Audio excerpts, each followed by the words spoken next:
Israel to be an apartheid regime in 2021. Amnesty International declared Israel to be an apartheid regime. Don't fucking stop me while I'm cooking, you baboon in a suit! The chef is in! About to give you a fucking Chelsea Green! You donkey! Donkey!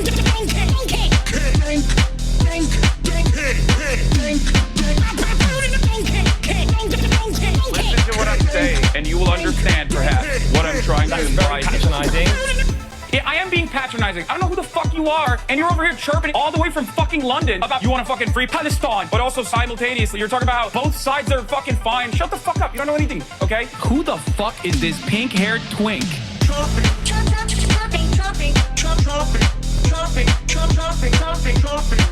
Dissolve the apartheid. So what would you like to Allow see happen, Palestinians. Hassan?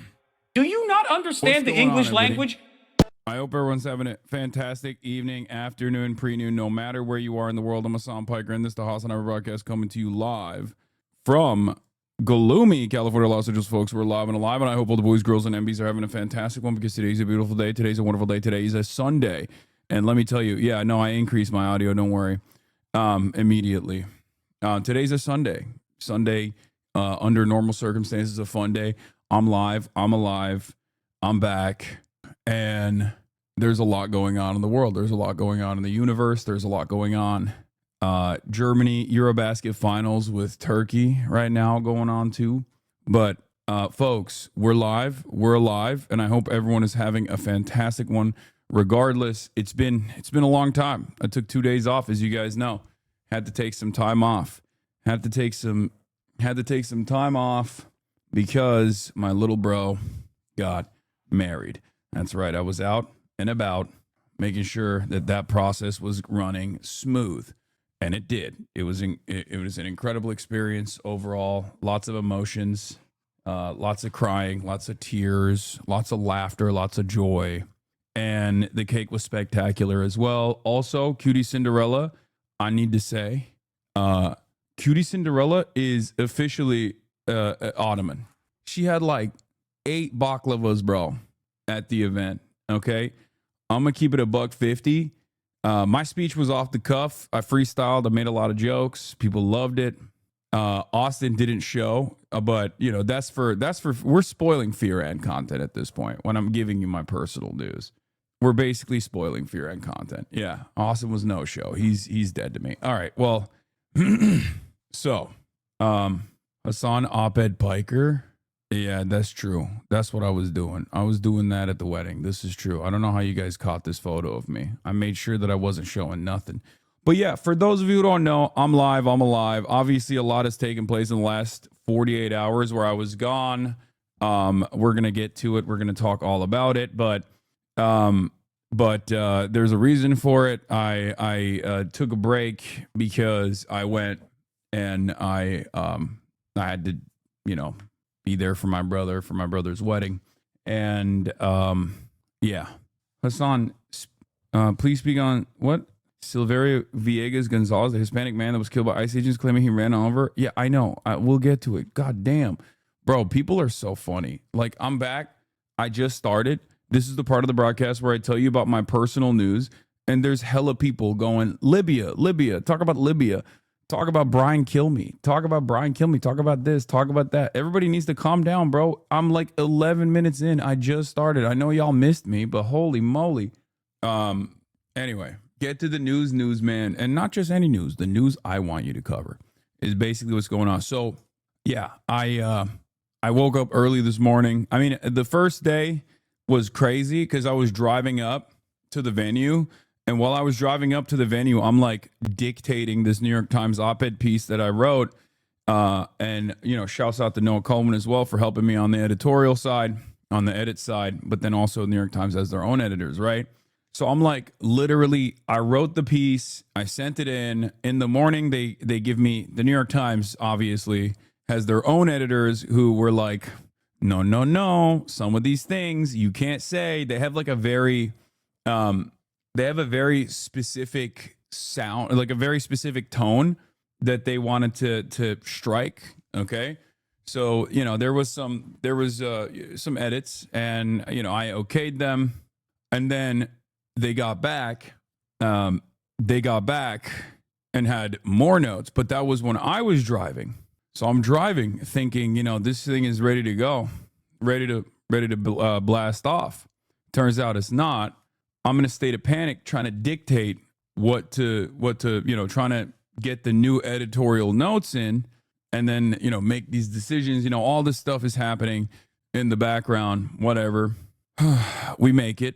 I was able to flip between drivers and finish it off in time. Why no fit pics of you from the wedding? I don't know. Maybe because it's probably not the best thing to constantly post social media of myself, especially if I'm in an environment like in a public setting. Have you guys thought about maybe it's okay to be a little bit more careful? I don't know. Like, let me live, guys. What are we doing? Let me live. All right. In due time, you will get photos. Okay. Jesus Christ. Also, yeah, it's a private family event. So are your viewers 12? No, they're not. They're 30 plus for the most part, but they behave like they're 12 sometimes. So, yeah, I didn't want to compromise Kaya's safety. She's still wearing the neck piece that she wore for the wedding. I put it around her neck again. So anyway, I've actually been kind of checked out for good reason. I've been kind of checked out from everything that's going on, which has been good. I feel like no major events have taken place, right?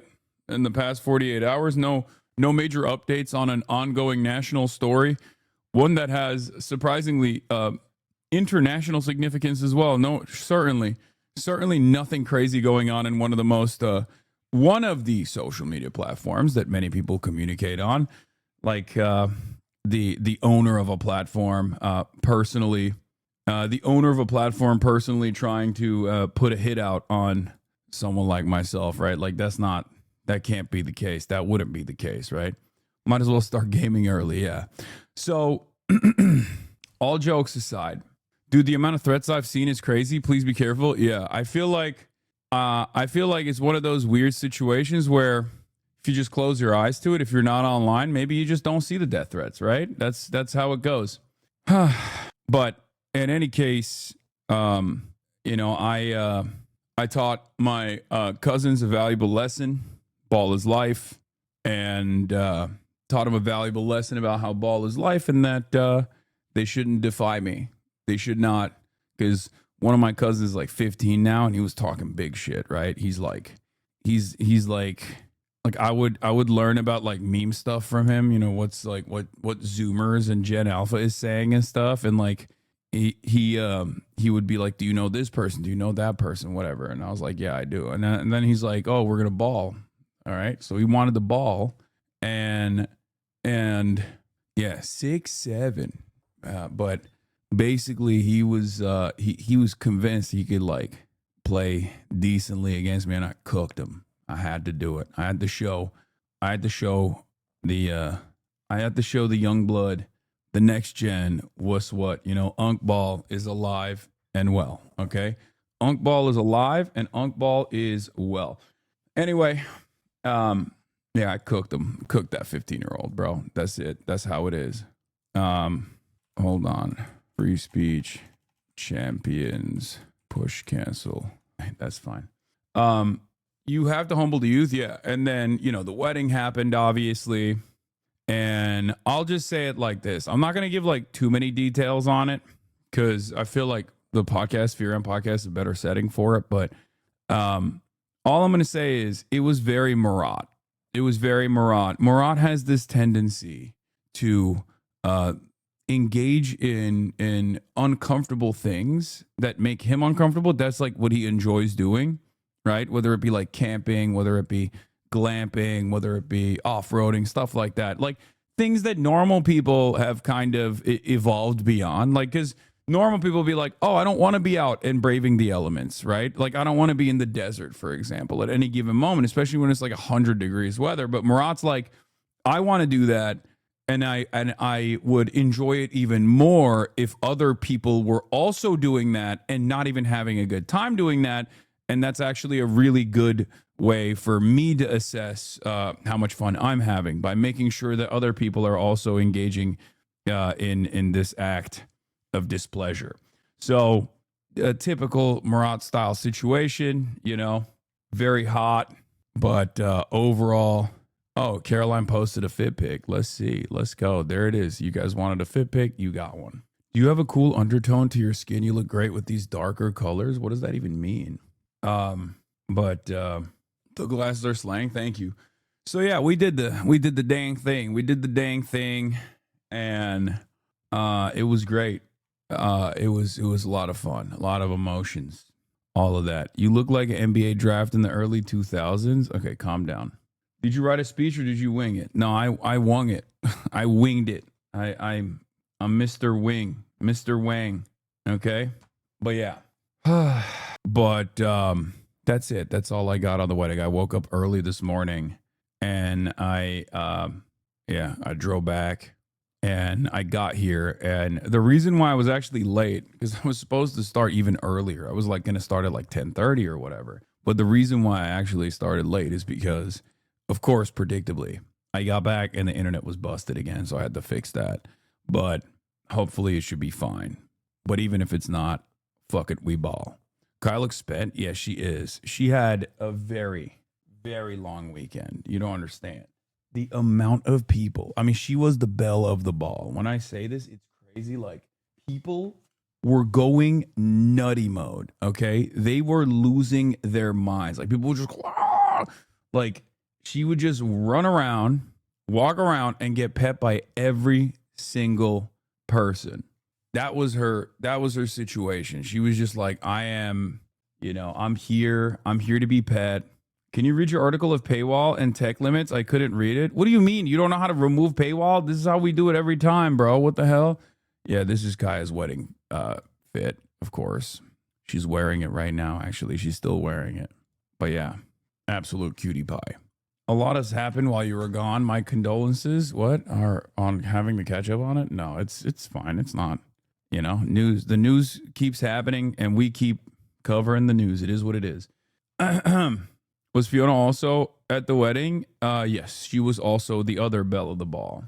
But in any case, we got a lot going on, obviously. There's so much to cover. There's so much to talk about. Governor Cox makes announcements on KIRK shooter background as the right tried to put the blame back on trans people. Oh, you said you're watching from Libya. Not that I need to talk about Libya. Oh, my bad. Okay. Don't you miss the show news days? What do you? Oh, you mean slow news days? Yeah. I mean, I would like it if the news was fast, but in a positive direction, and also did not sometimes feature myself as well. I got the Themasius playlist. Thank you, Themasius.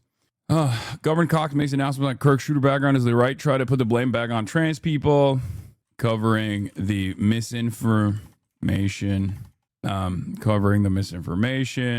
There was another thing I was going to say. Oh my God, my brain has been fried so much from not being live to like going back directly into it, you know? Free speech champions engage in mass. Free speech champions engage in mass cancel culture campaign over insufficient KIRK grief. Does Elon want me dead? Okay. All right. That's it. The FBI is withholding info on the Discord service he was in. Was he actually? They're trying to ban it legally now? No, I know. And I saw the Israel related thing too. That was also crazy. Do we have a blast off meme or what? After KIRK's killing suspect joke that his doppelganger did it. Oh my God. I feel like they're just like, all of this stuff is designed to make people more crazy, it seems like. I don't know. Yeah, Marco Rubio wants to take away American citizens' passports for criticizing Israel, which is crazy. Anyway, do we have a blast off or not? We do. Okay, let's take a look at this one. Grok got censored for telling the truth. That's not surprising. Elon uses both Twitter and also Grok as his like personal propaganda faucet in ways that like other billionaires at least don't attempt to do so publicly, right? Where it's so transparent, it's so flagrant the way he does this. Like it's annoying because like with other billionaires, like at least they have the decency to purchase like the Washington Post, right? At least they have the decency to purchase the Washington Post, and then like whenever they add in editorial control, they're not so aggressive about said editorial controls, right? Where like they won't be like so overt with their control over it. Elon will literally be like, I want Grok to be more racist. I want Grok to be more white supremacist. I'm going to do that now. Like he basically will openly say like, no, this is my platform. I bought it for propaganda. And if you don't like it, you can fuck off. Like I'm going to use it. I'm going to use it in whichever way I want to. I'm going to turn up the Nazi dial. I'm having a bad day today. I want more Nazis to be pumping on the timeline. And then he'll just go, he'll tweak it. And then that's all you see. It is so alarming that we are at the mercy of perhaps one of the most thin-skinned billionaires on the planet. Viral TikTok, you're mentioned. Guys, people like Dean Withers were crying over Charlie Kirk's death. I think because I saw behind this the scenes one. they were friends. I remember one time on Hasan's stream, he brought up how like Charlie Kirk asked Hasan in person to hang out. Like this shit was a joke to him, and Hasan said no because this shit is real life and he doesn't fuck with Charlie Kirk. Also, guys, you remember that like sex tape between Destiny and Nick Fuentes? Destiny was giving Nick Fuentes head or some shit. Or even like how Destiny and Nick Fuentes be hanging out. All these establishment politics white boys hang out with each other behind scenes, and they hang out with shitty white supremacist shitty people. That's why when stuff like this comes out, everybody's buddy, everybody's crying. It's because they were all homies behind the scenes. But luckily my GOAT Hasan, he ain't play like that. That's my GOAT. What is that real? What do you mean? Which one? Which part of this? I don't know. Look, I'm gonna be honest. I don't know if like Dean and Charlie Kirk were friendly or whatever. I don't really know Dean that well, but I wouldn't assume that they were friends. But a lot of the people online, a lot of the people that do like debates in general, no matter how crazy their political differences are, do actually see it as like theater for the most part. Oh, did Nick really give D head? I don't know. He leaned into that initially, so probably not. I genuinely don't know. We don't know if he was sucking off Fuentes or not. But it was weird when it first came out because he like didn't deny it, but then maybe he was doing it because he wanted to like distract people away from the fact that it was all like revenge porn that was being distributed. Who knows? One-on-ones are a normal thing that doesn't make people friends. No, I mean, anyway, Tyler literally commented on how the news wanted to blame trans people. Lol. Wait, what is this? New York Times. After he murdered Charlie Kirk, the killer told his friends on Discord he heard the ammo had something about trans stuff on it. Robinson was watching the FBI try to pin it on the trans community instead of focusing on locating him. Wait, what? More obsessive. Wait, what the hell? Around the time, several news outlets reported ammunition found near a rifle at the scene included engravings representing transgender ideology. The truth ultimately was that the engravings included the phrase, "Hey, fascist, catch," as well as lyrics from an anti-fascist Italian song and a reference to a sexual meme about a bulge. But at the time, before the exact phrasing of the engravings was publicly known, the suspect sent messages that suggested he was closely following the news. I heard the ammo had some about trans stuff on it, but they aren't releasing the photos or exact quotes, he wrote. He added, and also the claim wasn't backed by the official FBI, just some dude in a briefing room. A few minutes later, he joked, "I'm actually Charlie Kirk. Wanted to get out of politics, so I faked my death so I can live out my dream life in Kansas." Oh my God. Dude, we are living in such a weird time, man. In terms of like being extremely online, in terms of like Twitter and online becoming a part of real life, like this is one of those very strange moments, okay? I don't know why Discord was like saying this dude wasn't on our app. I don't know. He wasn't communicating on our app or whatever. I don't know what the hell's going on as well. The New York Times article has the full messages. They joked about avoiding McDonald's too because that's how Luigi got caught. Yeah. So I'll get started on one aspect of this story that I briefly talked about, but obviously I wasn't, like, when they first found the shooter, I wasn't live, right? When they first found the shooter, when they first apprehended the shooter, I wasn't live. But a lot of other people were covering it, and they were making up their minds on like what this ideological profile was. I think it was too soon to tell, but you know, my early assessment was looking at like the meme profile, which is a stupid thing to actually say out loud when talking about mass shooters. But God damn it, unfortunately, that is a thing that we have to do. Looking at the mimetic profile of the shooter and the things that the shooter wanted to communicate, I basically said, look, it's too soon to tell the ideological background, but it's like very obvious that he has like a right-wing family, Mormon family, all this stuff. You know, some family members are connected to the military. Early on, they thought his dad was like law enforcement. Then they found out that wasn't the case. That's whatever. But like, he clearly was a white kid from like a real ass American Utah family, right? And even Governor Cox had some statements about this. Even Governor Cox himself was like, "Oh, I was praying that he wasn't one of us. I hoped it was like some Muslim transgender guy from, you know, Idaho or whatever, or from not from this country." And it turns out he's one of us. And I saw that and I was like, that's a weird thing to say out loud, buddy. That's a weird thing to say out loud, but we are living in increasingly weird times, so I guess it's fine that you're just saying it, okay? Like, you know how people will always say, like, because of the unlimited violence that marginalized populations are subjected to, many of you have probably had that moment where you see like a mass shooting or something and you're like, oh my God, I hope the shooter isn't like trans or black or brown or undocumented or something like that, you know, because like, you know what is yet to come.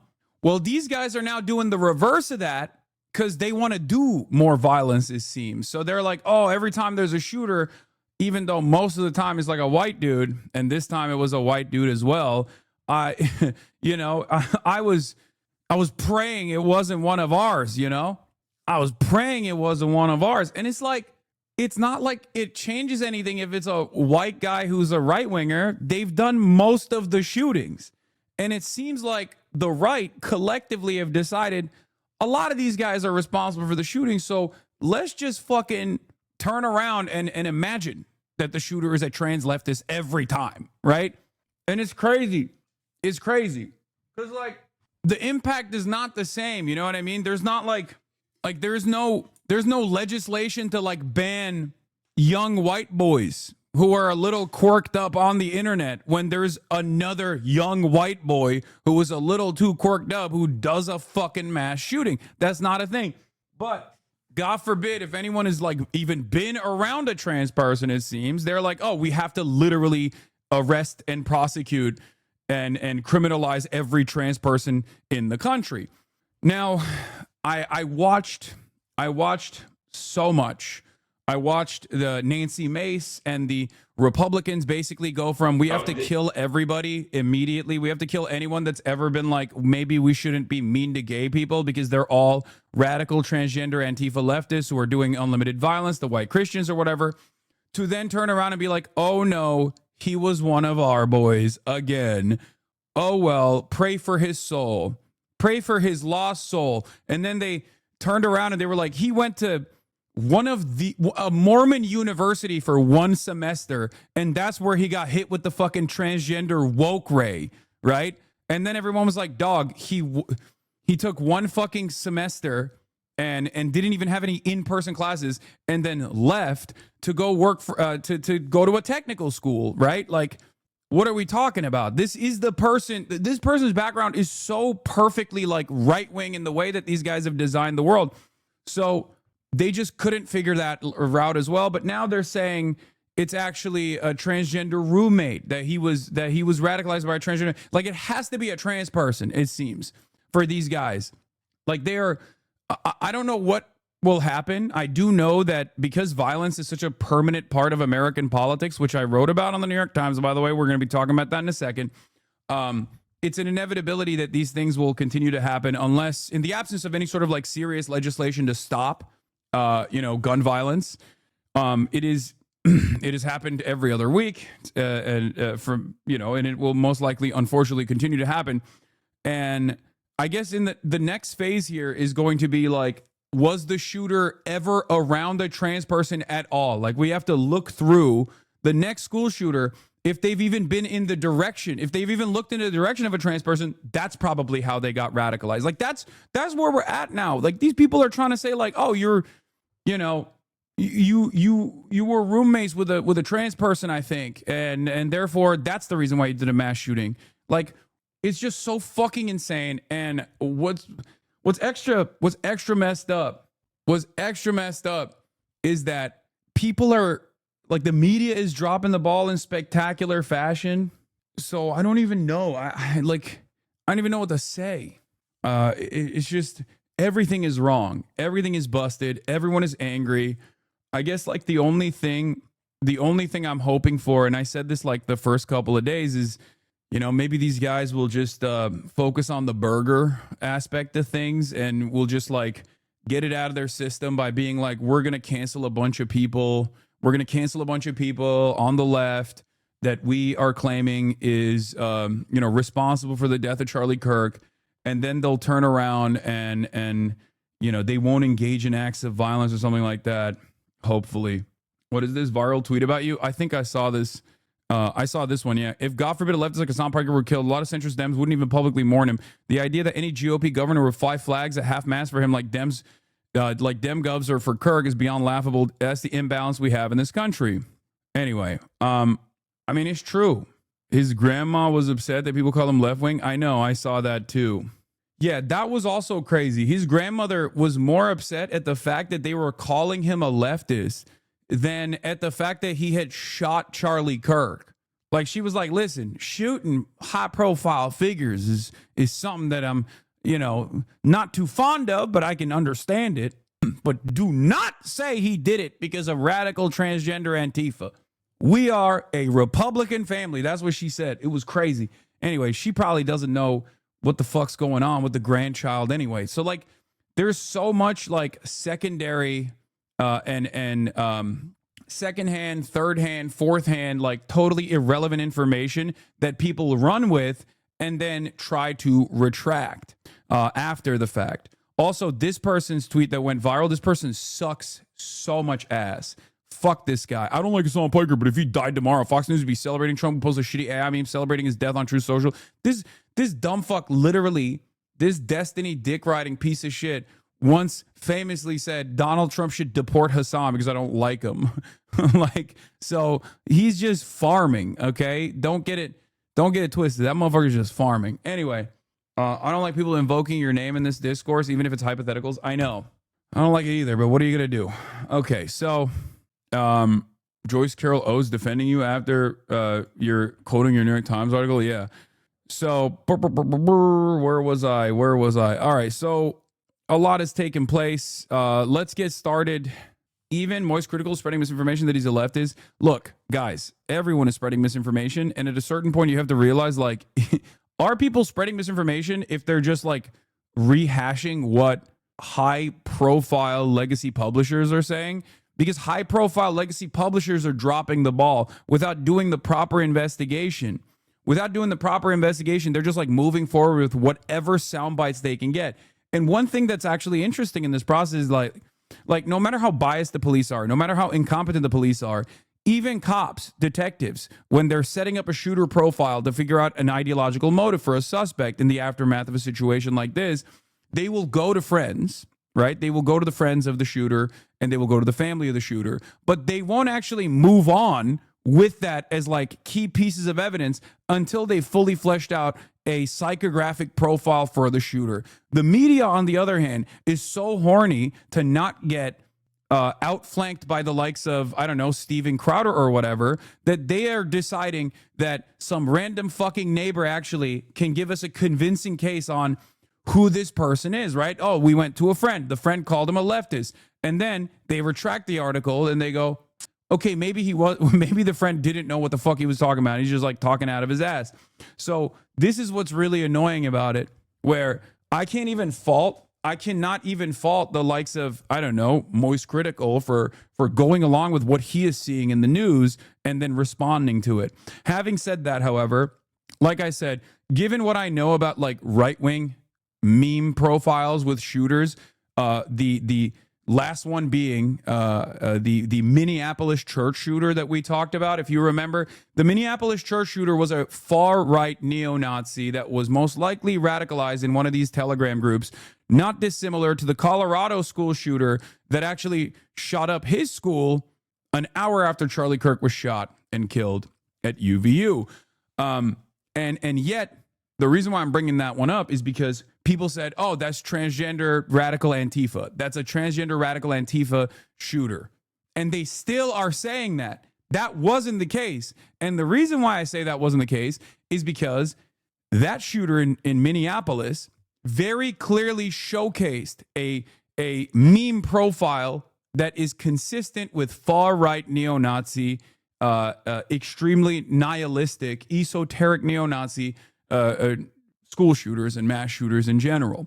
And what I mean by that is like he was venerating, Anders Breivik and the Christchurch shooter, like all these different white nationalists and white supremacists. Whereas this shooter's memes did not reach that standard at all, which is why I said Tyler Robinson, Kirk's alleged shooter, came from a Mormon family in both law enforcement and the military, but I'm not so certain if he himself was right-wing. A lot of the memes posted on the casings are ironic or of the left variety, different than previous far-right shooters. It's too soon to tell, but this is important to understand. As well, I said, I think people need to understand that there's a massive online far-right wing community that hated Charlie Kirk. This is something that I've brought up as well. Nick Fuentes, contrary to popular opinion, contrary to how he's presenting himself right now, Nick Fuentes has actually said infinitely more violent shit about Charlie Kirk than I ever have. Okay? So it's not like I had a more cordial relationship with Charlie Kirk as opposed to Nick Fuentes. That is the reality. That is the irony, because everyone in the far right and everyone in the right wing thinks I'm responsible for this, and they keep saying I'm the one who's responsible for this. Fuck you, Hasan, you did this. Meanwhile, if you look back at his statements, Nick Fuentes' statements about Charlie Kirk, you will see like he talked about fucking doing an endless amount of violence to him, and also Turning Point USA and whatnot. So they have been hunting and pursuing Charlie Kirk for quite a while, as a matter of fact. So, but that doesn't really matter in this moment, because like everyone on the right is very clearly trying to get together and use this as an opportunity to attack their ideological opposition, their enemies. They're using this as an opportunity to say like, no, it's the left that's hateful and all this stuff.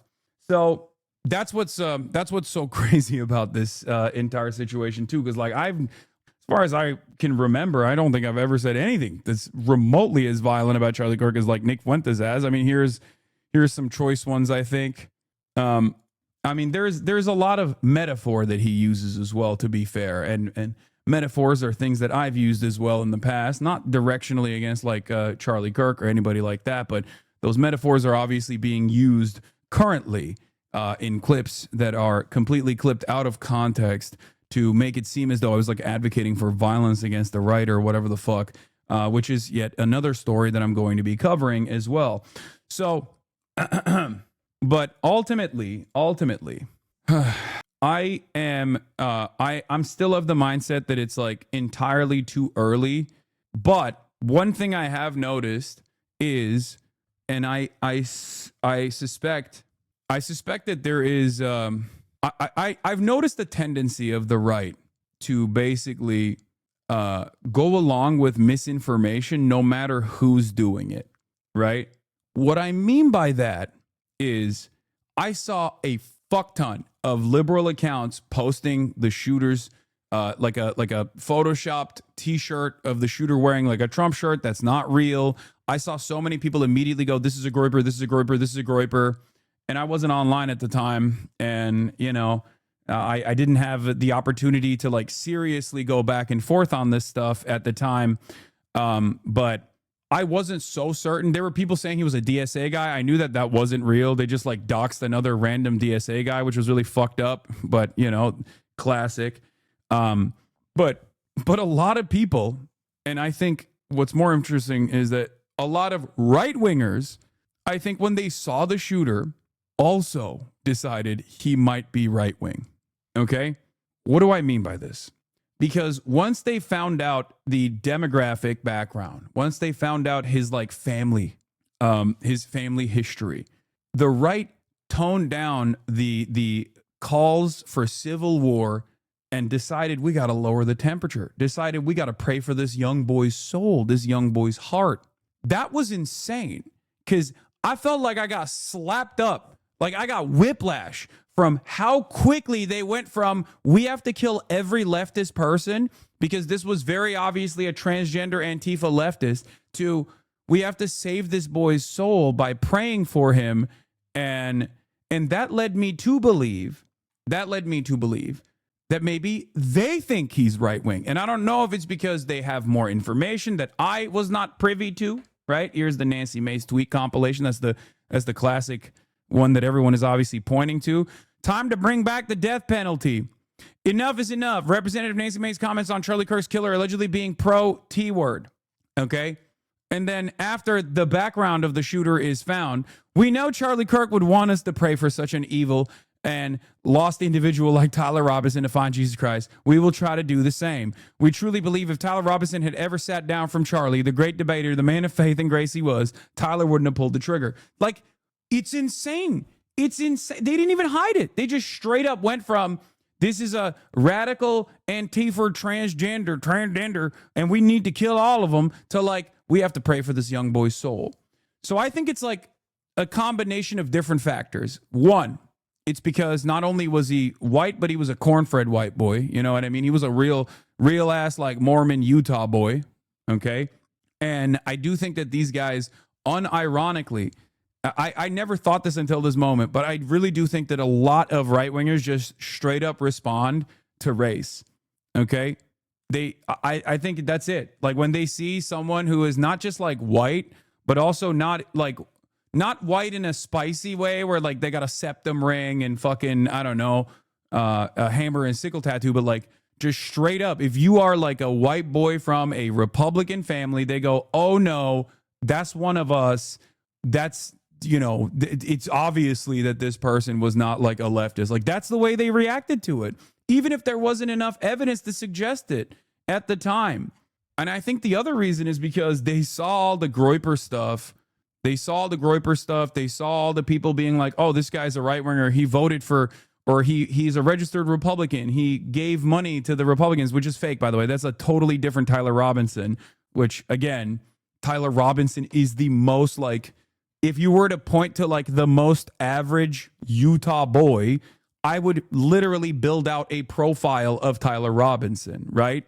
Republican. It's like John Smith, you know, Tyler Robinson, white boy, went to college for one semester, dropped out, didn't pursue it, and went back and got like an apprenticeship. Went to a technical school. Like he did the most right-wing shit that you could possibly do. Not saying that like anyone that goes to a technical school is right-wing, but like that is how the right has presented the best possible future. You come from a good family, your family is always there for you, and then you don't go to college because college makes you woke and gay, and you get an apprenticeship instead, right? Like you go to a technical school, you get an apprenticeship, you work a real job, an honest job, right? None of this like fake gay vaccine related college jobs. Like he did all of that. He's a gun pervert, family of gun perverts since 8 years old. He's been like, you know, shooting guns and whatnot. So I think like when they saw all of that stuff, they went, oh, this is probably one of our guys. As I also mentioned, like Governor Cox said. So they decided, oh yeah, no, we should maybe dial it back a little bit. Having said that, that didn't stop Ben Shapiro from continuing to pursue this stuff.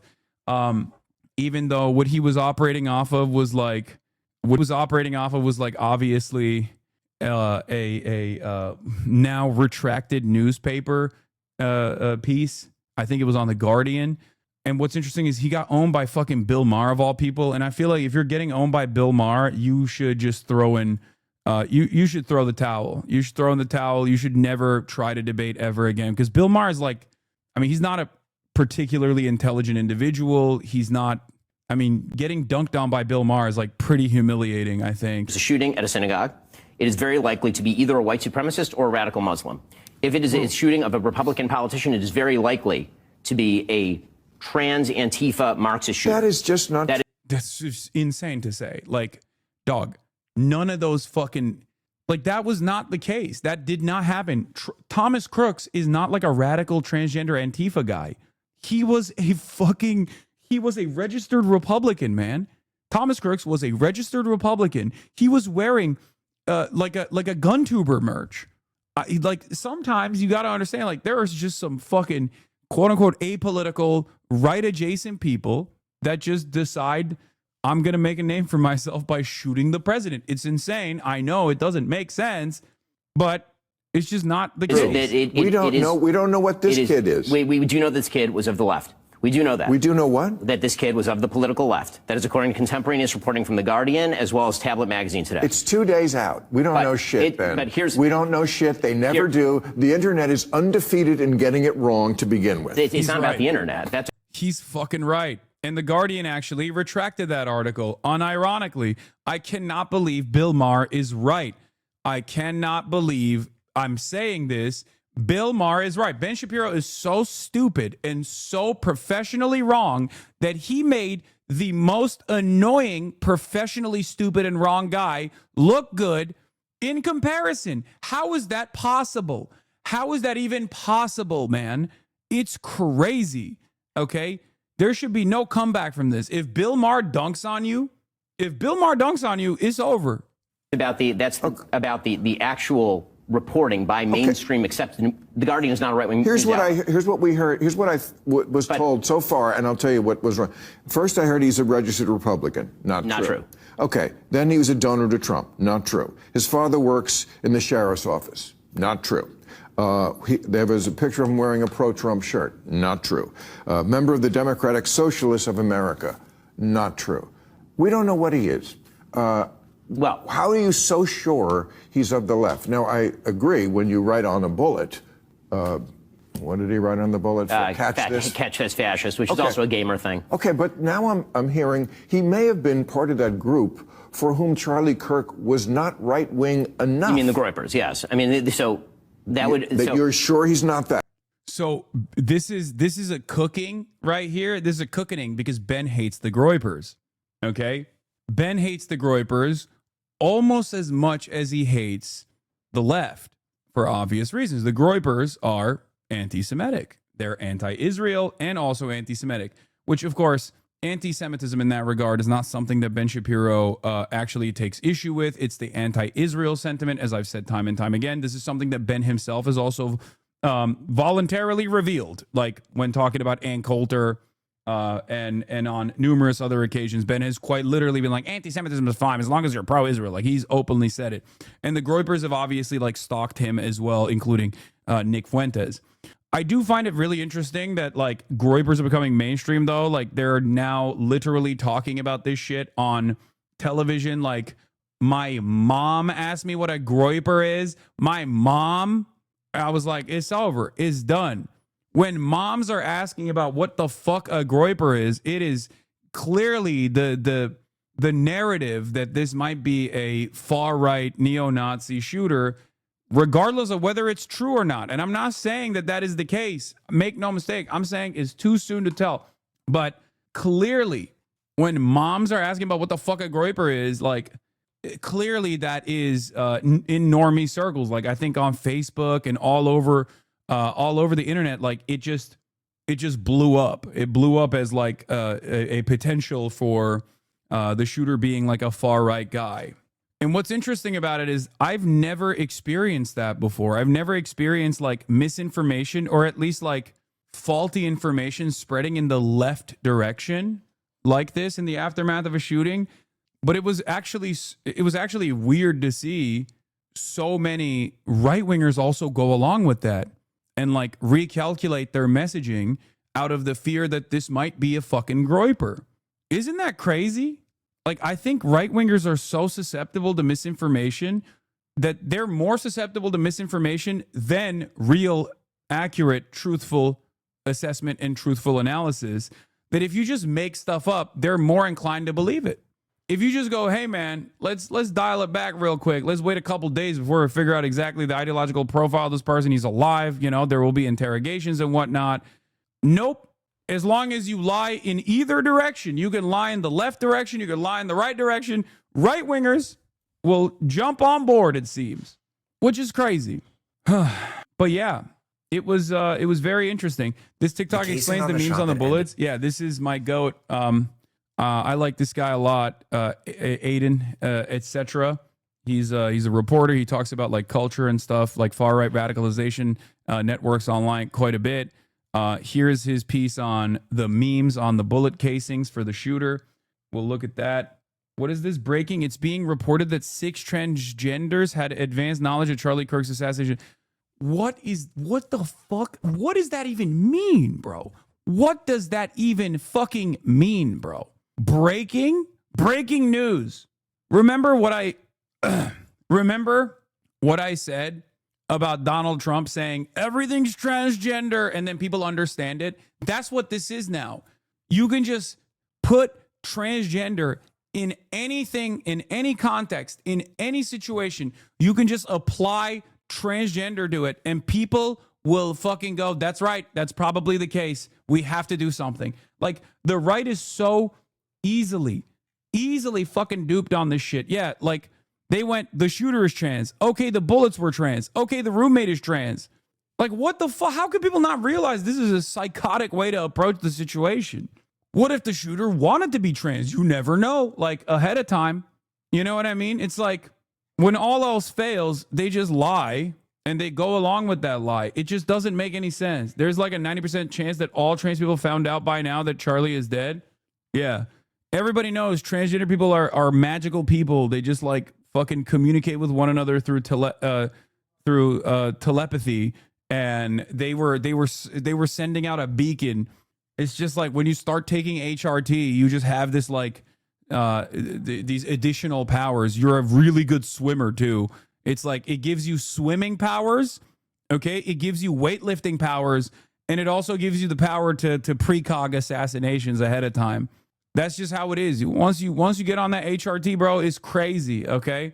Like, I'm joking about this shit, but like unironically, that is how it's coming across. Anyway, let me finish this Bill Maher dunk because he goes, well, don't you think he could be a groyper? But now I'm hearing he may have been part of that group for whom Charlie Kirk was not right-wing enough. You mean the groypers? Yes. I mean, so that would. You're sure he's not that? I'm not sure that he's not that. A minute ago you were sure what he was. Hold on, Bill. Hold on. Okay, because I've been. You were. That's it. You just got fucking destroyed by Bill Maher of all people. Okay, by Billiard Jedediah Maher, dude. Come on. Anyway, here, let's look at the meme, the meme analysis of the casings and stuff. I'm gonna go pee real quick. Charlie Kirk's life was engraved with a 12-year-old furry bashing meme. Notice his bulge, ooh woo, what's that? Which tells us an important thing. This assassination was a shitpost. That is the lens to analyze it through. Another of the casings references a video game, Helldivers 2, and a specific bomb that you could send on your enemies in the game with the command up, right, down, down, down. This command line sort of became a meme in image boards where it would be deployed to kind of represent, ending an argument, but almost more so as just like, if you know, you know. And that sort of signals the in-group there. Another of the 4 casings references Bella Ciao, which is an Italian anti-fascist anthem from the World War II era that has stuck around and remained very popular online. It's been used both in left and right-wing political contexts, and it's used in a lot of video games. And then the 4th and final shell casing was engraved with, if you're reading this, you're gay, LMAO. This was a shitpost. It was designed to be maximally disruptive and incomprehensible, cloaked in layer upon layer of irony so that nobody would know what he really meant unless they were our guy. This performs a kind of nihilism that plays really, really well on particular image boards and Discord servers where this guy spent most of his life. And I say most of his life because that furry meme is from 2013. He was 10 years old when it was first posted and became popular. He, like you and I, grew up alongside this part of the internet that trickled out through the other platforms that we went on and has actually informed and driven a lot of our politics. Half of the administration right now is content creators, and all of the guys who are wearing masks, going out on these deportation raids, the guys who are staffers of Republican members of Congress in these different executive departments, the guys who are 19 years old called in by Elon to Doge things, these are all Reddit kids. These are all guys who were on 4chan in 2013, laughing at that furry meme. Now, the question everybody's asking is, was this kid a groyper? And the question everybody's parents are asking is, what is a groyper? So groypers are the most extreme fringe of this kind of image board nihilistic culture that I'm talking about. They're led by Nick Fuentes, who is a content creator and a streamer, and they really are about transgressing any boundary that exists. They are like explicitly white nationalists, really bad, horrible people. The name groyper originates from this variant of Pepe the Frog, which comes about in the late 2010s, and these guys adopt it as a kind of collective self-portrait. Great breakdown, by the way. They make it their profile picture, they make it their moniker. There was the Groyper War of 2019, in which Nick Fuentes and his people trolled Charlie Kirk and Turning Point USA, showing up at these debate events and asking questions that would... Like, it feels embarrassing to know all of this, but I guess it's gotten to a point where, like, you kind of have to know this stuff now, because, like, a lot of this, like, extremely online shit is having an impact in the real world. Like, I don't know how to describe it beyond, like, I knew about all this shit. Most of you know about all this shit. I spent most of my political career talking about this stuff as well. And it's just crazy that, like, I feel almost hypocritical telling you to be normal and not be so fucking online, and consistently telling you that, like, the bus driver test should be applied here. Like, can you describe the situation to a bus driver in 60 seconds in a convincing manner? And now I'm realizing, like, we might need to explain all this to the bus driver. The bus driver test might not be that valuable or reliable any longer. Because, like, I talk about Telegram quite a bit. I talk about Groyper's. Telegram is like the newer version of this. It's even more decentralized, it's even more insane, it's even more nihilistic and more violent. And I've covered that stuff extensively as well, especially in the past month. But, you know, this is like, if you think the Groyper stuff basically is the end of this depravity, it's not. Like, I would say you got Reddit, you got 4chan, you got 8chan, you got Groypers, and then you have the Terrorgram, which is even crazier than that, right? Like Order of Nine Angles and all those other different groups, right? So it gets, and the further you go down that rabbit hole, the darker things get, the more cultish things get, and the more violent things get. But it's wonderful that every child basically has access to this unlimited fresh hell of online radicalization, and have basically grown up with this kind of shit. Push Kirk to say things that were even more extreme than Kirk was already saying. So where Charlie Kirk took like one step toward these kind of white or Christian nationalist ideas, the Groypers took 2 steps. They demanded that he make the subtext text. One post people have been citing as proof of the Groyper hypothesis is this one from his mother's Facebook that shows... Like, I don't think this is enough. I don't think this is enough to indicate that he's a Groyper, I'll be honest. And I said that to Jason Palladino as well. Fantastic reporter, who was of the mind that this was, like, definitely a Groyper. And I basically said, because he posted that, but that's a Gopnik. That's just a Gopnik meme. Like, everyone has seen that. That's almost like a universal thing. The Slav Squad is not necessarily just a Groyper thing, right? Because he said, feel like you don't do this unless you're in some right-wing nihilistic brain-rotted space. I say, yeah, I saw that as well. I don't know how to weigh that over the Chow Bella, though.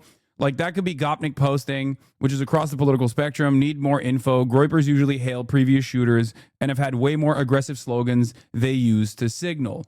And that's what I mean. Like, if this was a far-right, this was like convincingly a far-right figure and was like shooting Charlie because he was frustrated that he wasn't like far-right enough or whatever, I think you would see a clearer indication of that, okay? You would see a clearer indication of that because these guys don't hide their perspective. Sometimes they'll troll and they'll masquerade as like, they'll use leftist terms. Even Chow Bella could be utilized by like Groypers or whatever, but like, there would be more of an indication of their far right leanings somewhere, right?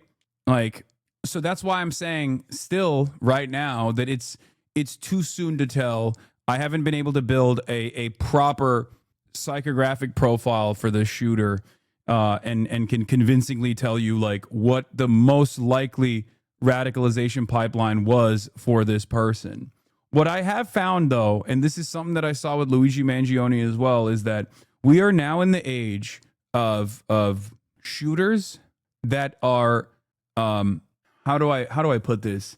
With shooters with like promising careers, like upstarts, like people who have really good GPAs, people who might have even played sports.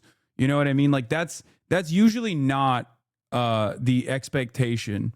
Like oftentimes when you see someone who violates the social contract in such a severe way, when you look to their background, it's usually never a person with like a prospect, with a promising career ahead of themselves, or with you know, successful friendships and whatnot. It's usually like a socially isolated guy who's been brain poisoned by spending too much time online, right?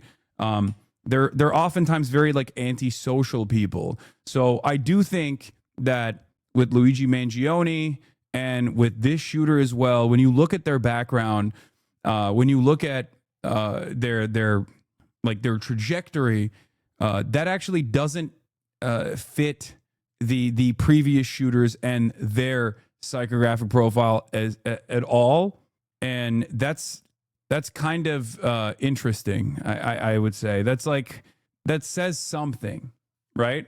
A Gen Z colleague described to me black pill mindset to me in a way I'd never heard before. For younger kids today, especially men, there's a pressure to get rich at any cost or get famous at any cost. They use irony and crude memes to mask the deep anxiety they feel. What stood out to this person was lol, nothing matters attitude, KIRK's assassin. Yeah, he was trying to be nonchalant while doing the most chalant thing. You know what I mean? Like, there is an air of like, I don't even care about this, this thing that I'm doing. And it is also very interesting. What stood out to this person was lol, nothing matters attitude. KIRK's assassin tries so hard to project in his ironic bullet inscriptions. Like, if you see this, you're gay, Lamau. Like, that's, you know, that's crazy. Political but mostly stupid meme Halloween costumes and the gamer culture he was steeped in. His politics almost feels secondary. We're seeing an uptick in ironic phrases written on bullet casings, and manifestos are peppered with very online references meant to be read and understood not by the media, but by the shooter's online peers. They want to be remembered as the people who went for it. It speaks to an alienation that younger Americans, disproportionately men, try to heal not through therapy, but through online game communities, Discord, and validating themselves online. I mean, I think this is like a boomer assessment, but it's not entirely wrong. It's something that I have obviously noticed. There's a lot of shared experiences in these online spaces, like a desperate way to create a sense of community, something that I speak to all the time. All the way to like the most depraved corners of the internet, like the Kiwi Farms people who get together and engage in the act of what they call A-logging, autistic logging, or lolcowing a person with like significant mental health complications, like stalking them, gang stalking them, almost professionally, and trying to ruin their lives professionally. And you get like a sense of community off of doing that, right? That is a thing that people do. And it is deeply, deeply antisocial. And obviously, the antidote to that is developing interpersonal relationships in the real world. But I think that kind of community fostering creates a replacement that isn't a healthy alternative to developing a real relationship in the real world and being around normal human beings. But it's enticing enough that people don't even realize that there is something that is missing from their lives. So in that regard, this feeds into that isolation that I think people have.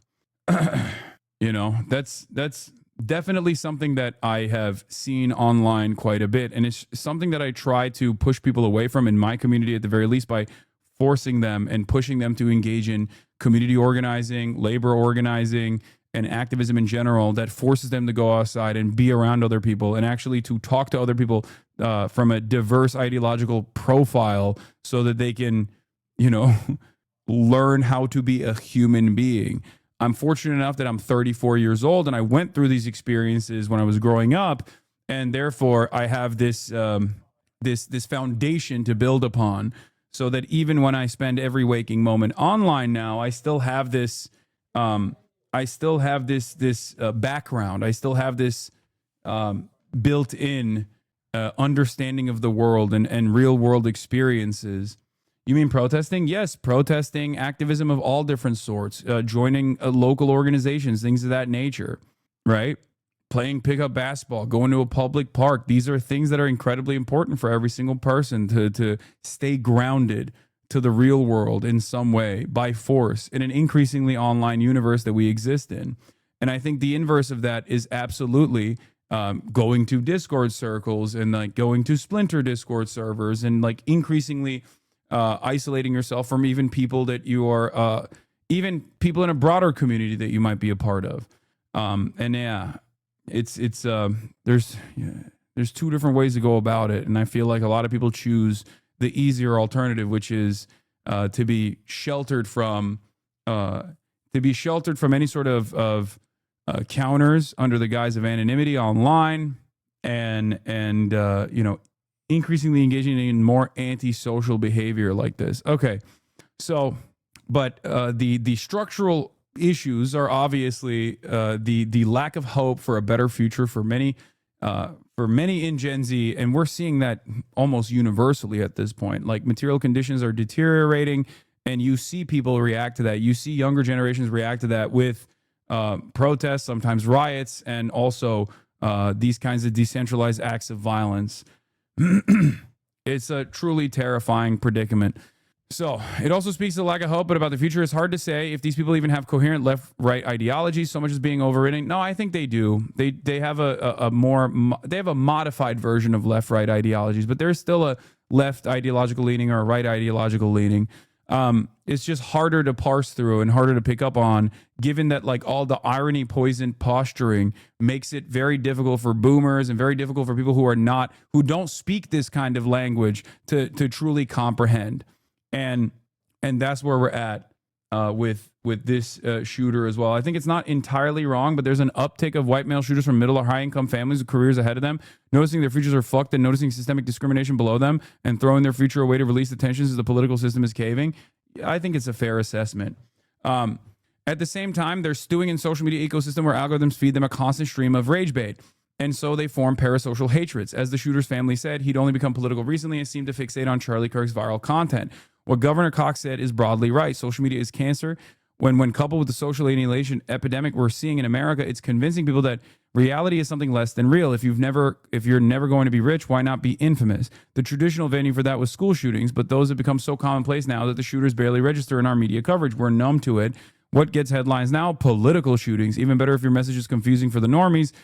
I mean, okay, the thread unwinds at this point a little bit because it's not just social media. I think social media is perfectly fine as a tool for organizing, as a tool for connecting with other people, as a tool for information dissemination. But there also needs to be a healthy balance there also needs to be a healthy connection to the real world, to real human beings that you know, whether it be your family members, whether it be your friends, whether it be your coworkers. And I think that is a part of the problem. Anyway, the rest of it is the thread unwinds a little bit there, but let's go back to the meme profiles. Like I said, I'm not so certain that this person was a groyper or someone of the ideological left background at all. But let's continue. As a meme for Halloween, it seems like the meme is Gopnik Pepe, which is a 4chan meme to my understanding, but I don't quite associate it with Poll, which is like the political board on 4chan that most people are talking about it. I see it more as like a K meme, and sort of like a rare Pepe type thing. But again, like many Pepe or groyper memes, the core of this is it's a lonely male figure in sort of an immiserated landscape looking sad. And that's part of the story I wish more people were talking about. What's driving our political violence isn't just polarization, where one side is getting more radical and kind of undermining democracy, nor is it algorithms, like some have said, that are like pickling the brains of young people. It is that feeling, which these Pepe memes represent, of you're always going to be alone, you're never going to have a future, and you're never going to have a voice. And that feeling, which is by no means rare or unusual in our society today, collides with a particular set of circumstances. This long entrenched nihilistic online tradition, the ready availability of firearms, and the increasing derangement of mainstream discourse, this ambient sense of like tension and volatility that exists in the air to produce stuff like this. And we're going to see more and more of it unless those root causes are addressed and unless we find a way to offer a better future to people. So I do agree with the overall point, and I obviously talked about it as well. So I'm just going to quickly go through the New York Times op-ed that I wrote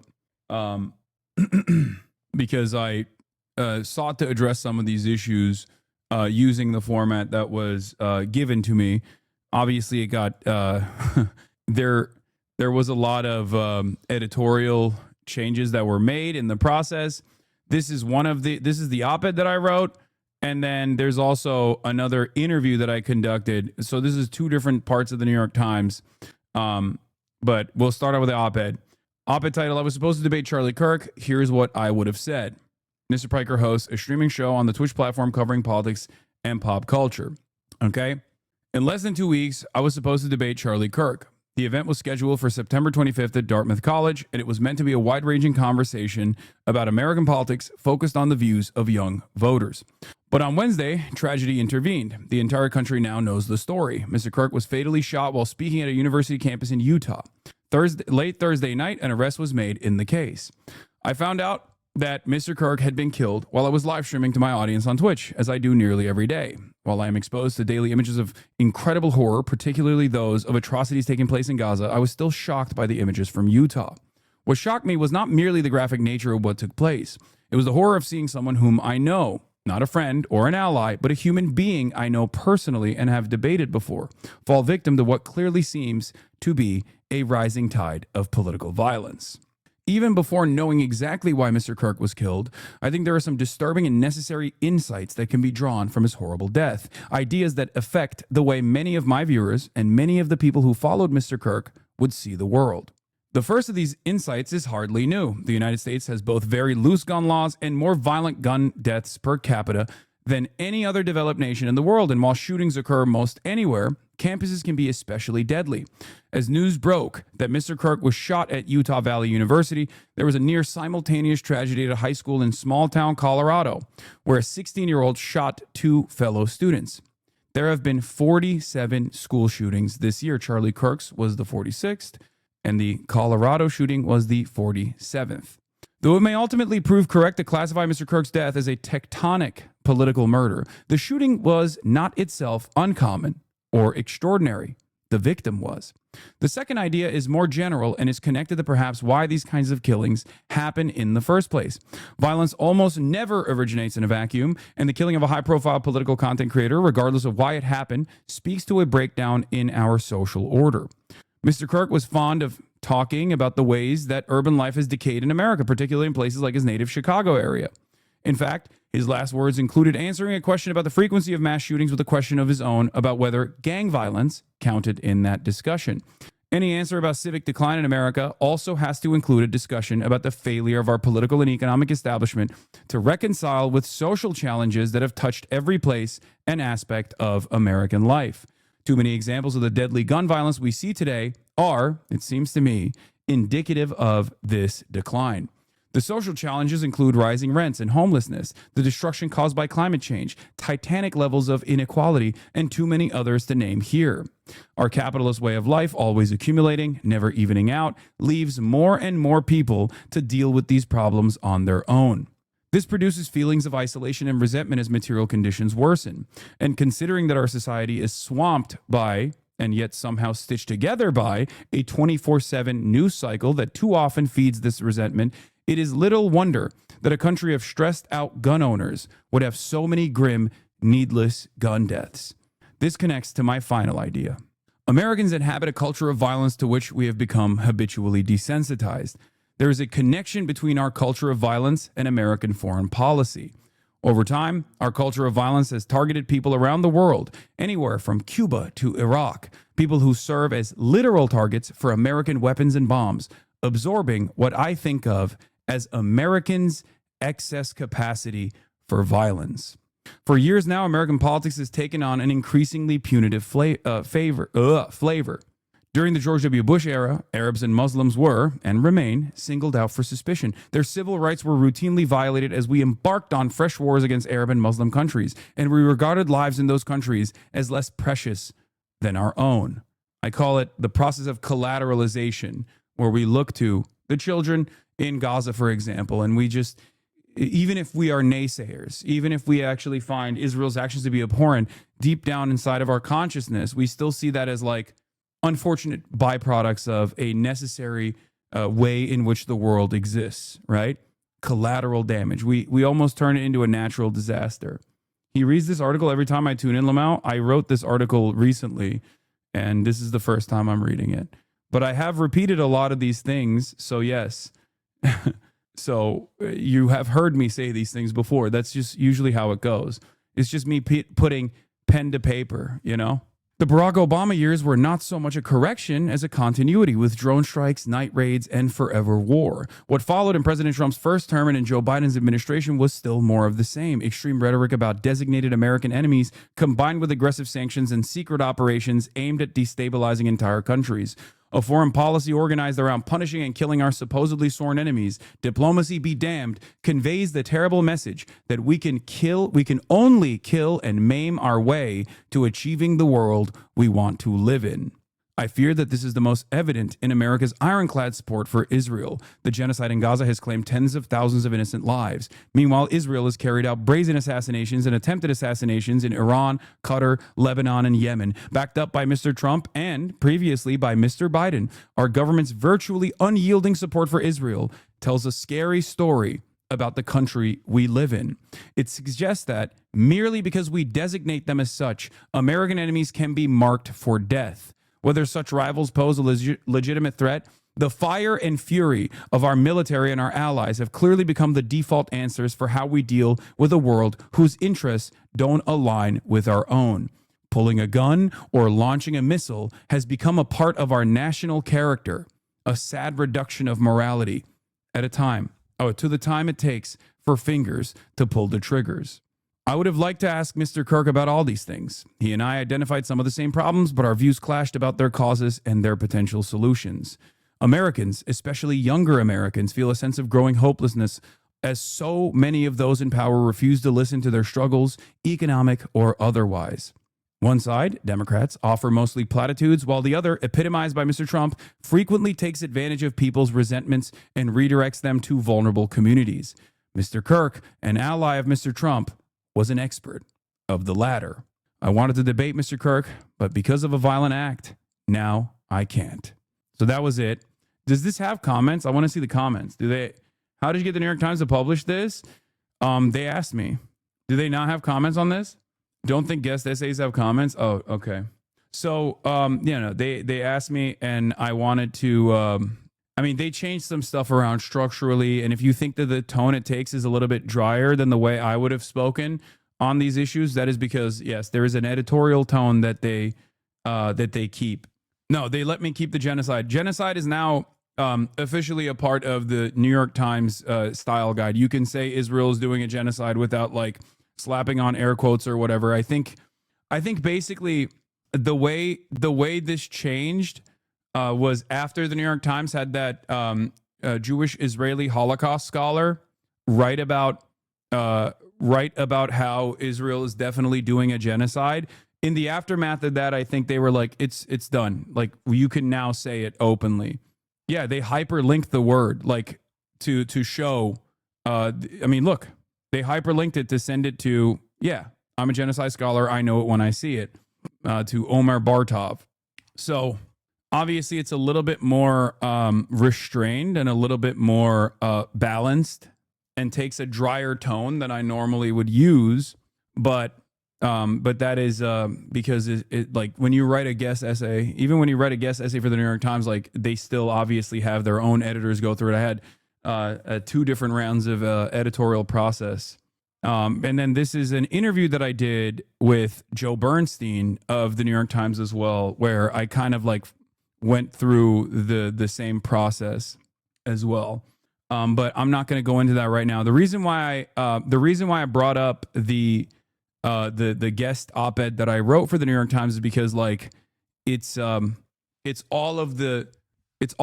basically is the easiest to understand summarization of how I connect like America's unlimited violence overseas back to unlimited violence in the domestic, and how we have become increasingly more desensitized to violence. And that's the reason why we are reacting the way that we are to all of these instances. Because people, I think, mostly don't understand. I don't think people understand, like boomers especially are like, what the fuck? Why are people celebrating death? And it's like, this is part of the reason. Because so many people, regardless of their political background, are experiencing the same economic pressures. And they're also seeing unlimited violence born out of our actions as a consequence of foreign policy, but also our actions in domestic policy. And then they're going, okay, well, the value of life is worth nothing, I guess. You know? Look who else tried to say they were trans. Skull and Gate said Charlie Kirk is trans. That's crazy. On the back of this, I kept journalists and reporters having to explain how this works, how media works, the drama perverts. My guess is these outlets reached out to him. I doubt Hasan is farming them. Bro is farming hard. Yeah, I wonder why a bunch of mainstream outlets would reach out to a guy who is, you know, fairly knowledgeable on like online radicalization and is also directly connected both by his profession and also directly connected due to the fact that we were supposed to debate to the person who was just killed on the exact opposite side of the political spectrum. No, it must be that I'm paying for it. These guys are, their brains are underdeveloped, I think. They're just like, it didn't cook enough. Part of the reason why I wanted to write the op-ed was also because I feel like there's a lot of people offering their takes on the stuff, and some of it actually doesn't accurately convey Charlie Kirk's perspective at all. So just watched a YouTube video saying you didn't condemn the assassination commie. The 10-sec vids, I'm sure, are true and not out of context. Yeah. It makes no sense, to be fair. But yeah, we'll talk about Candace Owens as well in a second. Candace Owens, out of all of the demons on the right, was perhaps the only person, perhaps the only fucking person out there who actually was able to humanize Charlie Kirk and like very clearly is going through the stages of grief. I never thought I would say this because I've always seen Candace Owens as like a major grifter, but it does seem to me like, I mean, I know that they were friends, but it seems to me like they were really actually much closer to one another than any number of different people on the right that have been like, Charlie Kirk told me that he wants me to kill all of the leftists, actually. That's what his last text was, which is, of course, what Stephen Miller did, right? Stephen Miller went on Fox News and said this: the last message that Charlie Kirk gave to me before he joined his creator in heaven was, he said that we have to dismantle and take on the radical left organizations in this country. Was psycho, just like absolute fucking psychopath, dude. And let me tell you something I've not shared with anybody, but the last message that Charlie Kirk gave to me before he joined his creator in heaven was he said that we have to dismantle and take on the radical left organizations in this country that are fomenting violence. That was the last message that he sent me before that assassin stole him from all of us. And we are going to do that under President Trump's leadership. I don't care how. It could be a RICO charge, a conspiracy charge, conspiracy against the United States, insurrection. But we are going to do what it takes to dismantle the organizations and the entities that are fomenting riots, that are doxing. Yeah. Last message Charlie Kirk sent to me was, I look good bald, actually, and I'm handsome, and I'm so good at speaking and writing Trump speeches, and that maybe Trump should make me Secretary of State instead of Marco Rubio. So we have to do that. Obviously, that's real. That's a real thing he told me. Okay? Also, what if that's what he said? Who gives a shit? What are you talking about? Like, this is another thing that I don't understand. It's like, okay, let's say this is real, which I don't. I don't believe this is real. I think he's just like trying to slam as much policy into this, this event that's supposed to be traumatic to galvanize the base into taking action and finding comfort in this kind of like vengeance quest and political persecution and political dissidents. You know, even if he traumatic for their side, man, calm down. Okay. Like, this is Fox News. It's traumatic for them. Have you talked to fucking boomers lately? They're like crying and shit. Okay. It's very obvious. It is very obvious to me that their goal, I mean, Trump spelled it out pretty much, but they are very obviously trying to get their audience on board, get the right, the MAGA base to be on board with political persecution of political dissidents. This is an anecdote from my life, but I know people that are diehard MAGA loyalists, okay? Not directly. And I know that when they saw that I was apprehended by Customs and Border Patrol, they did not like that. And that's part of the reason why the Department of Homeland Security even came out and was like, there is no political persecution of political dissidents whatsoever. Hasan Piker is lying for clicks. Okay. Remember, they didn't say that the detainment didn't take place. They openly copped to it. They admitted to that. They just took issue with the targeting of political dissidents. This is something that even the MAGA base, some of the most loyal in the MAGA base, still are not fully subscribed to, fully on board with. I know it sounds insane. To say this, because you're gonna be like, what? I see all these fucking people that are screaming bloody murder and they want political persecution. And it's true, there are plenty in the base that do want it, but there are still a lot of normies out there that are not that don't have the same exact appetite to just like start rounding up the left or whoever the administration declares political dissidents, because like Americans do place a lot of emphasis and a lot of value on the First Amendment, a lot more than you would think. Regardless of how hypocritical they may be, they still believe that they have this underlying notion that like free speech means like, you know, you're going to hear stuff that you don't like and the government shouldn't intervene in this. It was also a big part of what Trump used to win the race. He said the Department of Justice was weaponized against him. So they used to get mad about the whole like, you know, Facebook is banning anti-vaxxer sentiment because directed by the Biden administration. Like, these are gripes that they have. So there is some appetite for political persecution of political dissidents, but the reason why they're really farming this is because they want that to be a unified front when they eventually engage in it. That are trying to inspire terrorism and that are committing acts of wanton violence. It has to stop. And my message is to all of the domestic terrorists in this country spreading this evil hate. You want us to live in fear? We will not live in fear, but you will live in exile, because the power of law enforcement under President Trump's leadership will be used to find you, will be used to take away your money, take away your power, and if you've broken the law, to take away your freedom, Sean. I want to say this is a Twitter issue, but honestly, Twitter is becoming more and more real life. It's an unfortunate reality. Like, I want to say Twitter is not real life, but we have motherfuckers in the administration that treat it as though it is. So I guess at that point it is real life. You know what I mean? It's pretty crazy. There's more to talk about this stuff. I told you Twitter's real life. Twitter wasn't real life for the longest time, chatter. Unfortunately, it's becoming one now. Anyway, let's get into the timeline of the Charlie Kirk shooting, and then we got more updates from Governor Cox and things of that nature, and I'll go through this process piece by piece. The person who fatally shot conservative activist and father of two Charlie Kirk is over after President Donald Trump announced the suspect is in custody. 31-year-old Kirk was the founder of the conservative youth activist organization Turning Point USA. He was fatally wounded on Wednesday, September 10th during a campus event in Utah Valley University in Orem, Utah. Authorities have identified 22-year-old Tyler Robinson as a suspect who allegedly killed Kirk. Here is a timeline of how the shooting unfolded and how Robinson was arrested. According to Utah Governor Spencer Cox, suspect Tyler Robinson arrived at UVU's campus at 8:29 a.m. local time on the day of the shooting, driving a gray Dodge Challenger.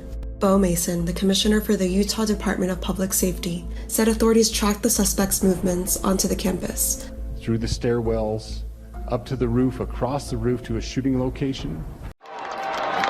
At 12:07 p.m., a crowd awaits Charlie Kirk at UVU, the first stop on Turning Point USA's The American Comeback Tour. Supporters start chanting Kirk's name ahead of his appearance. Around 12:09, Kirk makes his appearance and throws hats out into the crowd of about 3,000 people. All right, we're gonna get started, everybody. You know how it works. 12:11 p.m., Kirk begins speaking, opening debate and answering questions from individuals in the crowd. At 12:23 p.m., Kirk is hit with a single shot to the neck, appearing to come from an elevated position on a nearby rooftop. Video shows Kirk being carried by 6 men to an SUV, which transports him to Timpanogos Regional Hospital. According to authorities, immediately following the shooting, the subject moved to the other side of the building, jumped off of the building, and fled campus into a nearby neighborhood. At 12:52 p.m., UVU sent out an alert that police are investigating and that a suspect is in custody. The person of interest is released after questioning. At 2:22 p.m., the Orem Police Department said the shooting suspect was not in custody and is still at large. At 2:40 p.m., President Donald Trump announces in a post on Truth Social that Charlie Kirk has died from his injuries, writing, quote, "No one understood or had the heart of the youth in the United States of America." I will say Trump's behavior on this is very Trump and also very strange. I've talked about this before. He's like virtually incapable of like expressing grief in a normal fashion. And he did that here as well, where he had to be the first to announce that Charlie Kirk was pronounced dead, if you noticed. And also he had to be the first to announce that the shooter of Charlie Kirk was apprehended. They waited. They apprehended him at night, and they waited until morning for Donald Trump to go on fucking Fox and Friends and reveal this information. It is so crazy. Not only that, but also, if you want to know how little he gives a fuck, there's also this moment where they ask him, "My condolences on the loss of your friend Charlie Kirk. How are you holding up?" Let's hear what Donald Trump's response was to this question. I think very good. And by the way, right there, you see all the trucks. They've just started construction of the new ballroom for the White House, which is something they've been trying to get, as you know, for about 150 years. And it's going to be a beauty. It'll be an absolutely magnificent structure. And I just see all the trucks. We just started, so it'll get done very nicely, and it'll be one of the best anywhere in the world, actually. Thank you so much. Yeah, on 9/11, he went to the Yankees game, and he just sat there and he was fucking dancing. That was the night. That was the day after Charlie Kirk had been assassinated. So like, it's so funny to me that like conservatives will be like, "This is bloody murder. This is the most impactful, most important figure." And for many conservatives, it probably is, right? Charlie Kirk was an incredibly important figure for a lot of conservatives, I guess, and they cared about him quite a bit. Trump is not one of those people, because I think he's just like it is impossible for him to care about anything but himself. That's my point. So they are just very cynically, I think a lot of the right has moved in a very weird fashion in the aftermath of this, or I guess perhaps expected fashion, like super sociopathic. People are salivating at the throne.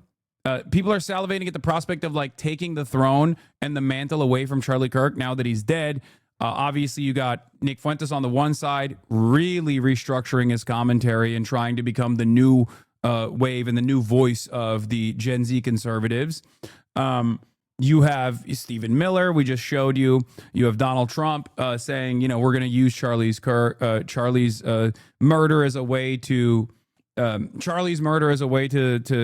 persecute political dissidents. You have the Steven Crowder going from number 2 largest conservative show to number 1. You have Ben Shapiro talking about potentially taking over Turning Point USA as well. So there are a million different things that these guys have done that basically shows, with the exception of like Candace Owens, I would say, that these guys don't give a fuck about anything, and certainly not about Charlie Kirk the person, but more so about like what they can get out of the situation. Okay. Now, of course, before people say, "Hasan, what about you?" It's like, well, you already know my position. I'm not a friend of Charlie Kirk. I was his ideological opposition. So I think I have a different set of expectations here. Like, obviously, I'm not going to run around fucking celebrating this because it's infinitely, you're weird as fuck. Okay.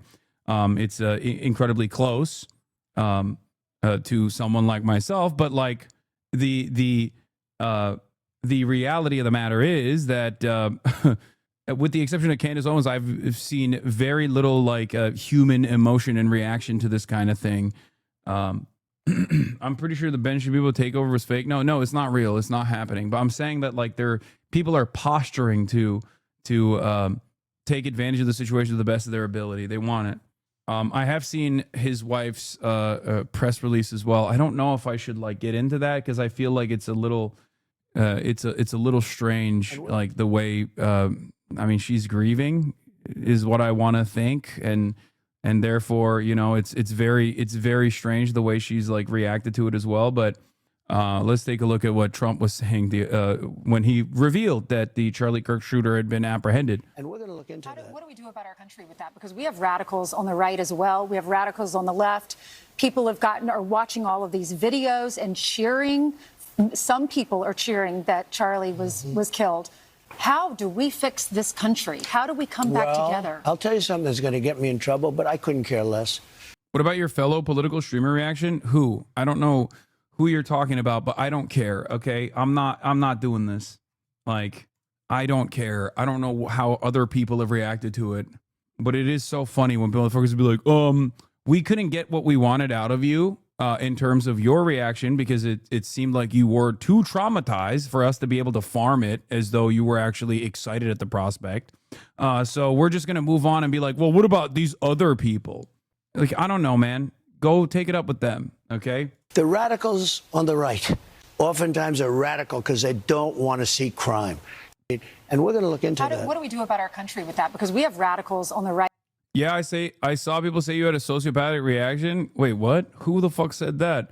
They must have seen something entirely different. They probably got duped by like some other shit. Anyway, I'm not also in the business. I'm not in the business of like weighing in on whether someone has demonstrated like sufficient grief. Okay, we're not even talking about that at this moment. But yeah, there is also this going on. There's an ongoing smear campaign on Twitter that has led to all of right-wing Twitter targeting Hasan. Yeah, this is something that I have noticed as well. I think Elon, this is the reason why I said I think Elon Musk wants me to be killed.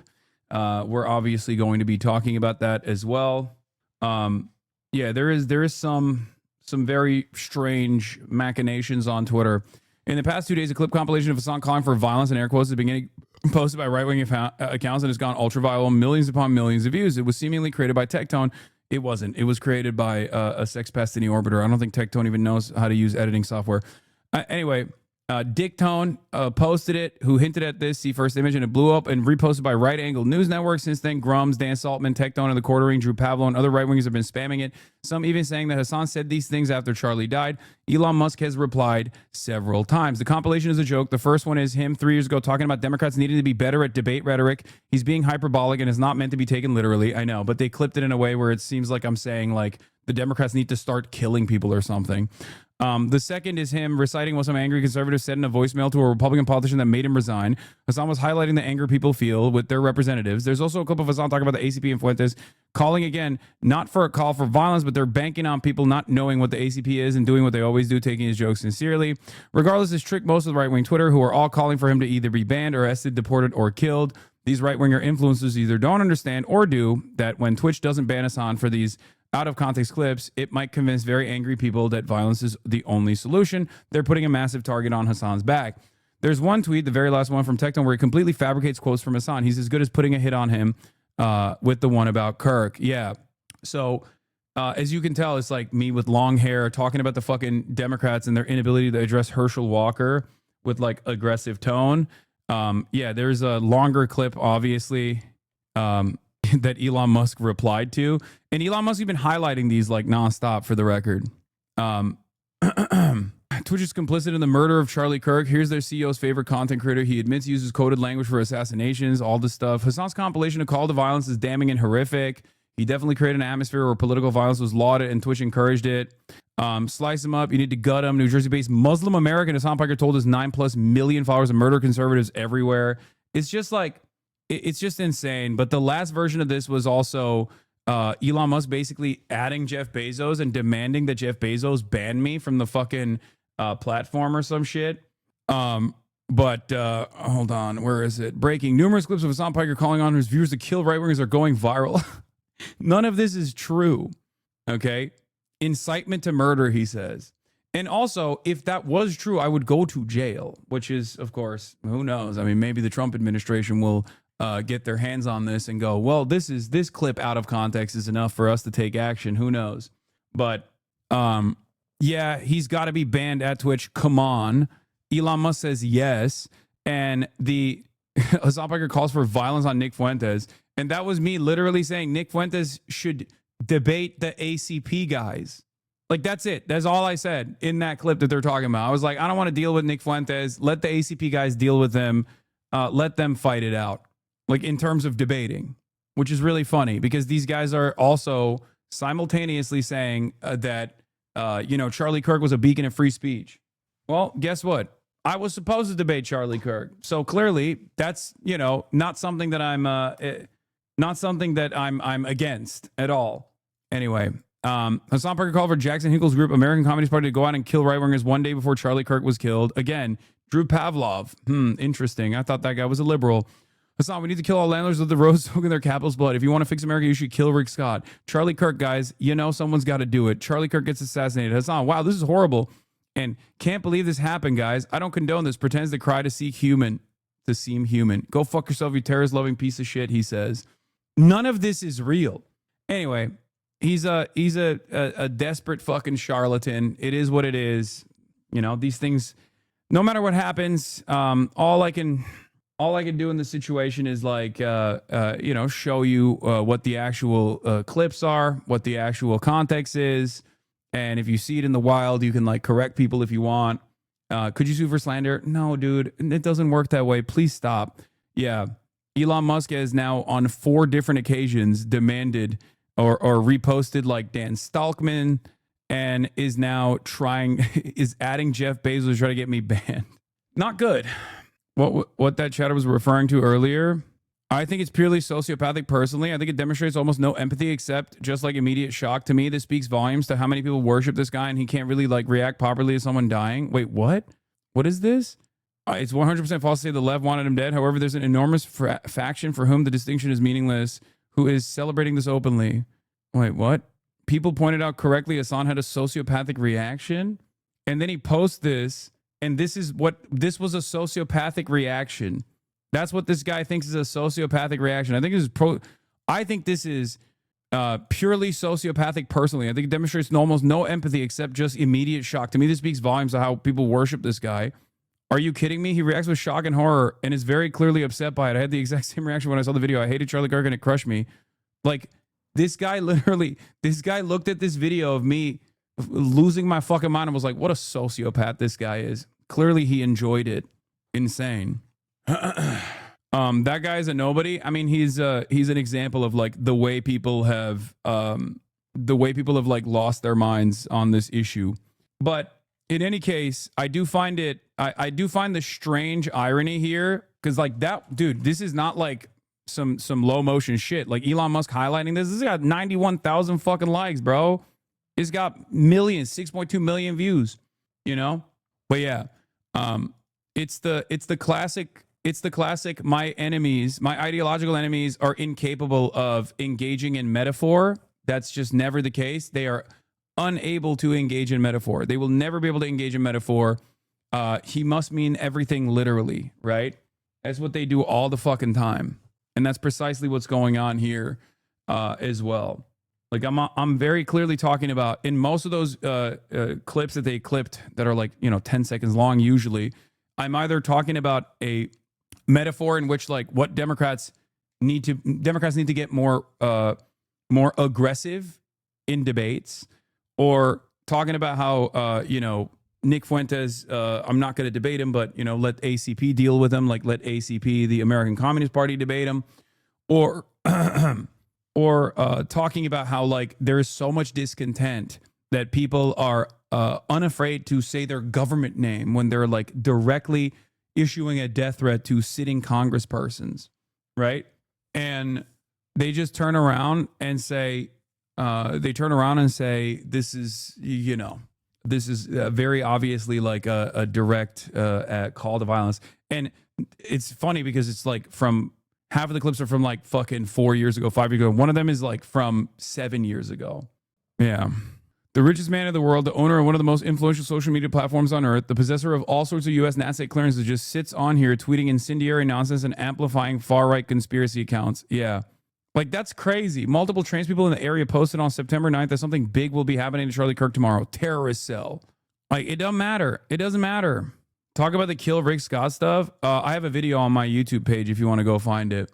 That was yet another instance where like Republicans were manufacturing outrage and misconstruing my words. I mean, like I said, all of those things I've addressed a million times over. You should make a YouTube video of you just addressing and shattering all this fabricated nonsense. Should I? What do you say when I tell you that those videos exist already? I have an entire channel dedicated to where they get those clips from. Do you think it matters to these people? Do you think they care about the truth? No, of course not. Yeah, because no one would go back and find all those individual videos. I mean, it doesn't matter. The debunking doesn't matter. I have done the debunking a million times over. It just, people don't care. They're not, you can only convince someone who is actually invested in the truth. If they're not invested in the truth, and this is not something that they're interested in at all, they're just like angry and they're looking for a target that they find to be appropriate, you're never going to be able to, like, you might be able to convince your parents who are just like, oh, I heard this guy that you're watching has said a bunch of violent stuff. You can have a conversation with them and be like, that's not the case. Here's why it's out of context. He's speaking metaphorically, blah, blah, blah. But like to the average onlooker online who has already established their worldview, who are just literally not reasoning, who are not listening to reason whatsoever, they're angry. They're looking for a valid target. I happen to be the most visible target that they can launch their endless anger towards. Yeah. Like the dude that Elon Musk retweeted, Dan Stalkman, has openly admitted that the truth doesn't matter as long as people are shitting on me. Like, he has said it before. He does not care. He thinks it's totally appropriate because I'm the singular most evil figure in American politics. You know? The Rick Scott video was clear and concise format that lends well to debunking, though. Yeah. Yeah, they have like, I mean, they have a pretty sophisticated network of harassment that even journalists have written about at this point. Like Bloomberg wrote an article about it. The difference is, of course, like there's only one country's troll operations and troll farms that will take it to that level, and that country is Israel. And I think we all know, you know, I am an op to the state of Israel. So they will use their sophisticated influence peddling operation to elevate Gamergate style harassment campaigns and like try to legitimize them, because there's a network of newspapers that will always cover that shit too. New York Post, Jewish Insider, sometimes Fox News will do it as well. But yeah, if you're coming in here to be like, oh, well, you should do a debunking, it's like, we've had these issues many, many times over, you know? It's not new. All right, let's continue. So we got more stuff on Tyler Robinson as well. Better than Charlie. At 4 p.m., Utah Governor Spencer Cox clarifies during a press conference that there is a person of interest in custody who is being questioned. To whoever did this, we will find you.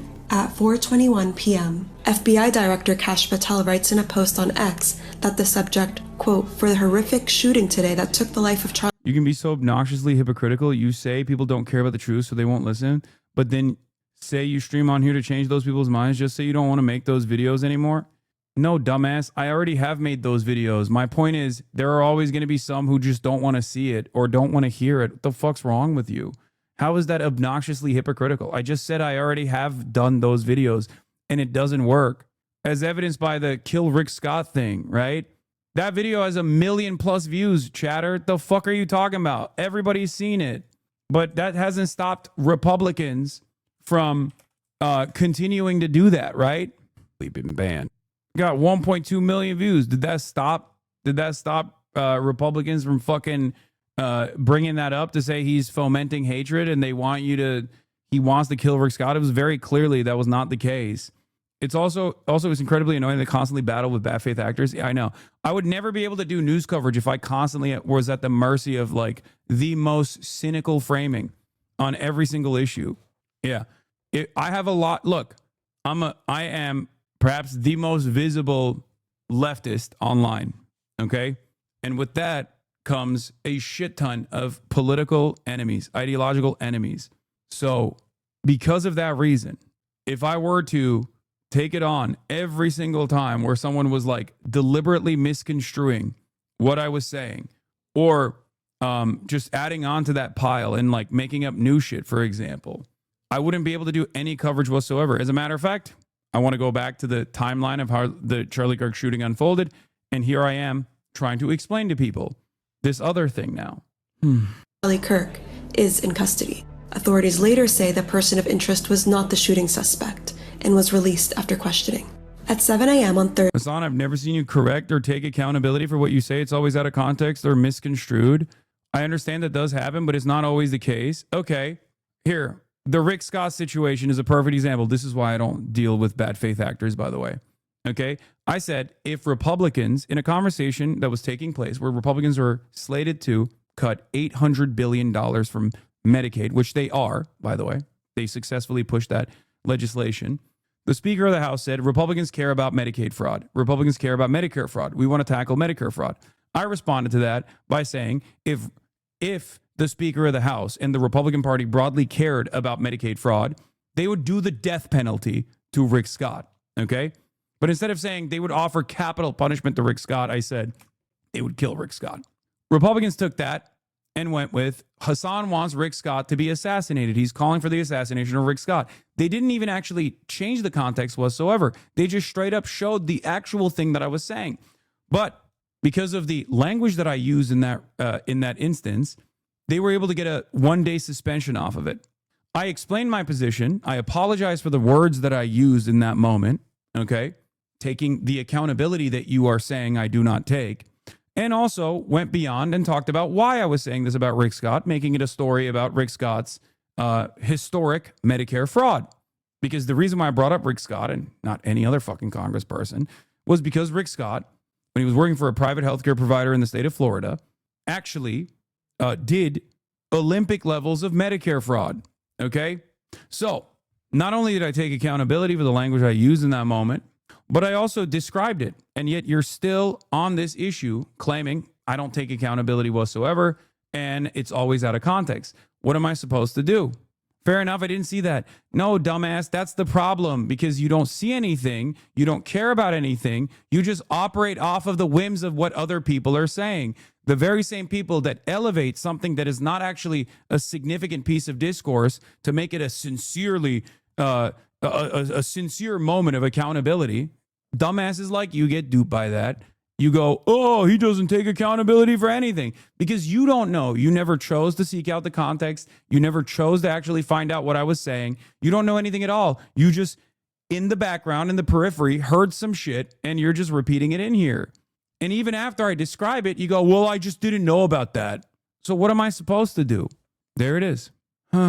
Isn't that a big one, though, especially given the emotions on the Republican side, even if it's for the sake of the optics and convincing a fraction of people who actually search for information, even to marginally reduce safety concerns? Maybe, potentially. Yeah, the gut them thing is exactly the same. You're using scary words, but it's being metaphorical about winning a debate. Yeah, 100%. Like, if you look at the context of it, it's very clear what I'm saying. I'm talking about the Herschel Walker debate, the Georgia debate from many, many years ago. I don't even look the same. My background is different. My hair is different. But that doesn't stop people from going off on these ridiculous tangents, talking about how, here, this is what I was looking for. Wingers, I'm sick and tired of it. Left wingers, liberals, you need to be fucking showing your opponent's guts on there, okay? You need to be gutting them. You need to be shanking these motherfuckers and letting their intestines just ride on stage. What the fuck is this shit, man? Slice them up. Slice them and fucking dice them. What the fuck is this? You know what's really ironic about this, by the way? I defended Donald Trump when liberals were attacking Donald Trump about the Liz Cheney comments. No, not in Minecraft. I'm talking about fucking debating, dude. Shut up. You cannot have a bigger fucking layup.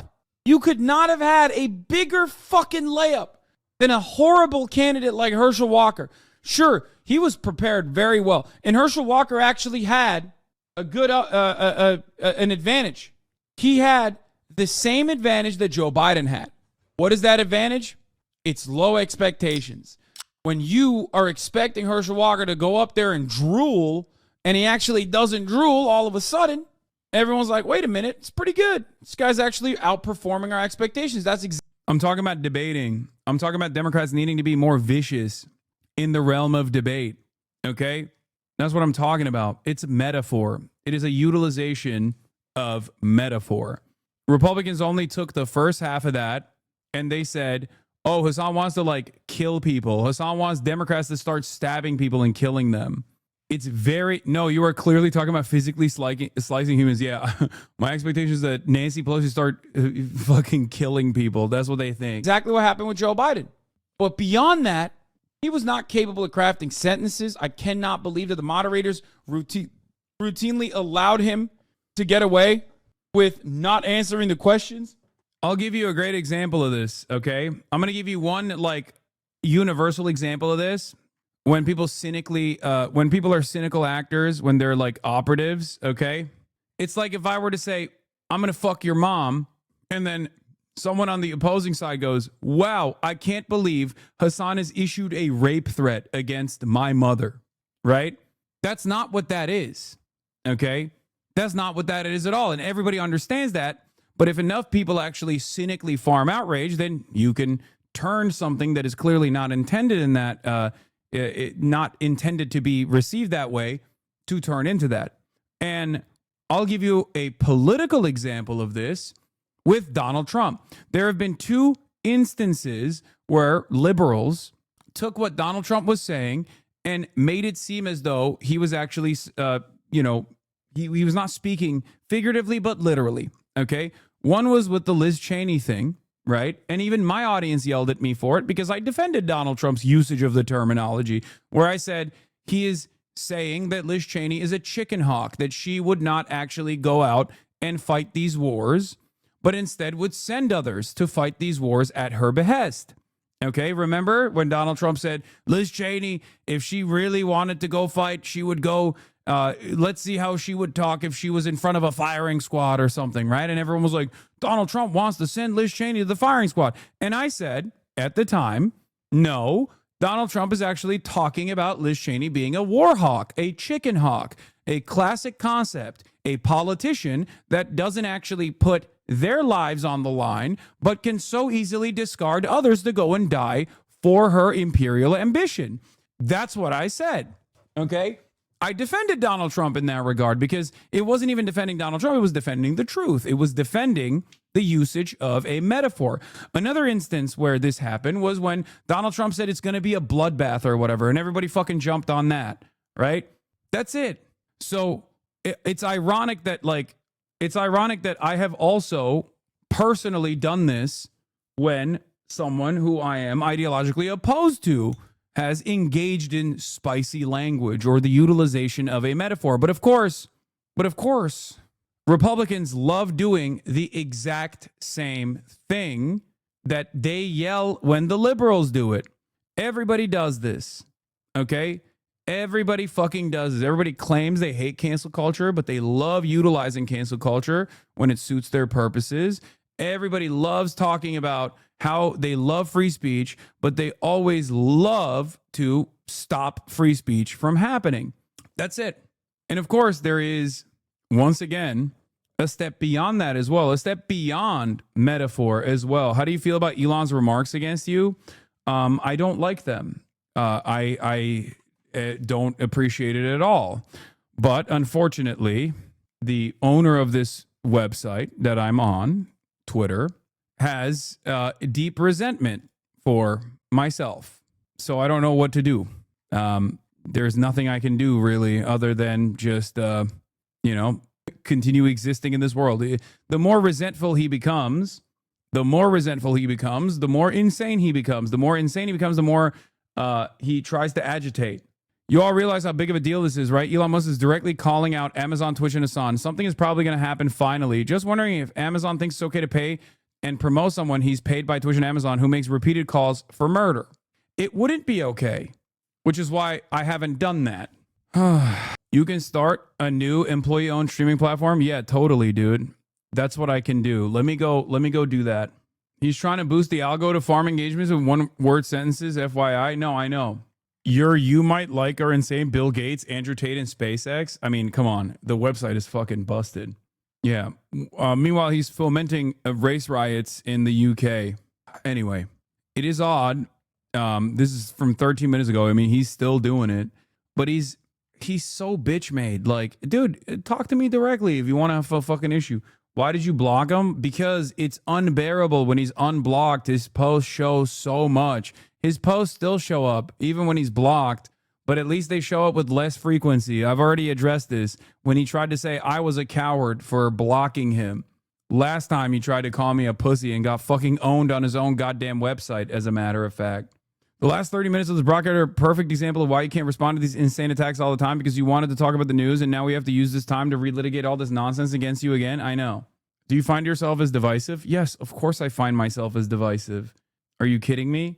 Dude, there are people in this country, there are a decent number of people in this country who believe the most demented shit. Obviously, I'm going to say certain things that they find to be ridiculous. The problem is, larger and larger numbers of the population, due to like spending too much time online and breaking their brains through the algorithm, are becoming increasingly more insane.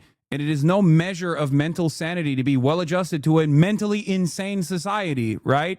So yes, I am a divisive figure. I'll give you an example, okay?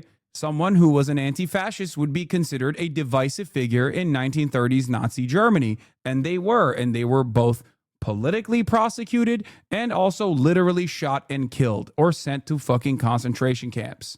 Okay? That doesn't mean that they were wrong. I think we can understand that in 2025. All right?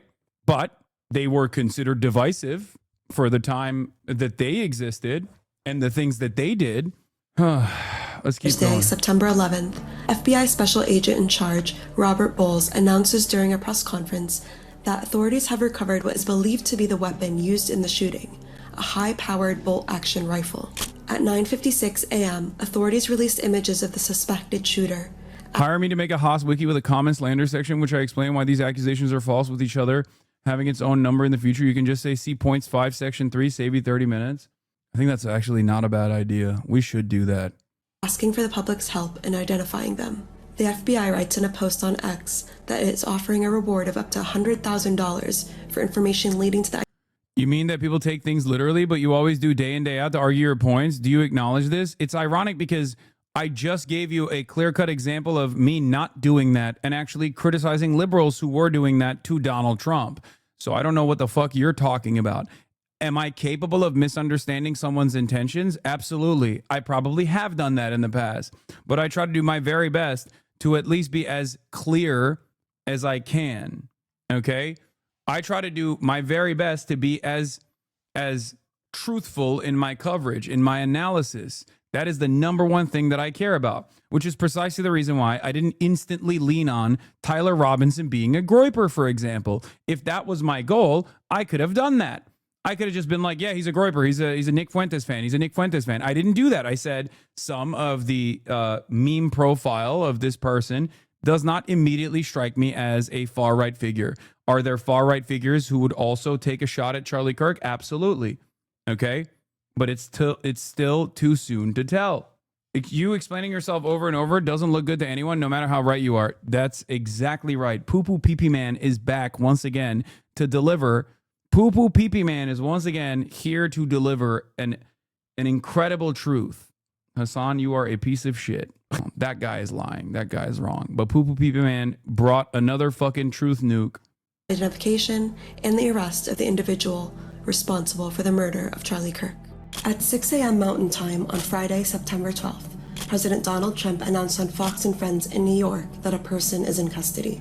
As I'm walking in, they said, looking real good. They have the person that they wanted. At 8 a.m., Utah Governor Spencer Cox said at a press conference that Tyler Robinson, a Utah native, was identified as the person who shot and killed Kirk. Good morning, ladies and gentlemen. We got him. He was taken into custody in St. George, Utah on Friday. Cox said that after Robinson's father recognized his son in the distributed photographs, he told Robinson to turn himself in. Robinson initially said no, but later changed his mind, officials said. The father then called a youth pastor, who is also a U.S. Marshals Task Force officer. The officer advised the father to have Robinson stay in place. This information was then conveyed to the FBI. I'm grateful that at this moment we have an opportunity to bring closure to this very dark chapter in our nation's history. We got him. Am I going to talk about Kash Patel's incompetence? Oh my God. I already have, but I will continue to do so. I think this incident showed us that at 100% the whole, like, let's get a bunch of fucking podcasters to be in charge of the FBI was a bad decision. Okay. It was not a good decision at all. Metatron uploaded a video about you claiming that you were one of the instigators of killing Charlie Kirk. Dude, please stop. Okay? Yes, there are going to be a lot of apolitical figures who are actually secretly right-wing and a lot of openly right-wing figures that will try to put the fucking crosshairs on myself. Okay? I don't even know if that's a real person at all. I don't know who the fuck Metatron is. It doesn't matter. Okay? He averages 35,000 views a video. Come on, man. Oh my God. Optimus Prime made a video about you, bro. It's true. Elon just retweeted about you. I know. Okay? That's a little bit more relevant than some random fucking dickhead who apparently defended Elon Musk's Nazi salute. Okay? On the evening of September 11th, a family member of Tyler Robinson reached out to a family friend who contacted the Washington County Sheriff's Office with information that Robinson had confessed to them or implied that he had committed the incident. This information was relayed to the Utah County Sheriff's Office and scene investigators at Utah Valley University. This information was also conveyed to the FBI. Investigators reviewed additional video footage from UVU surveillance and identified Robinson arriving on UVU campus in a gray Dodge Challenger at approximately 8:29 a.m. on September 10th, in which he is observed on video in a plain maroon t-shirt, light-colored shorts, a black hat with a white logo, and light-colored shoes. When encountered in person by investigators in Washington County on September 12th, in the early morning hours, Robinson was observed in consistent clothing with those surveillance images. Investigators interviewed a family member of Robinson who stated that Robinson had become more political in recent years. The family member referenced a recent incident in which Robinson came to dinner prior to September 10th, and in the conversation with another family member, Robinson mentioned Charlie Kirk was coming to UVU. They talked about why they didn't like him and the viewpoints that he had. The family member also stated Kirk was full of hate and spreading hate. The family member also confirmed Robinson had a gray Dodge Challenger. Investigators identified an individual as the roommate of Robinson. Investigators interviewed that roommate, who stated that his roommate, referring to Robinson, made a joke on Discord. Investigators asked if he would show them the messages on Discord. He opened it and showed several messages to investigators and allowed investigators to take photos of the screen as each message was shown by Robinson's roommate. These photos consisted of various messages, including content of messages between the phone contact named Tyler with an emoji icon and Robinson's roommate's device. The content of these New York Times apparently has the messages. We're going to look at it. Before he was arrested on suspicion of carrying out the assassination, 22-year-old Tyler Robinson sent friends messages showing that he was closely following the news about the killing. The day after Charlie Kirk was killed, an acquaintance of Tyler Robinson's posed a question to him in a group chat. The FBI had just released 2 grainy surveillance images of a skinny young man in a cap and sunglasses walking in a stairwell on the Utah Valley University campus, and it asked the public's help in identifying the suspect. Tagging Mr. Robinson's username on Discord, a messaging platform, the acquaintance attached the images and wrote, "Where you at?" with a skull emoji, suggesting that Mr. Robinson, 22, looked like the man being sought. Mr. Robinson replied with a minute. His doppelganger, he wrote, was trying to get me in trouble. Tyler killed Charlie, another user wrote, apparently in jest. That was on Thursday afternoon, 1 p.m. local time. It was not until later that night, nearly 34 hours after the shooting, that Mr. Robinson was arrested on suspicion of carrying out the assassination of Mr. Kirk, 31, a conservative pundit whose killing has inflamed the political world. The Discord messages were the clearest glimpse yet of the suspect's demeanor in the hours after the killing. They were shared with the New York Times by someone who knew Mr. Robinson in high school and has kept up with him in the group chat, which includes about 20 people, but said he had not seen Mr. Robinson in person for several years. He spoke on the condition that his name not be used, fearing harassment for being an acquaintance of the suspect. The Times independently verified that the person who shared the screenshots attended high school with Mr. Robinson and found other indications that they knew one another. The screenshots were shared at the request of the Times. Discord declined to confirm Mr. Robinson's username, but it matches several other accounts that he used elsewhere online. The suspect is expected to be formally charged by local prosecutors on Tuesday. It was not clear on Saturday if he had a lawyer. The messages do not shed light on a possible motivation for the shooting, which has been fiercely debated by people trying to ascribe blame to a political side. A police officer wrote in an affidavit that Mr. Robinson had recently discussed Mr. Kirk's upcoming event in Utah with a family member and that the two had talked about why they didn't like him. People who knew Mr. Robinson over the years said that he was extremely intelligent, followed current events, and spent much of his time online or playing video games.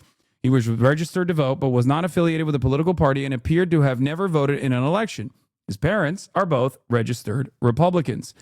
On Sunday, Governor Spencer Cox of Utah said in a television interview that Mr. Robinson had a leftist ideology, but he also cautioned that it could take time for an exact motivation to emerge.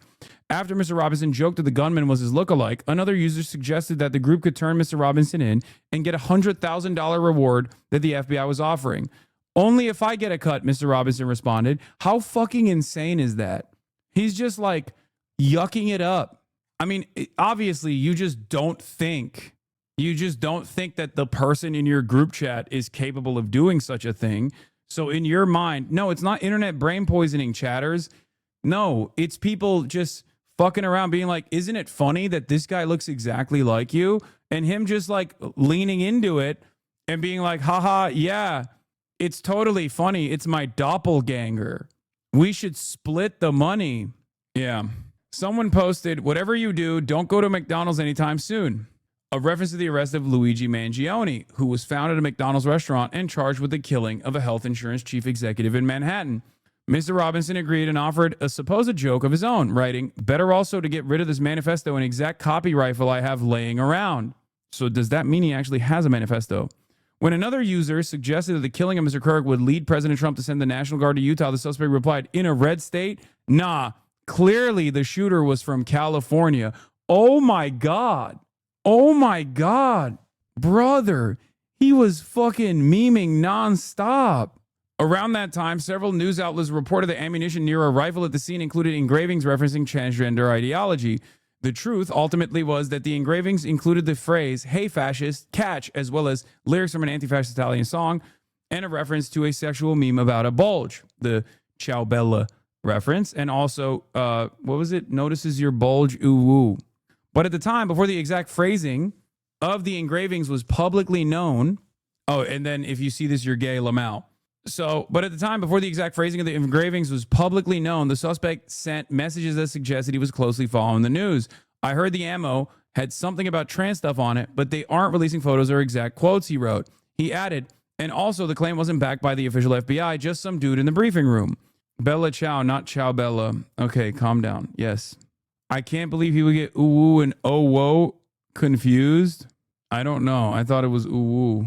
Anyway, Utah's governor said in television interview on Sunday that a person previously described as a roommate of the suspect was in fact a boyfriend who was transitioning to become a woman, and he said that the person was fully cooperating with authorities and was shocked by what had happened.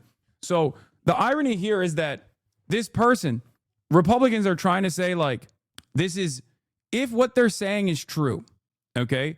If what they're saying is true, this would mean that the trans person involved in this is unironically the good party, okay? A cis white guy shoes Charlie Kirk, and it's the trans person that's like, yo, that was fucked up. I'm cooperating with the fucking authorities. Even if there is evidence of that happening, what's crazy about the situation is that it's not the trans person that pulled the trigger, and Republicans are still like, nope. How is he cis if he's dating a trans person? Dog, what the fuck do you mean? You don't become trans when you date a trans person, even if they are dating, which I don't even know if they are. What? Cisgender just means that you are the gender that you were assigned at birth. Transgender means that you do not subscribe to the gender that you were assigned, the sex you were assigned at birth. Okay, that's it. Cis doesn't mean gay or anything like that. There's no like trans cooties or whatever. Mr. Robinson's message on Discord appeared next to his avatar, which was from a Garfield comic and depicted the confused face of Garfield's owner, John Arbuckle. At one point, he joked in a message, I'm actually Charlie Kirk. Wanted to get out of politics, so I faked my death. Now I can live out my dream life in Kansas. The police have said that the suspect walked onto campus ahead of the event, in which Mr. Kirk debated students with opposing beliefs and climbed up on the roof of a building about 400 feet away from where Kirk was speaking. The gunman fired one shot, they said, fatally striking Mr. Kirk, and then dropped down from the roof and rushed off campus. Hold on. The police said that Mr. Robinson had implied or confessed that he committed the crime and that he was then encouraged by a family member and family friend to turn himself in, which he did. He surrendered to the police in southwestern Utah, where he lived, more than 3 hours drive from the campus where the shooting took place. Following the suspect's arrest on Thursday night, members of the group chat on Discord struggled to believe that he was actually being accused of the crime. Our governor wants to give him the death penalty, dude, one wrote. Another said, I truly cannot distinguish if this is for real. Did you see the two photos of the suspect at campus and the mugshot next to each other? They look nothing alike. Yeah, man. Totally. Yeah. Superman and Clark Kent, two separate people, you know? That's how it is. I can't believe motherfuckers would be like, oh, he was wearing glasses and a hat. So very clearly, this is a different person. That's wild, man. A real Superman Clark Kent situation. Messages included messages affiliated with the contact Tyler, stating a need to retrieve a rifle from a drop point, leaving the rifle in a bush, messages related to visually watching the area where a rifle was left, and a message referring to having left the rifle wrapped in a towel. The messages also refer to engraving bullets and a mention of a scope and the rifle being unique. Messages from the contact Tyler also mentioned that he had changed outfits. I've heard people say, well, why are we so invested in this? There's violence happening all across our country, and violence is tragic everywhere. And every life taken is a child of God who deserves our love and respect and dignity. This is certainly about the tragic death, political assassination of Charlie Kirk.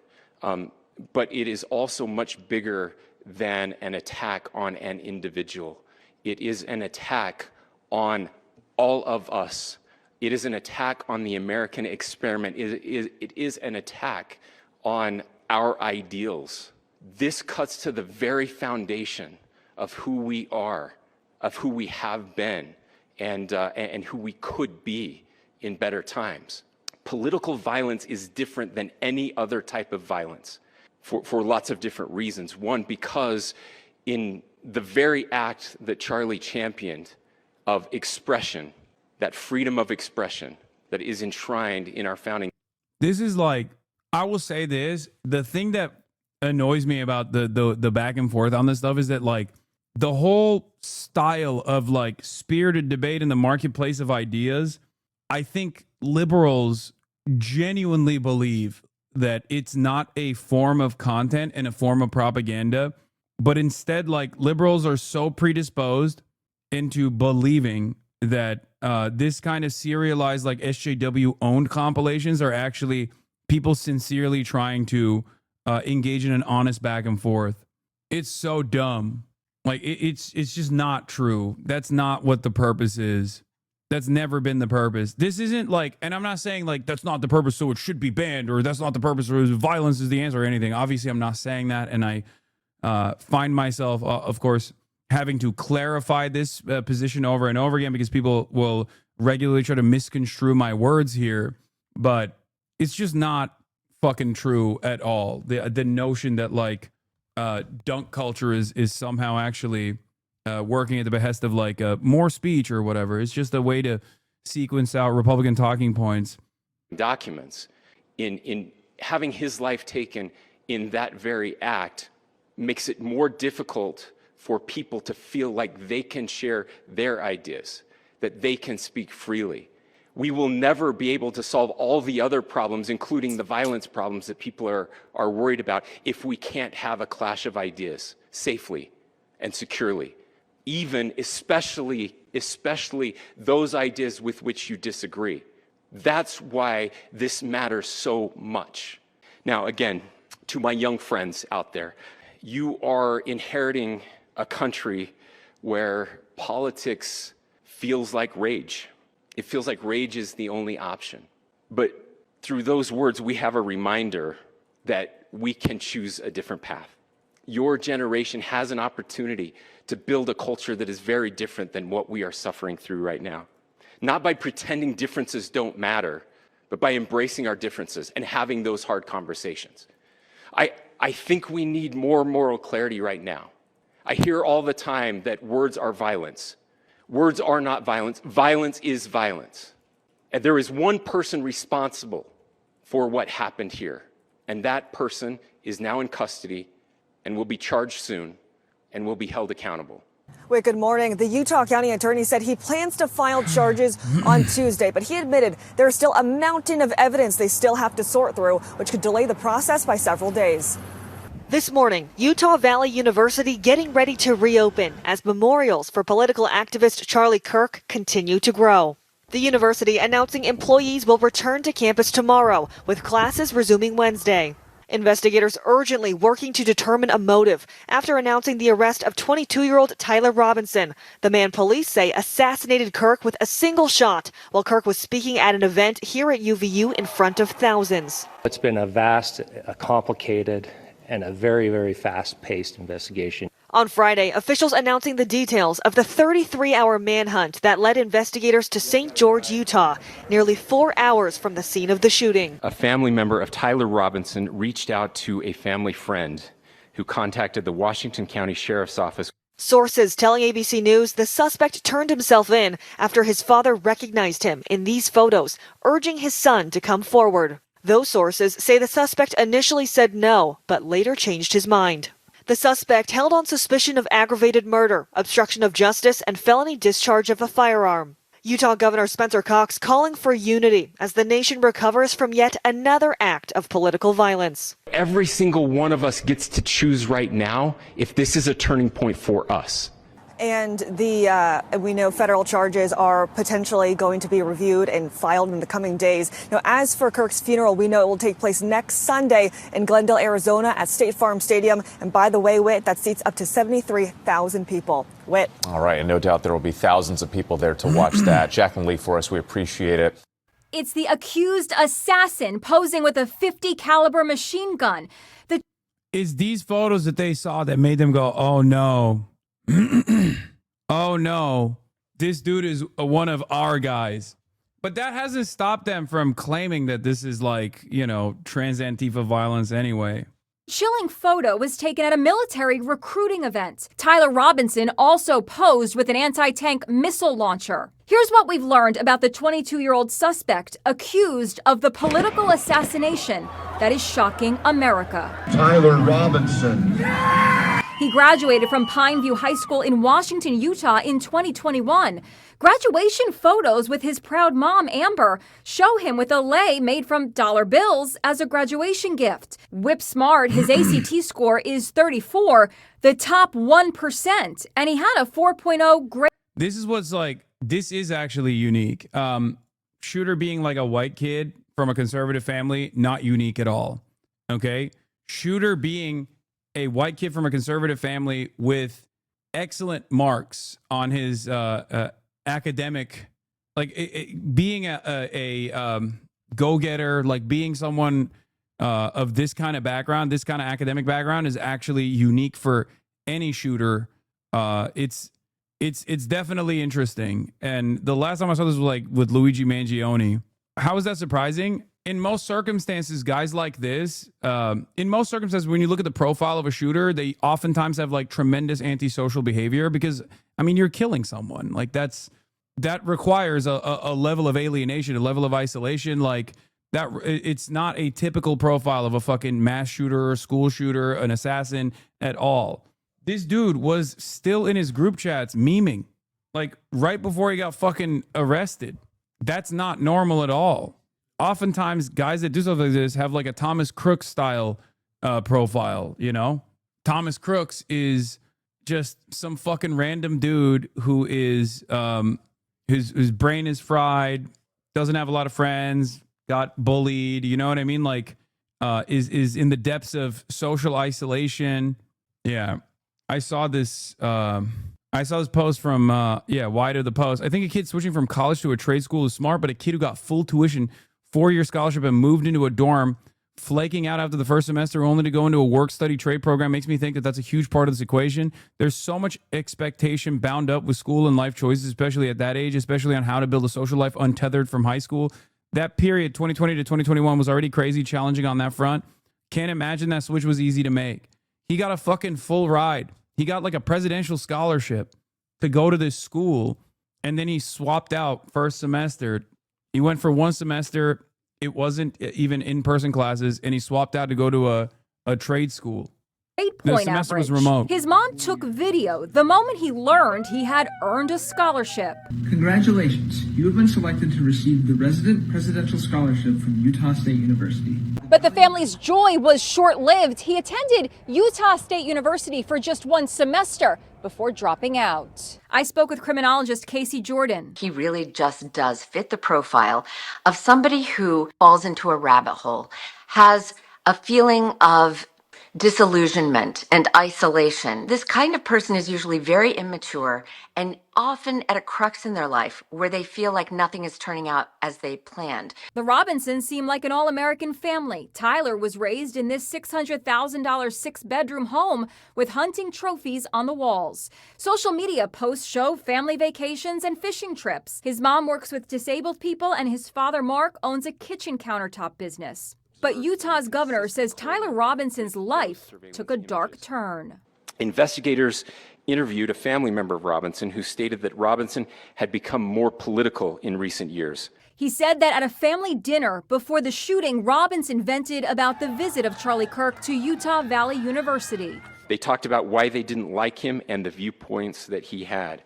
The family member also stated Kirk was full of hate and spreading hate. Investigators also revealed that Kirk's assassin left behind bullet casings with political messages. One says, "Hey fascists, catch." Another says, "Bella Ciao Ciao Ciao," a song used in the video game Far Cry 6 and which radical elements have adopted as an anti-fascist anthem. Bella Ciao Ciao.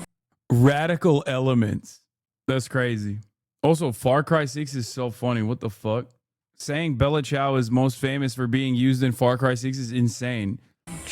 There was also a reference on the bullets to a violent video game, Helldivers 2. Violent video game.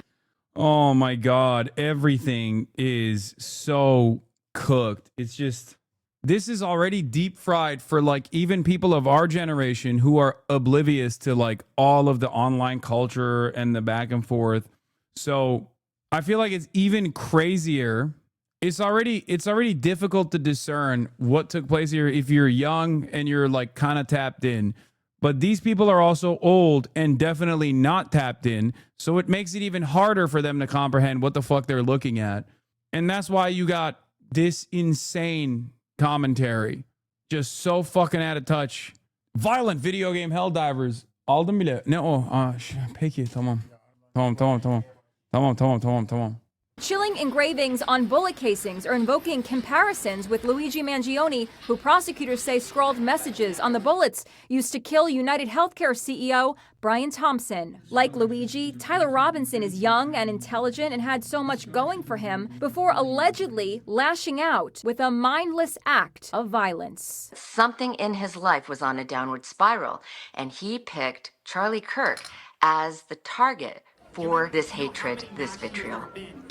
So, and now they're, as we covered already, they went from the shooter is trans to realizing the shooter is not trans to only going back to it now to say the shooter had the trans bullets to realizing the shooter's bullets weren't trans to now claiming that, well, the shooter was around a trans person, potentially a trans person. We don't even know if the person is trans or not. So we have found a way, or at least the Republicans have found a way to once again turned his back to trans people somehow. Charlie Kirk's alleged assassin, Tyler Robinson, reportedly lived with a transgender partner in Utah, according to FBI officials. And this is the same partner that reportedly came forward with messages from the suspect discussing the killing, including the rifle, engraved bullets, and a change of clothes. Retired FBI Supervisory Special Agent James Gagliano joining us now. You know, we've had this conversation, my friend, about the nexus of information as we continue to unpack this investigation. If you wouldn't mind, is it relevant at all as a data point who this person, this shooter was involved with? Does that matter at all as we look at the investigation in terms of the community? Lawrence, and I think even Rachel mentioned earlier, Discord communities. How do you unpack that when That's people the other say thing. They don't know what Discord is either. They don't. So these guys don't know what a fucking Discord is either. So they think it's like they don't understand that there's like different servers. They don't understand that it's a communication platform where people can just like talk to one another in the same way that you can with like Skype. So that's the other problem with this too, where they're just like, they're talking about shit that they don't understand at all, right? It's just, I don't know. It's all bad. Investigations are layered. And really, when you go to look at this now, we're seeing this new ideation, which is assassination culture. Yeah. What does that consist of? Starts out with a grievance. These are all grievance collectors, whether it's a mass shooter, a terrorist, or a political assassin. You add into that an ideology. My ideology is superior to yours. You're an existential threat. You're going to stop the next election. You're against my family unit. And last, moral absolutism. You believe that you are superior, your thinking is superior, and I have the right to take your... I don't even fully know where this, like, the roommate is trans is coming from. I think, like, they were pointing to the fact that, like, the roommate had, like a face filter, like a female face filter on a TikTok that had, like, 3 views or something. And also that the roommate was, like, photographed wearing, like a weird hat or something. Like, no, that I'm not even kidding. But I don't know. But they might be. They might be. But there's 2 reasons why it's like, there's 2 reasons. That's not it. It's been confirmed. They found social media accounts and everything. Like, originally they were talking about it because, like, there was a face filter thing. But they were active on trans subreddits. Oh, they found the Reddit, right? That was not his Reddit. That was the roommate's Reddit, right? I saw it. It was like the Jordan Peterson one, right? The one that likes Jordan Peterson and also loves the landlord, the land Chad subreddit or whatever. Like, it's like one of those like weird neoliberal type. Like, their online footprint is like very neoliberal kind of. That the land Chads is like a satirical subreddit, but I think they were like, maybe I misunderstood it. Anyway, we'll look at what it is. I don't know the full details and the full background, but what I saw initially was like people connecting it to like a random, you're spreading misinfo. They hated landlords who was making fun of it. Okay. Hold on. Calm down. I'm not spreading misinformation. I don't know the exact details. I'm going to get to it. Listen to my words. I am going to look into it. Do you hear that what I'm saying? I'm going to look into it further. I don't know. Understand the words that are coming out of my mouth. I'm saying, I don't know. I saw something before I went live and I didn't look too much into it. Okay? Calm down. Life, because I disagree with you. So in this country, we have a history, sadly, of political assassinations. That's right. And, let's take JFK, for example. People had a lot of ideas. And Dog, they were saying the roommate was trans because he posted himself on TikTok, the anime girl filter. But didn't the roommate also like have a Reddit account or something? Theories about what happened, and was that killer or shooter? He was obviously a disturbed person, but who was actually behind animating and using that disturbed person to actually, kill our president? So, do we know anything about that? And do you feel like our government can be trusted to dig that deep? We're certainly not immune to political violence. I mean, in our 250-year history, 4 sitting presidents have been assassinated. We're conditioned, sadly, Rachel, that's normal. Whether it's Gabby Giffords or Justice Kavanaugh, we think that that's almost our norm. Charlie was an interlocutor. He was somebody that just went to college campuses and debated. Now, in looking at this assassin and what he did, it was just a cacophony of errors and how clumsy it was. He was successful in what he ultimately set out to do in his dastardly deed. He is essentially a murderous nihilist. But the FBI now is digging deeper. Was he inspired by somebody or something? And was he directed, or did anybody provide any material support? That's important. That's what I want to know. Can we stay right there? And we got a statement from Discord, which is the chat feature, the gaming app that they were using. Now, they say that they've kicked him off the app, and the communications that took place were after the assassination. I'm not comfortable with just the company's answer. I want to see how forensic people do. Do you think there could have been planning on the app before? And if the people that he was communicating with knew about it or had conversation about it, will they be brought in? That's the tough thing. I mean, we cherish our Fourth Amendment protections, against illegal searches and seizures and all of our privacies that we appreciate as well.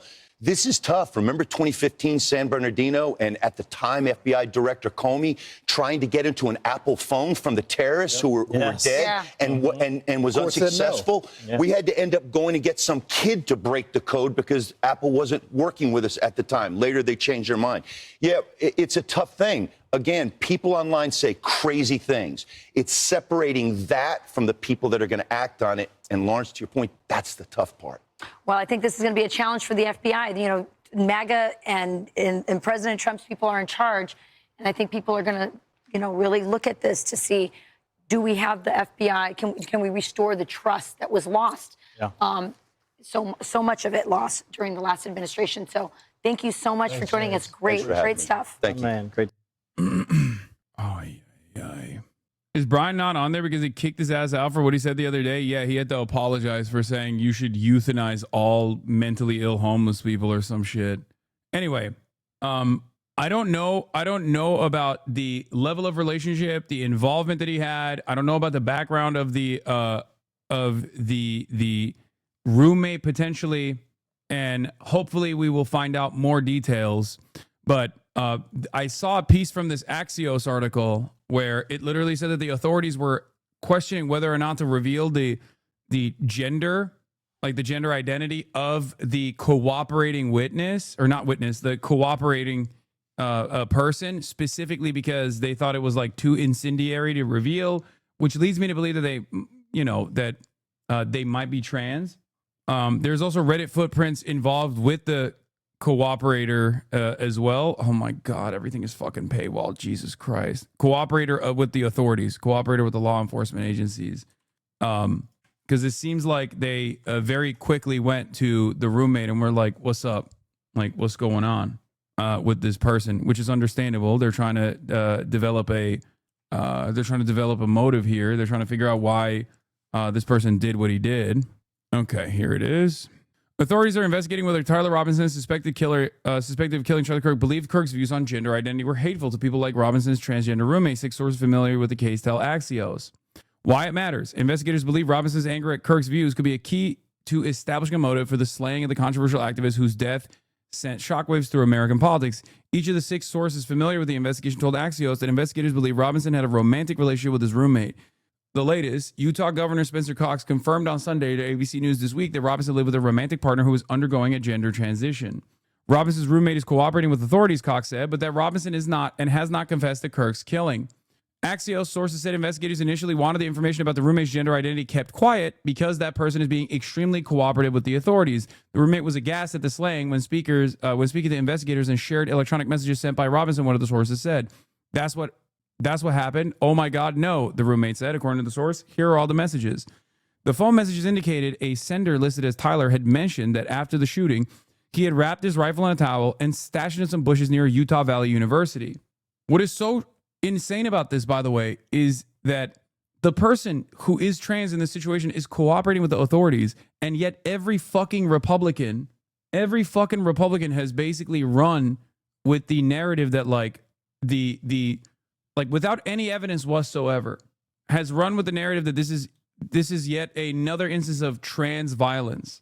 And I suspect, given the shooter's background, that he was like a white boy, you know, from a good family, a Republican family, they will try to say that like they'll go with a trans lover narrative and be like the trans lover actually poisoned his mind and radicalized them into taking this like violent act.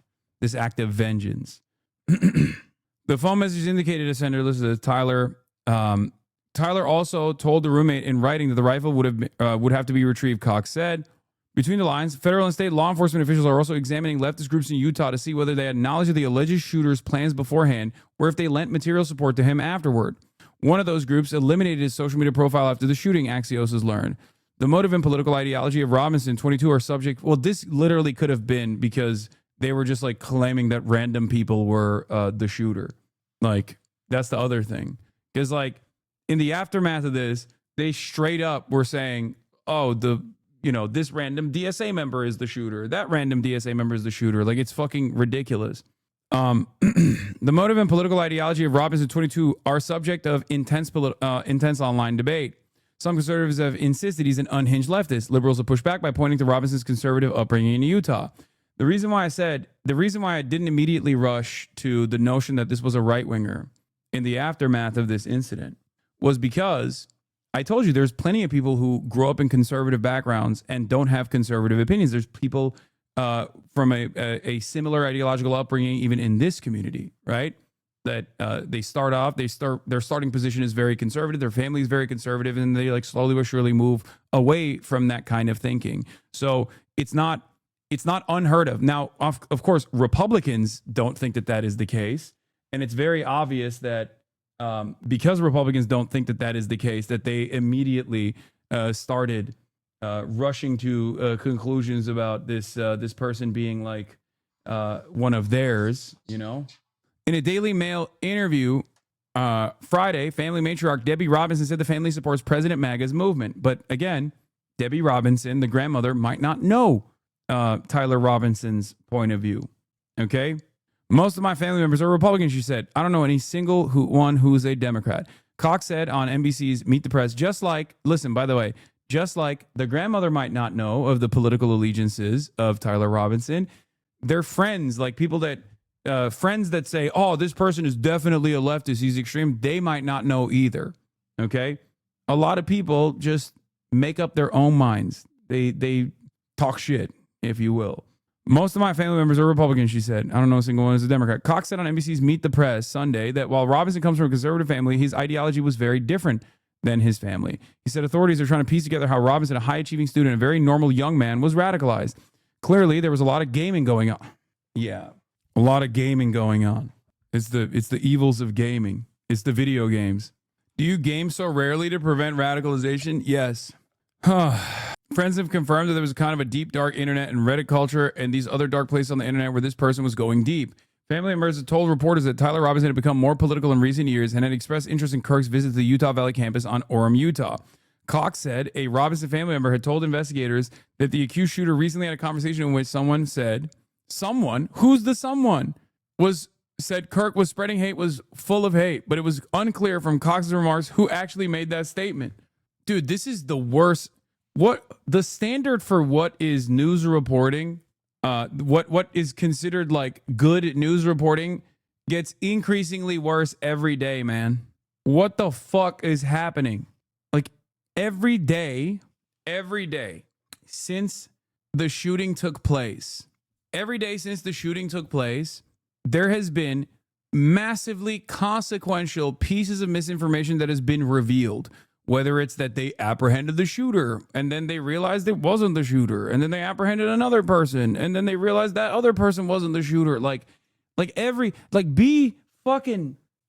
a little bit more careful. You guys are people in positions of power. This whole let's fucking destroy the institutions, it turns out was a mistake. Okay? You need to have competent people running in positions of power. You need to have people that don't, no matter what their ideology is, okay? No matter what their ideology is, even if they're right wing or left wing, it doesn't matter. In this moment, you're supposed to do your fucking job.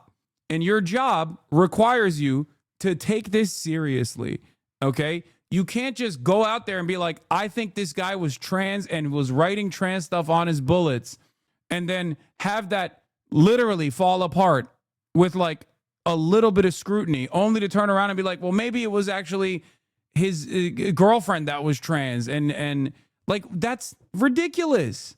That's fucking ridiculous. You can't do that, man. This is people's lives that you're talking about. The ways in which we have found out information about this story have been genuinely shocking. The ATF leak that went to Steven Crowder and then Wall Street Journal confirmed it and then had to retract it because it was half cooked. There wasn't they didn't see any primary materials whatsoever. They just went along with assessments being made without any sort of firm analysis. You cannot, Baba. Oh my God, my dad's phone is so loud, bro, and he doesn't hear it, and it's just ringing. It's just ringing. LGBTQ activists have criticized media outlets for erroneously reporting in the hours after the shooting that a bullet casing from the scene included a message related to transgender people. KIRK, who toured college campuses and challenged progressive students to debate him under a tent that said, "Prove me wrong," was an outspoken opponent of gender-affirming surgeries for minors and transgender athletes competing in women's sports. What they're saying is clearly that Robinson's roommate knew a lot and didn't say anything after the killing, so they're a person of interest officially and are cooperating. A second official said, "We want to keep it that way." Oh, thank you. Appreciate that. I'm Steve Doocy. I do want to start with some of the many unanswered questions about the investigation. You told the Wall Street Journal that it is, quote, very clear to us and to the investigators that this was a person who was deeply in. Crowder claims he got it right and wants you to apologize, Law. Wait, what? Me? Fuck Steven Crowder. The fuck do you mean? We were here. We saw it. Like, the ATF leak was half cooked. It didn't actually feature the actual message at all. The fuck are we talking about? Yemek benim ki geldi. Yeah, he got subpoenaed by the ATF. What is he talking about? Information that is pertinent to the investigation, that's important to the investigation, without proper analysis being revealed this way is literally has contributed to the misinformation environment. There's a reason why the ATF doesn't actually put out preliminary assessments without doing proper analysis. Indoctrinated with leftist ideology. Can you elaborate on that and be more specific? Well, sure. So that information comes from the people around him, from his family members and friends. That's how we got that information. Again, there's so much more that we're learning and so much more that we will learn. There will be official charges will be filed on Tuesday, and there will be much more evidence and information available then. And again, we're interviewing all kinds of people, everyone that knows him, and trying to learn more about what that motive actually was. Well, some outlets are reporting that the suspect lived with a transgender partner. Is that accurate? And are investigators looking at this part of his life as a possible motivation? Yes, definitely. And yes, I can confirm that. I know that has been reported. And this is also another part of the problem with the collapse of the institutions is when you don't know if you can trust them when they say something because they've already fucking fucked it up. Like when an official government representative tells me something, there has to be an assumption that he is, no matter what his political background is, no matter what his ideology is, I have to assume he is being sincere. I have to assume that he's not operating to score political points against like random subsects of the American population. Do you see what I mean? And when you actually reveal yourself to be biased in this regard, and so biased that you're willing to reveal half-truths or sometimes false information, and you lose that credibility, it makes it much harder to trust this person. It's like the Israel phenomena. Like, this man straight up said he was praying that the shooter wasn't, one of them. Now, of course, I think he meant like, someone from Utah, but he straight up said he wished the shooter was like, not from the country. Like, I know he meant from Utah, not from Utah, but come on, dude. Yeah, he's like, I pray that the shooter was a black Muslim transgender from Mexico illegally crossing the border. Like, that's an insane thing to say, bro. You're a governor. Like, you fucking take your position seriously, please. Yeah, motherfucker said he prayed 30 hours for that. Also, something to reconsider. Maybe your prayers don't work, man. I don't know what to tell you. The FBI has confirmed that as well, that the roommate was a romantic partner, a male transitioning to female. I can say that he has been very cooperative. This partner has been incredibly cooperative, had no idea that this was happening, and is working with investigators right now. And how is that relevant to the investigation when it comes to the motive? Are you learning that? Sure. Well, yeah, that's what we're trying to figure out right now. Again, it's easy to draw conclusions from that, and so we've got the shell casings, other forensic evidence that is coming in, and trying to piece all of those things together. You said that the roommate is being very helpful.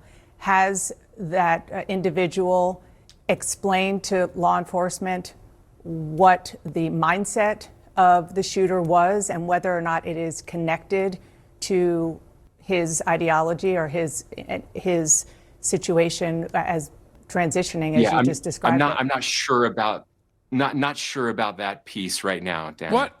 Okay, so we're not sure if the fact that he was romantically involved, as you say, with his partner who was transitioning is relevant to the motive of the murder based on the investigation. Well, sure. Again, all of these things we're trying to figure it out. I know everybody wants to know exactly why and point the finger, and I totally get that. I do too. Then why are you bringing this shit up, bro? What the fuck? Like, how is this helpful then? He's like, listen, we don't really know. The person who is trans is cooperating, but also don't let that get in the way of us fomenting hatred towards trans people in general. Come on now. Yeah, we can't let a crisis go to waste, you know?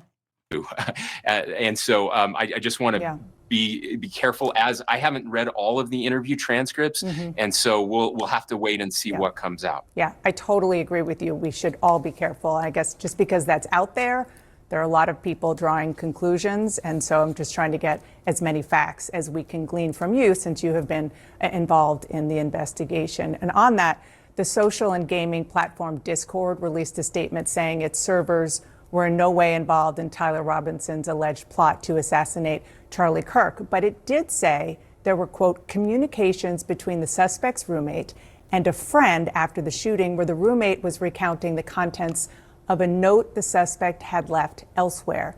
Can you tell us about that note that the shooter left?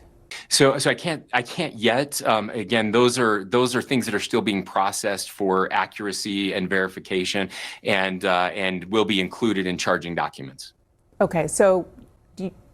Oh, now they want to fucking dial it back. Okay, not when it comes to speculating about the involvement of the trans roommate, but certainly when it comes to the actual note. I mean, can't reveal that. Sorry, that note was written by the white guy.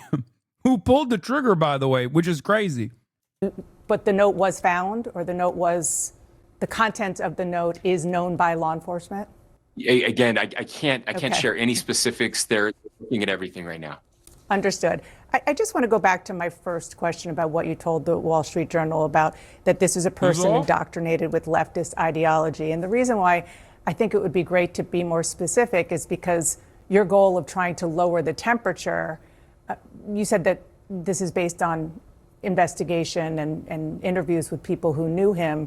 Did they just use the term leftist ideology, or did they give specifics?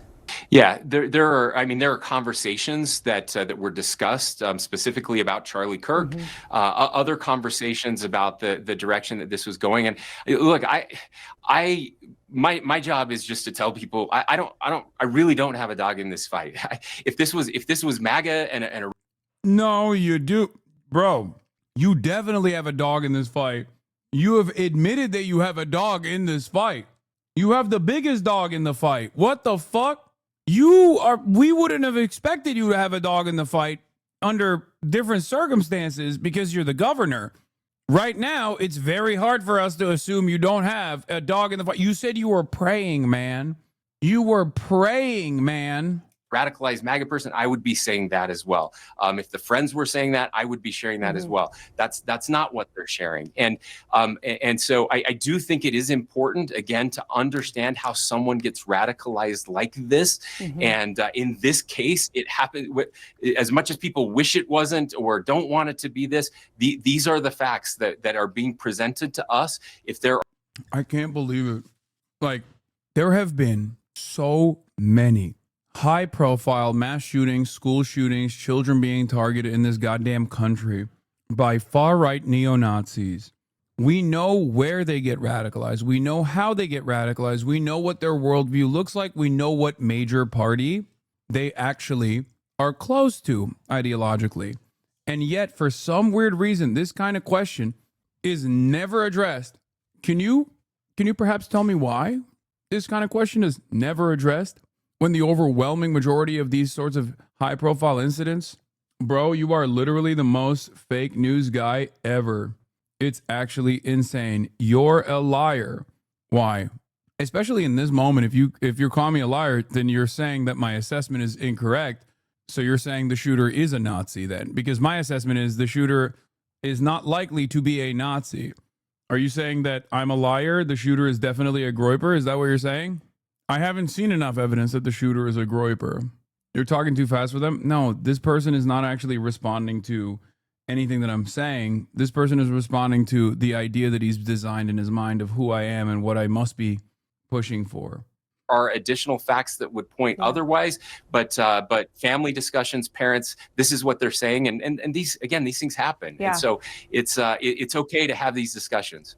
Listen, absolutely, and I'm just trying to get more facts, more details of the facts that you're putting out there. One last question on that. You just said right now, which is something that you mentioned on Friday, is that he had discussions with family members about Charlie Kirk. Do you have specifics on what he was saying about Charlie Kirk to his family? Just not a fan. That's all I can say. Okay, not a specific reason why. McKay Cop. Wow. You mean to tell me that the guy who shot and killed Charlie Kirk was not a fan of Charlie Kirk? That's great. Thank you. You really gave us a motive there. This clears up a lot of these questions. I was wondering if the guy who shot and killed Charlie Kirk was a fan of his or not. From The Atlantic is reporting that President Trump called you after your remarks on Friday, and that the president told you, quote, you know, the type of person who would do something like that to Charlie Kirk would love to do it to us. What was your response to the president in that conversation? Well, it was a long conversation, by the way. We talked about lots of things, but it was very sobering. And again, he's not wrong. I mean, as he knows better than anyone, as someone who literally was injured by a bullet. I mean, a fraction of an inch away from being killed a year ago. He understands that better than anyone. I would also just note that he also mentioned multiple times that he was grateful for the press conference and the message that we shared. And so I'm grateful, you know, that he's talked about nonviolence. He's quoted Charlie Kirk on the nonviolence issue. I understand he's also very angry, and I get that. This is his close personal friend, and anger is a normal reaction. So he was grateful for the press conference. Others in his orbit, Governor, were not.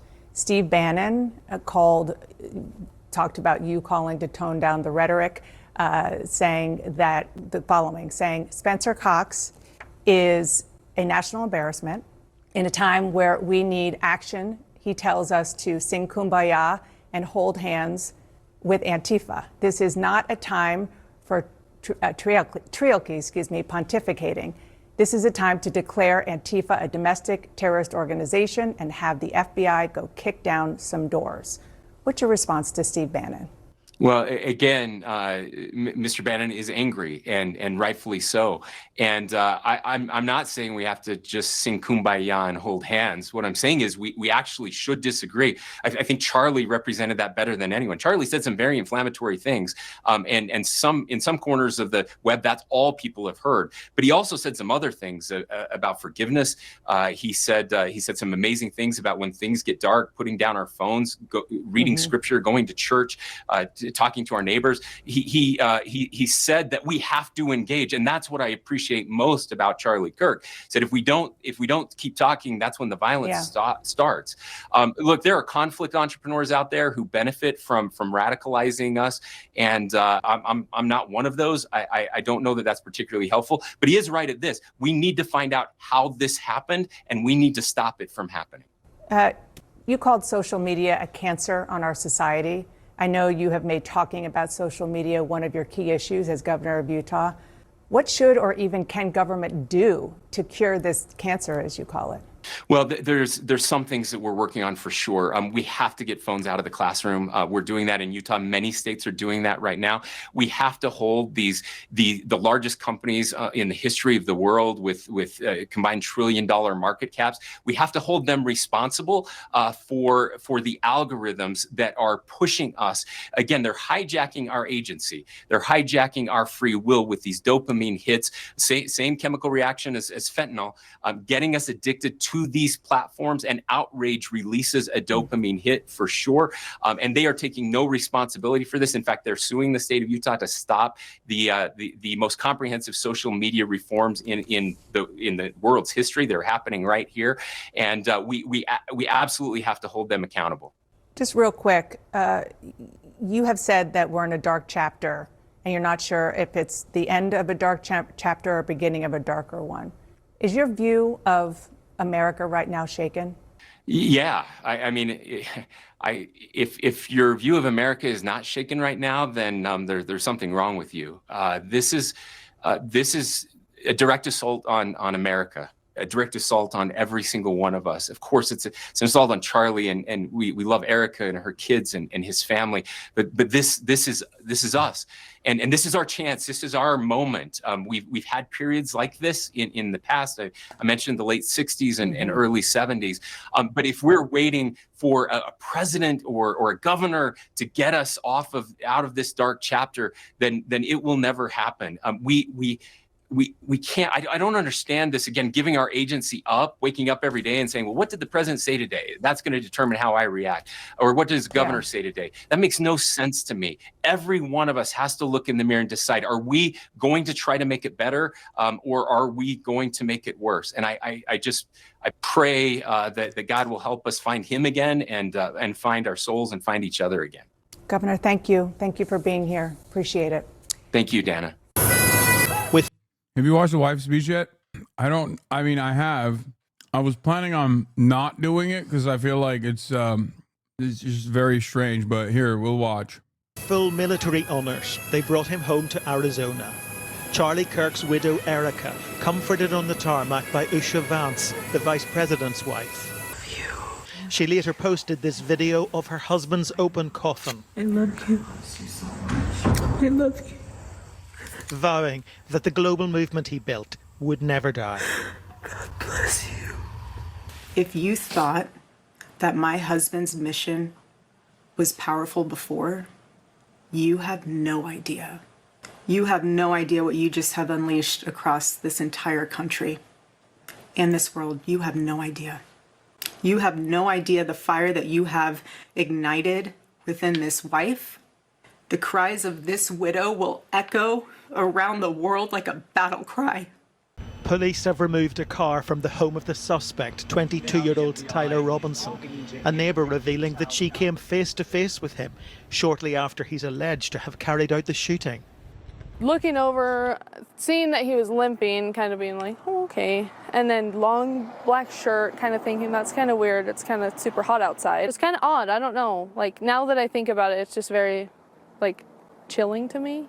The killing of the conservative influencer who championed Donald Trump highlights the depth of division here. 83-year-old Marty has been protesting outside the White House for 7 years. He was no fan of Charlie Kirk, but longs for peaceful discourse. I disagree with him on so many things. And certainly if he had been my neighbor, I would never have invited him to dinner nor accepted an invitation from him.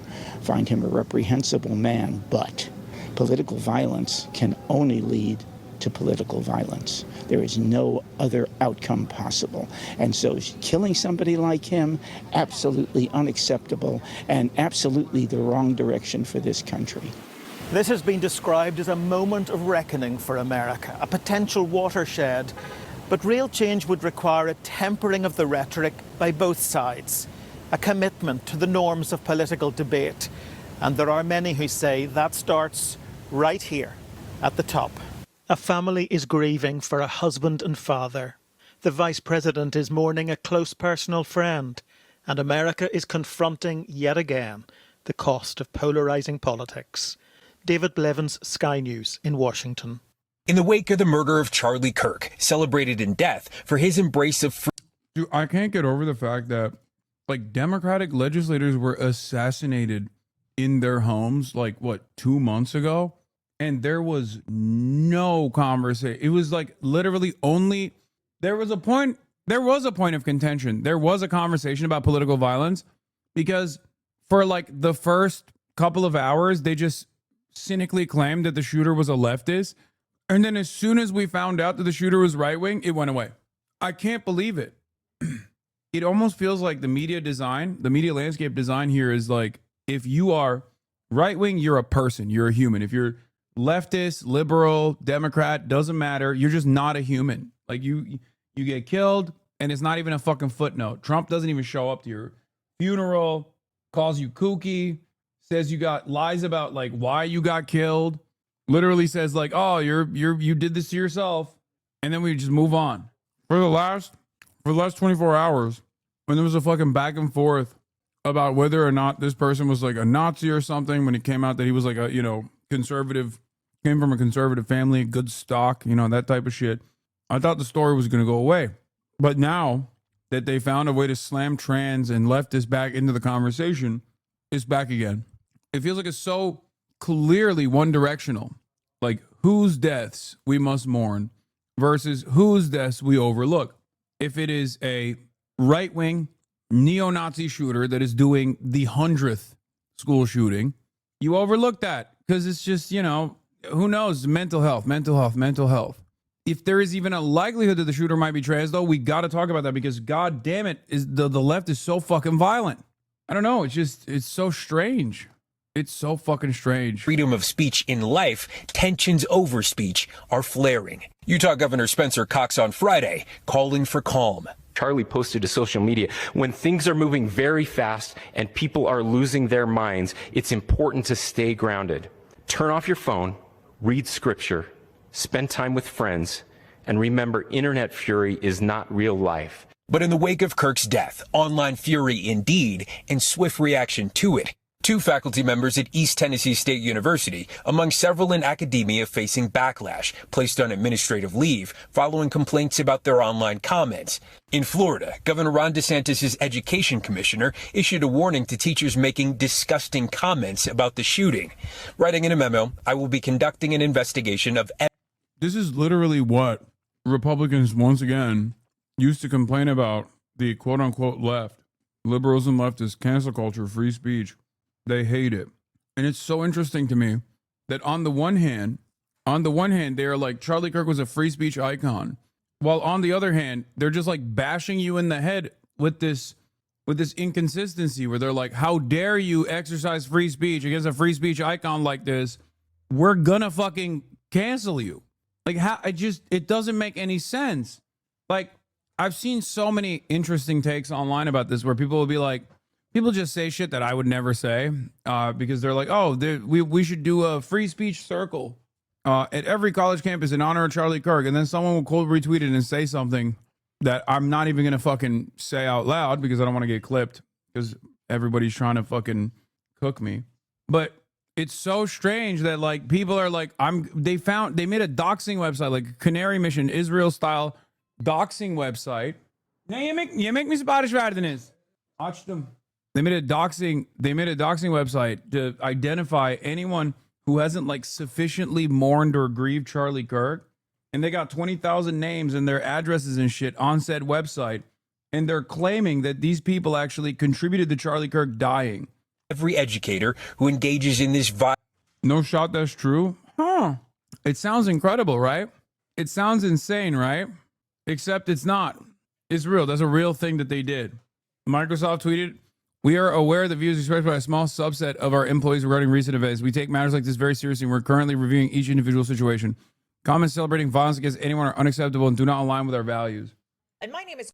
What is this? Hi, my name is Rachel. I'm first on the website of the North American far right is using to target people that celebrate Charlie Kirk's death. There's one problem. I never did that. Currently first on a website claiming to expose Charlie Kirk's murderers. You might be wondering how I got here.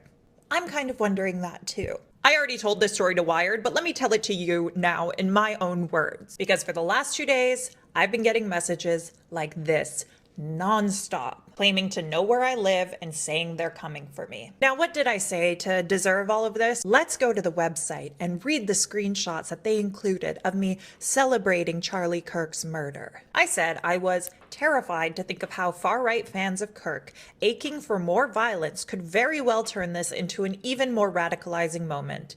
Will they now believe their fears have been proven right and feel they have a right to retaliate regardless of who actually was behind the initial shooting? That analysis came from the fact that I am an experienced journalist who has extensively covered right-wing extremism. That's also why, by the way, a lot of people hate me and want to shut me up. And I was immediately proven right. Many far-right personalities are using this as an excuse to agitate and retaliate against their political enemies. That includes former conservative leader Andrew Scheer, because this is where it all started for me. The hate massively escalated when former conservative leader and sitting currently conservative MP Andrew Scheer took my words and called me twisted and said I have so much hate in me. Pierre Poilievre's wife also boosted this post. Then things got even worse when I got a DM from a friend of mine telling me about this website. She sent me the link, and at first I thought she must have sent me the link to the direct post about me on this website. But then I double checked the link and I realized this was the homepage. My name was first. And then things exploded. The flood of threats turned into a tsunami. And as it escalated, I shared that I was scared. Then several massive American right-wing accounts with hundreds of thousands of followers took a screenshot of that. Bro, that is like, they proved her right, dude.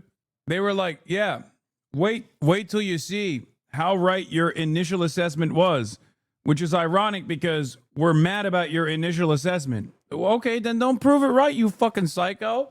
The problem with this kind of behavior online is that they actually love crying as they hit you, you know? That's it. Do not go on that website. There's probably a bunch of different malware and keyloggers, IP trackers and shit on that website, for the record.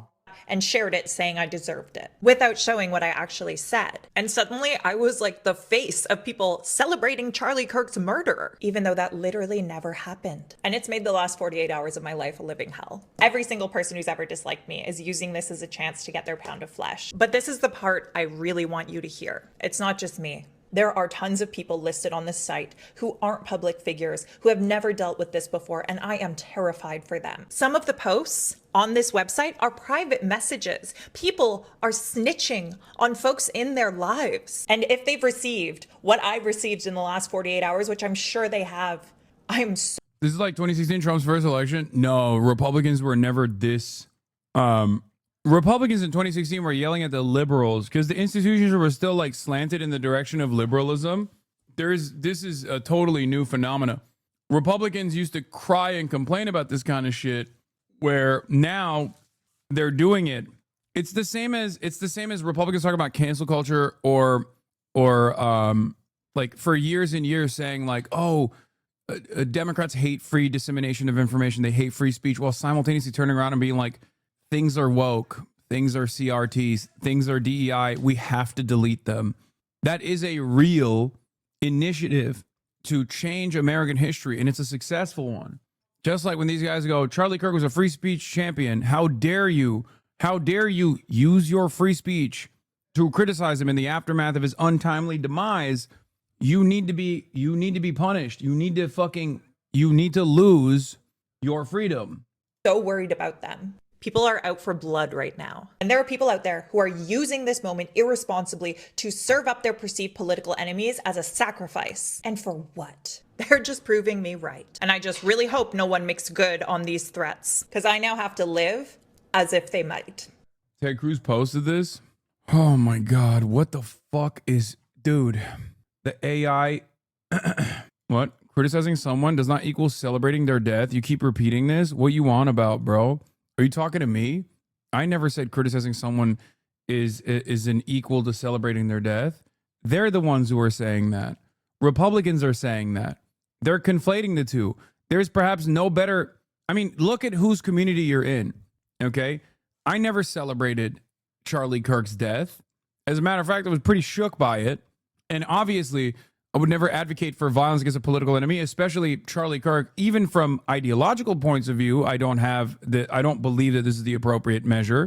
But also outside of that, I'd be putting myself in the fucking crosshairs too. So even from a self-preservation perspective, you should understand, like, nobody who's going to go sit next to fucking Charlie Kirk on a debate stage is going to be advocating for him to be assassinated, right? But that hasn't changed people's minds. They're consistently saying over and over again that, like, I did this. My community did this. I've advocated for this. And there needs to be some kind of punishment. sanctionable behavior. Govern yourselves accordingly.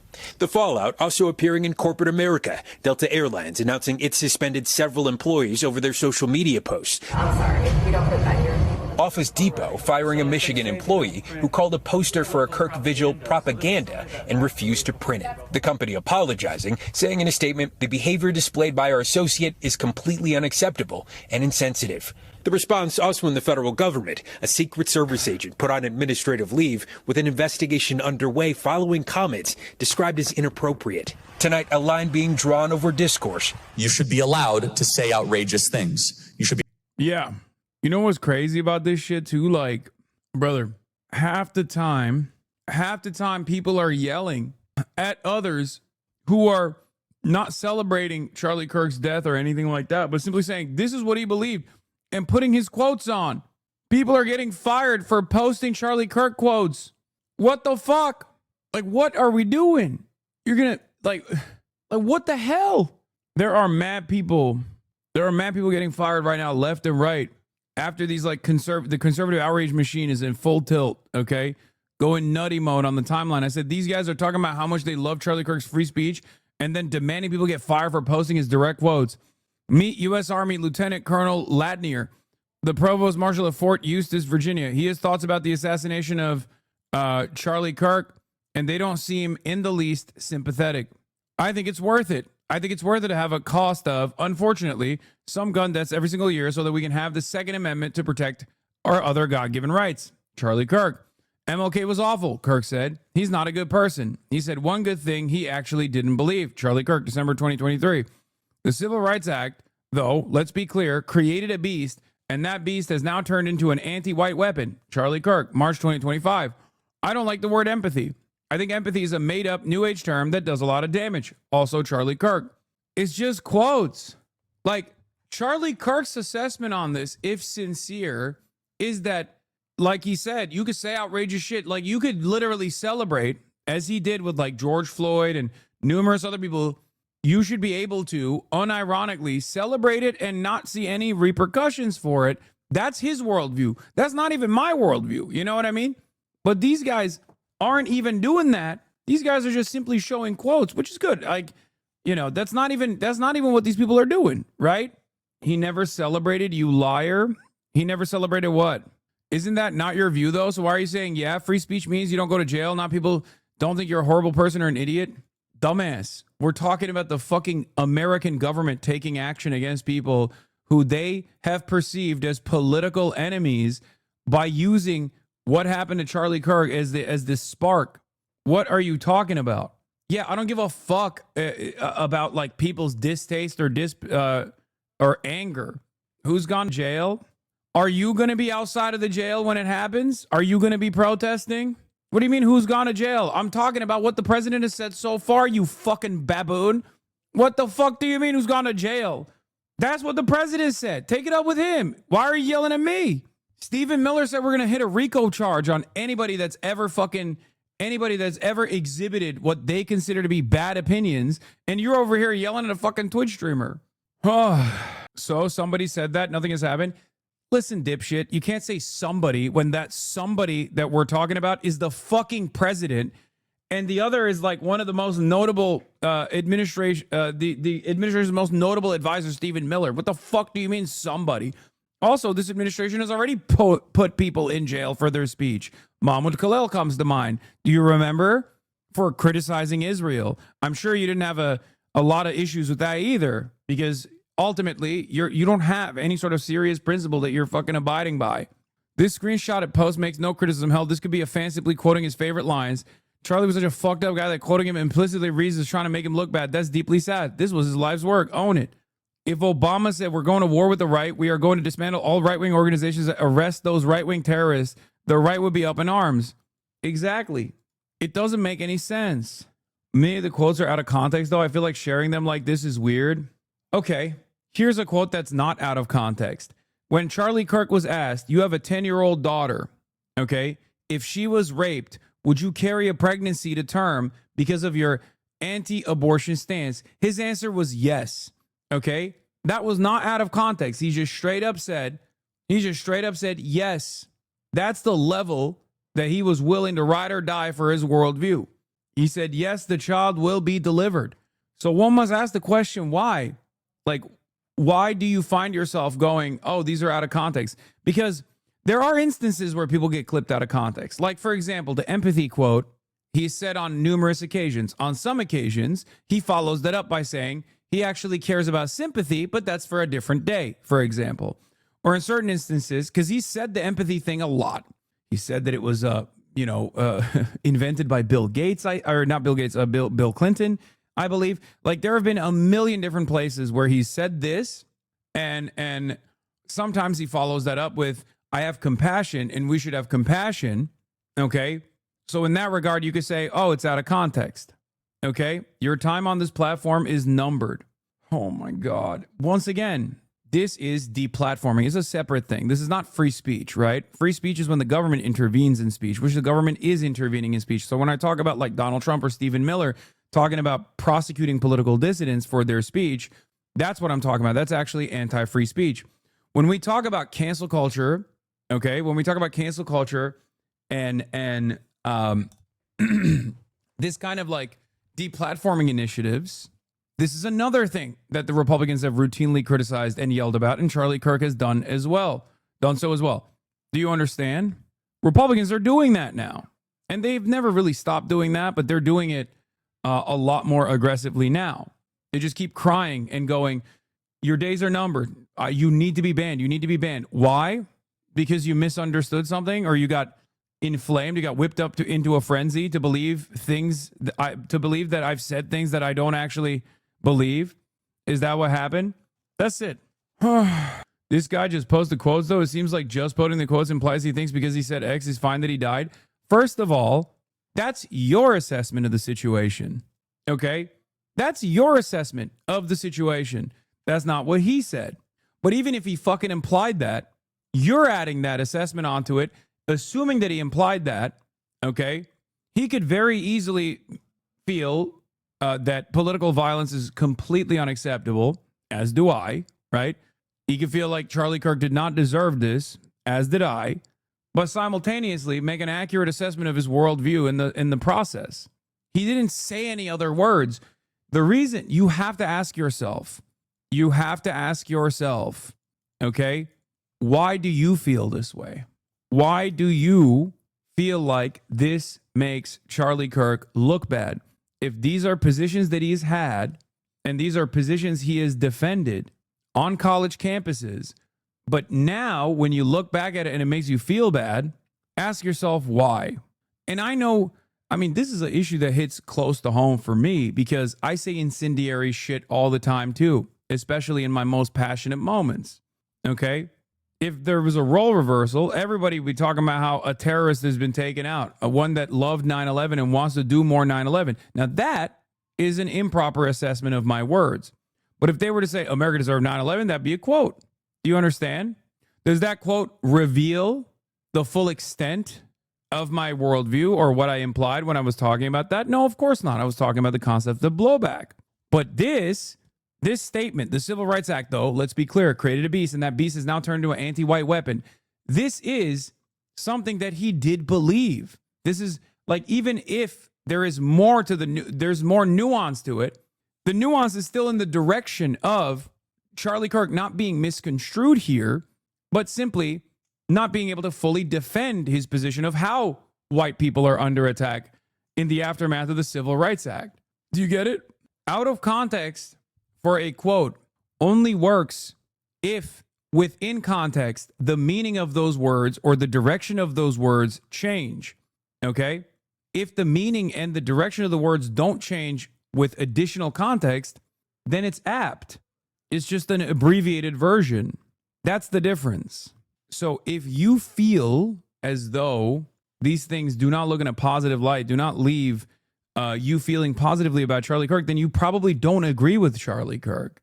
You've just conditioned yourself into thinking that you agree with his worldview, but you probably don't. Do you understand?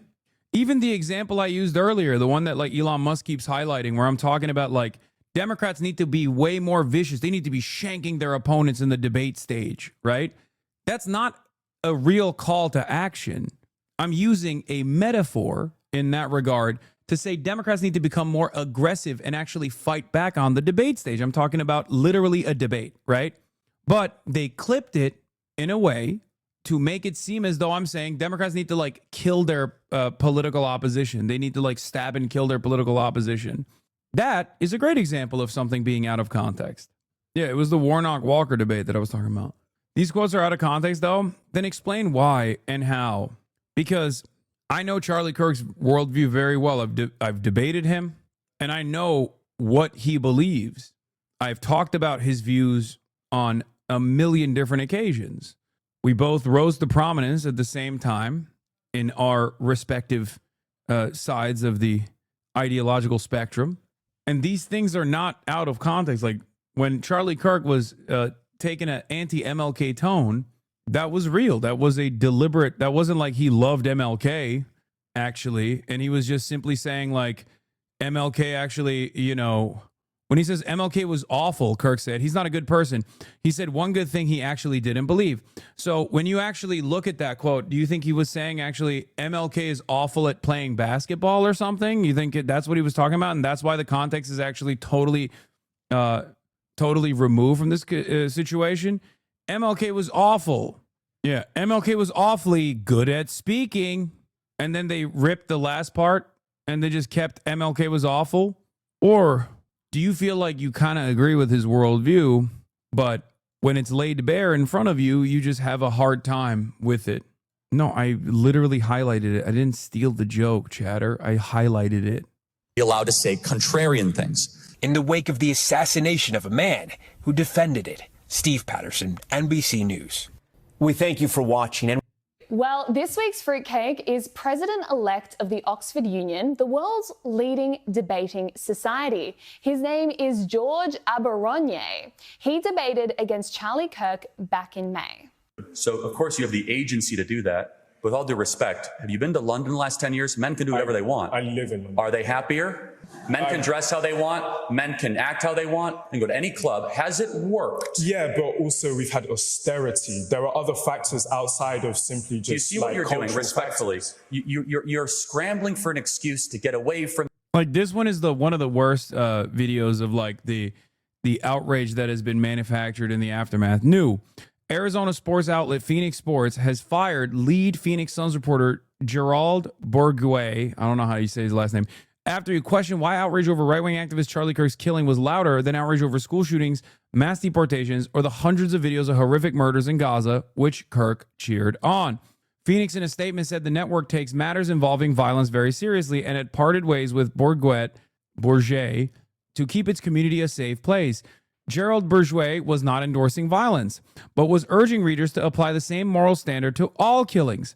He wrote, "To many of you who are more concerned with being polite and appearing to be good people rather than showing some damn backbone and standing on the principle to condemn hate, the network did not explain how his comments made Phoenix less safe."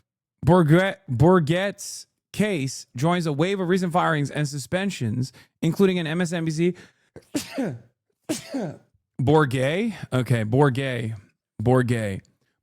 case joins a wave of recent fires and suspensions, including an MSNBC analyst, a FEMA employee, a Carolina Panther staffer, over commentary on Kirk's death. Explain to me how this is unacceptable. Political differences are not the same thing as spewing hateful rhetoric on a daily basis, and refusing to mourn a life devoted to that cause is not the same thing as celebrating gun violence. Just so we're 100% clear on that. He was a father. Half of y'all didn't give a damn about doing anything to stop gun violence when the victims of mass shootings were literal children. And those kids weren't bigots spreading genocidal propaganda or a mindset he directly fed into with this holy grail of ironies. If you're saddened by today's political violence, horrified by the video, or repulsed by my response, ask yourself why your reaction was different when it came to school shootings, mass deportations, or the hundreds of videos of horrific murders in Gaza, which Kirk cheered on. Truly don't care if you think it's insensitive or poor timing to decline the respect an evil man who died. Too many of you are more concerned with being polite and appearing to be good people rather than showing some damn backbone and standing on principle to condemn hate. Don't you think that quoting someone like Charlie Kirk in a way that paints them in a strongly negative light by not providing context, if it is out of context, if something is truly out of context, and you try to frame someone in a hyper negative light, you are trying to either tarnish their reputation, smear them, or in the most maximalist position, even potentially trying to get people to engage in violent actions against them. Yes, this is true. But you have to prove how Charlie Kirk was being taken out of context in these instances and how this was not his worldview at all. Was Charlie Kirk pro-Civil Rights Act? If the answer is no, then it's not out of context. Okay? If Charlie Kirk has Charlie Kirk said that he would be worried about a black pilot, is that out of context or is that actually in context? I mean the gun take mostly. Oh, you mean this one? Charlie Kirk says gun deaths unfortunately worth it to keep the Second Amendment. Did he say that or did he not say that? He said there are people who die in society all the time. 40,000 people a year died to vehicular accidents. Okay, I know the actual quote.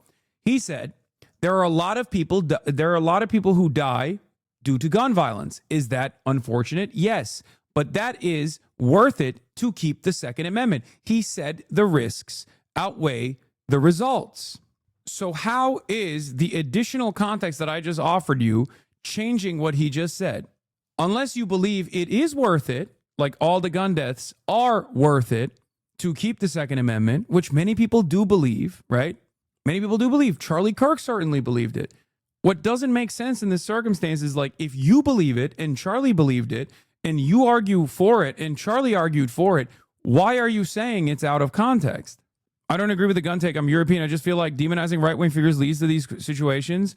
Dog, you're the one who is adding the demonic tint to Charlie Kirk's statement. Do you not understand this? Okay? There are tens of millions of Americans that listened to Charlie Kirk say that and went, I love this take. What a wonderful take. I'm going to repeat this take. I believe it. Charlie Kirk certainly was one of those people who believed it. It's not like he went back and said, actually, I was misunderstood. I think we should eradicate gun violence. I think we need some reasonable gun control. He didn't say that. He said violence is a constant. It's going to happen. Okay? And if that's what it takes, you know, if violence keeps happening with guns, it is what it is. That's a price I'm willing to take. I'm willing to have gun violence as long as I can keep my guns. So if you hear someone's opinion like this, okay, it's additionally funny because you're fucking European, but you hear someone's opinions like this being reflected on, and you feel like it's poor. Like you feel like this doesn't actually look good, then you've made that assessment in your mind. Now, are there instances where people actually actively try to lie about a person's position? Yes, there are. Okay? There are. It happens to me all the time. I'm sure it happens to Charlie as well, or it happened to Charlie as well in the past, right? It happens to right-wingers, it happens to left-wingers. It's an unfortunate part of this process, okay? But it is up to you to make that honest assessment and make up your own mind. You can't have it both ways. You can't be like, the appropriate thing to do here is to lie about a person's positions, to lie about their advocacy. I feel like it's distasteful. It's a disservice to their political output. One last question. Do you think throwing the word fascist has gone too far? No. The fuck? No, of course not. Dude, you're in the chat of a person who gets called a fucking terrorist every day. What do you mean? Okay? There's actual violence against those who are declared terrorists. There is no violence against those who are declared fascists, okay? Historically, yes. Contemporary society, fuck no. If someone is behaving like a fascist, of course you have to call that out. What good is any assessment of history if we're not going to use it to interpret modern day events? Okay? That's it. Are you for or against gun control? I'm for gun control. You know what's really funny? If you want to see the term fascist being utilized inappropriately, look to every right-wing commentator, including but not limited to Charlie Kirk, when they're living under a Democratic leadership. Okay? Donald Trump has called the Democrats fascists. Charlie Kirk has done the same. Okay? That's what's so funny about it. These guys will be like, oh man, I can't believe you're calling my mass deportation policies that harken back to the darkest chapters of global history, the Holocaust. You're calling them correctly fascist.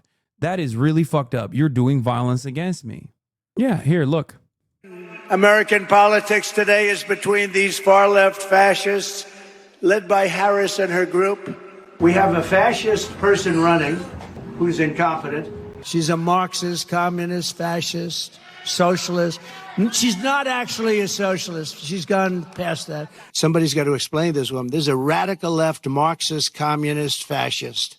It's just so fucking stupid. It's so stupid. There is no consistency, no honesty in our discourse, man. Yeah.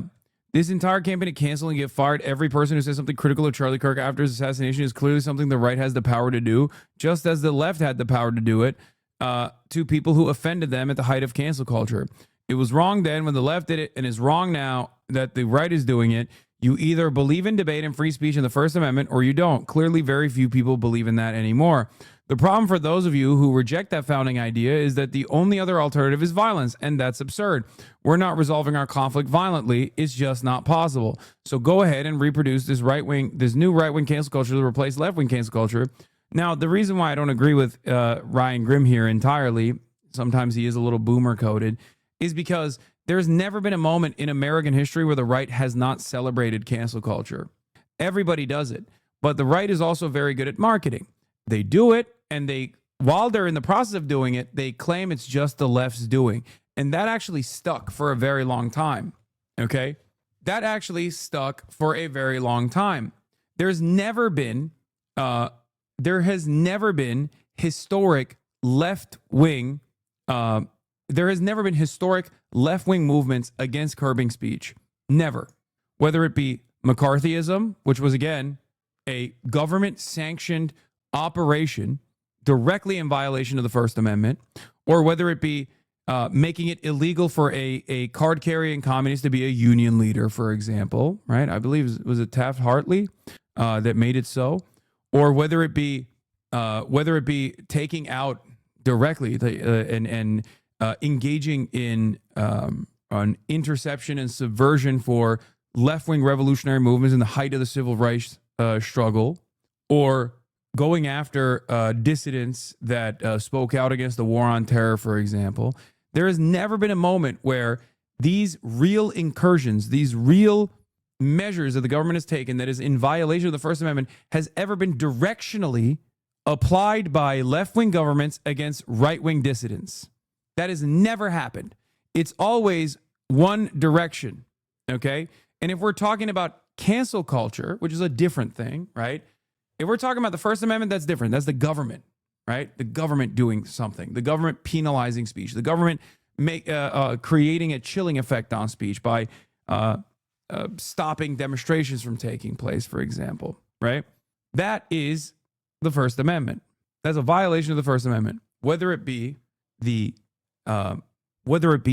current active anti-BDS legislation that exists in 38 states in the United States of America, where you can be fired from your job for ever engaging in the peaceful act of demanding boycotts, demanding sanctions, or demanding divestments from the state of Israel, a foreign state, that is illegal in 38 states. You can be fired, okay? Whether it be that or all these other initiatives where the government tries to actively suppress speech, it's never been directionally left-wing, okay? Its targets have always been left-wing movements, progressive movements, socialist movements, communist movements, and it's always been pushed by right-wingers, okay? On the other side, if we're going to talk about cancel culture, okay, even on the cancel culture front, in terms of trying to actively suppress certain things from being talked about, right-wingers are very successful with that too. They always have been. Even at the heat of the cancel culture of the left, where the left was like chirping at people on Twitter trying to get them fired or whatever, right? The right never stopped manufacturing outrage. The right never stopped manufacturing outrage, farming outrage against those who they consider to be political dissidents. They never stopped book burnings. They never stopped book cancellations. They've always done this. I noticed that as the right wing keeps trying to cancel you the past week, you actually have more viewers on now. No, that's only because there is like a lot of attention on this issue and people want to hear what my take is. Okay? That's not violence. No, it's not. We're talking about the hypocrisy of right-wingers talking about how they abhor cancel culture while participating in it and celebrating it against their ideological opponents. I'll give you one great example. I have never advocated for Asmongold to be banned off this platform for a multitude of different horrifying shit that he's said, for things that he's advocated. Asmongold, between me and him, for right-wingers, is seen as the free speech champion, right? He has demanded that I get deplatformed basically every single day that he has live streamed since Donald Trump became president. Every single fucking day.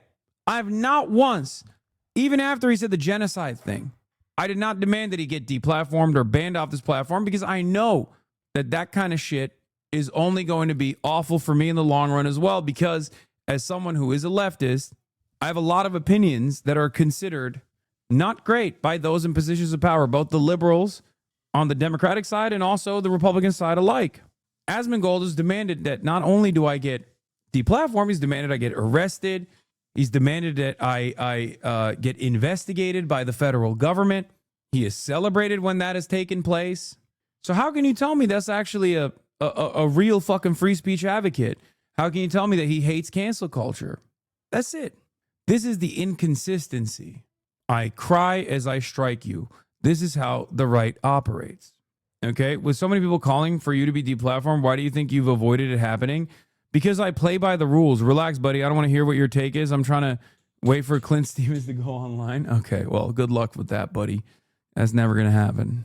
Because I play by the rules. Also, I have been suspended before on this platform for, understandable reasons. But I've also been deplatformed on Twitch for ridiculous reasons as well. Like when I got fucking okay, be for real. I am being for real. Good luck. That's not happening. Slap on the wrist. Wait, what do you mean? That's what the platform issues.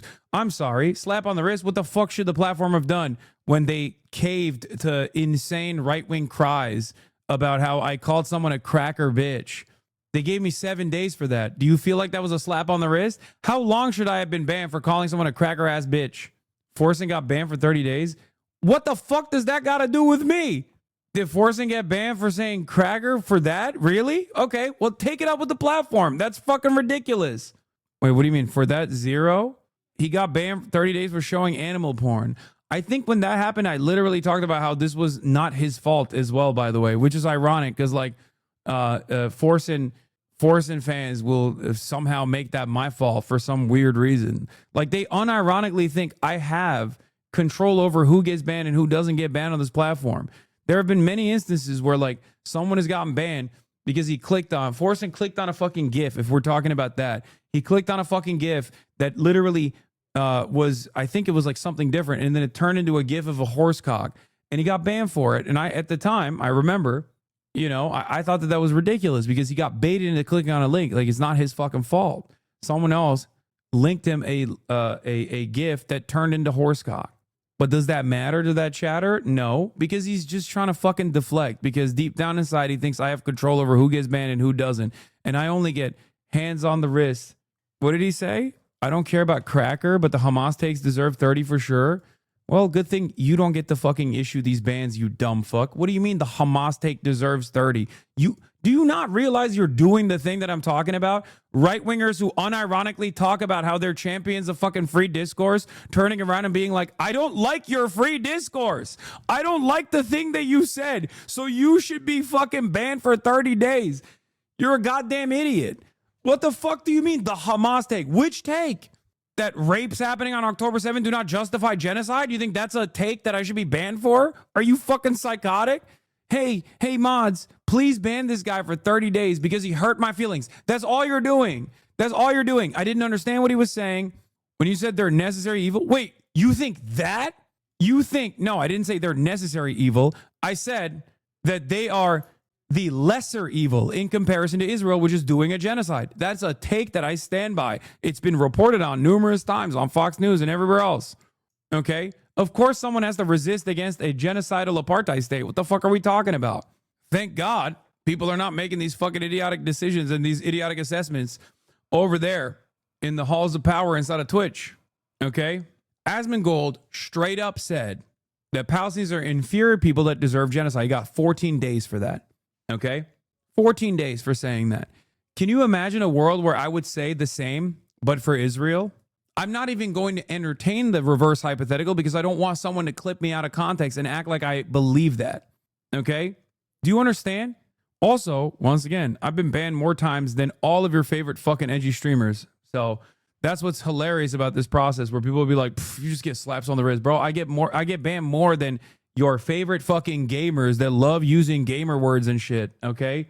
Just to be clear, I agree with you on a lot of things, but the Hamas takes I disagree with. Okay, well, that doesn't matter, does it? How are people like this real? I've only ever watched stuff on YouTube, but Twitch chat is something else. Is all you have? No, you didn't. Yeah, he doesn't have any clip or anything like that. He couldn't even find a fucking clip out of context that he could like present here to be like, well, this is what you said. Anyway, I'm glad that your misunderstandings about my positions are not enough for Twitch to be like, time to ban this guy for 30 fucking days. But if you're wondering why I don't get banned, it's not because I have like some kind of blackmail over the fucking Twitch moderators, or because I'm Dan Clancy's favorite content creator or whatever. Because once again, I've been banned more times than most of your favorite content creators on this platform, regardless. Okay? But the real reason is because I play ball. I do. I try to stay to the best of my ability, even when I'm talking about hot button issues, within the confines of the existing terms of service. That's it. And anyone who tries to fucking present an alternative reality to you is actually lying and relying on your lack of interest in finding out the fucking truth. Okay? That's it. One of the best examples is like people will turn around and be like, bro, Hasan was waving a gun around. He was like threatening. He was threatening somebody. He wanted to kill somebody. He's not only going to get banned for sure off of Twitch, but he's actually going to go to prison forever. Okay, that's what the motherfuckers were saying. It didn't happen. Then they went, oh, he must have blackmail on, I guess, the law enforcement that refused to take action. Or maybe it was because someone was issuing a death threat against me and I waved my fucking airsoft gun, not a real gun, a fake one, and said, good luck. That would be a little ridiculous, right? Don't you think? Anyway, the very same people that fucking celebrated when Moist Critical did the exact same thing to Sneeko all of a sudden had a different opinion when it was me. The truth that's right in front of you. I mean, maybe men should get married and have children. Okay, but I think because it's worked for 2,000 years. I just think it's a very But after Charlie Kirk's murder, he sent to a group chat, let's effing go, Charlie Kirk got shot, LOL. Imagine that. Celebrating the death of someone you once looked in the eyes of and debated. Charlie Kirk represented the spirit of free speech the Oxford Union was founded to uphold. For the president-elect to be celebrating his death is nothing short of disgraceful, and it exposes the deeper rot that has infected our universities. Here's George arguing that some institutions should be destroyed by any means necessary. And this is a view I wholeheartedly agree with. The view that some institutions are too broken, too aggressive, too oppressive to be reformed, like cancers of our society. They must and they should be taken down by any means necessary. The fact that he was ever elected as president is a stain on the union's reputation. But I guess it proves going to a fancy uni doesn't make you wise. But there is a silver lining. At least 200 Life members have already pledged their support for a motion of no confidence. So let's hope they can restore sanity at the Oxford Union. A controversy brewing at the University of Miami. Why is this news, bro? The dude had his group chat leaked. He's like the fucking president-elect of a student debate club. They didn't even show what institution he wanted to dismantle by any means necessary. Okay, I don't even know what institution he's talking about. But can you imagine? It's like saying, well, this guy had some crazy views and said that we must incarcerate or maybe even engage in the death penalty for people who've done nothing wrong. And then you see the video and he's like, yeah, we got to do the death penalty on these guys. And then it clips out the part where he's like, these guys that are, pedophiles or something. Like, you don't know. I don't know what institution he's talking about. It could be the fucking banks. It could be the Department of Education, or it could be, I don't know, the fucking War Department, the Department of War. It's just like, the whole point of spirited debate is understanding what his fucking position is, Yeah, he could be talking about fucking Hamas for all we know. or nar. It's just always one directional, dude. It's always one directional. Charlie Kirk and virtually every other Republican has been like, oh, good riddance. George Floyd sucked. They made fun of him over and over again, which is so crazy because like the only reason why he became a public figure and a rallying cry was because he got killed, right? Like that's the whole point. He became a figurehead for a movement that tried to address the disproportionate targeting and execution of black people in the hands of the police, right? That's it. And people never let that go. They loved complaining about that shit. They loved the crying about it, making jokes about it, hyper obsessive. Okay, hyper obsessive about like George Floyd. They slam that shit onto everything still to this day because it was one of the few instances where like a police officer was actually charged with murder. And yet people that don't reach that standard when talking about Charlie Kirk are currently getting fucking canned from their positions. The standard is just so distorted. It's just so one-sided. A scientist connected to the school has been fired after posting about Charlie Kirk's death. Let's get to Local 10's Byron Tollefson. He joins us live in Miami with more. Yeah, University of Miami's medical school calling this faculty member's comments unacceptable in announcing they're now off the job. A University of Miami medical school neurologist fired. The U of M confirming it terminated an employee. The Miami Hurricane, the student newspaper, identifying that employee as Dr. Michelle Bravo, a neurologist at its Miller School of Medicine. The paper... Yeah, the difference is liberals are complying. That's true. That's true. That's a big difference. Right-wingers, when liberals demanded certain people get fired, right-wingers said, fuck you, it's called free speech, suck my fucking dick. Liberals, on the other hand, are so compliant where right-wingers go, oh, how dare they say this? What the fuck? Liberals turn around and go, yes, sir, you're so right. I am so wrong. Fuck this person. Okay? There's no like, suck my dick. It's called free speech. Read a fucking book. There's none of that. That's why this environment is as cooked as it is, because liberals constantly fucking capitulate to the right, always, on everything. Reporting the doctor's post, commented on Kirk's support for Israel, brought up children dying in Gaza, and finished by saying, quote, the chickens have come home to roost. Oh my God. Oh my God. The squirrel. This doctor was squirrel posting. What was done to Charlie Kirk has been done to countless Palestinian babies, children, girls, boys, women, and men, not just over the past 2 years of ongoing genocide, but decades. And whenever it happened, and it's on camera, and we all saw it, Charlie Kirk came out to say, I love this. I want more of this. The people who did this are great, and I love them, and they should keep doing it. As Malcolm said, the chickens have come home to roost. That's crazy. Isn't the saying it's called freedom of speech, but not freedom of consequences that everyone kept saying? No, that's liberals say that when someone is yelled at. Okay, this is not someone getting yelled at. This is not someone just getting yelled at. This is someone actually getting fired from their job. Now, technically, this is not actually free speech anyway. I'm just saying that they should operate in the same way that like the right wingers do. Free speech is if the government starts taking initiative, which they are. They said that they are going to start taking the initiative and prosecuting political dissidents. Okay. But as far as like cancel culture goes, as far as like cancel culture and like demands for deplatforming, demands for firing people, that right wingers have always said, oh, free speech, suck my dick. And I'm saying maybe the fucking liberal institutions should do the same if they wanted to. That's how the right did it for years and years. They were like, nope, suck my dick, it's free speech. In its statement, the university writing, freedom of speech is a fundamental right. At the same time, expressions that condone or endorse violence or are incompatible with our policies and values are not acceptable. While the university did not name the employee, it has removed Dr. Bravo's faculty profile from its website. Also Saturday, Florida Atlantic University confirming that a tenured faculty member now on administrative leave. Is a private company? Why the double standard? Isn't there a choice? Why is there a double standard? Wait, do you not understand what I'm saying? I'm saying free speech, suck my dick is not the correct argument, but it is the successful one that the Republicans have applied for years and years and years.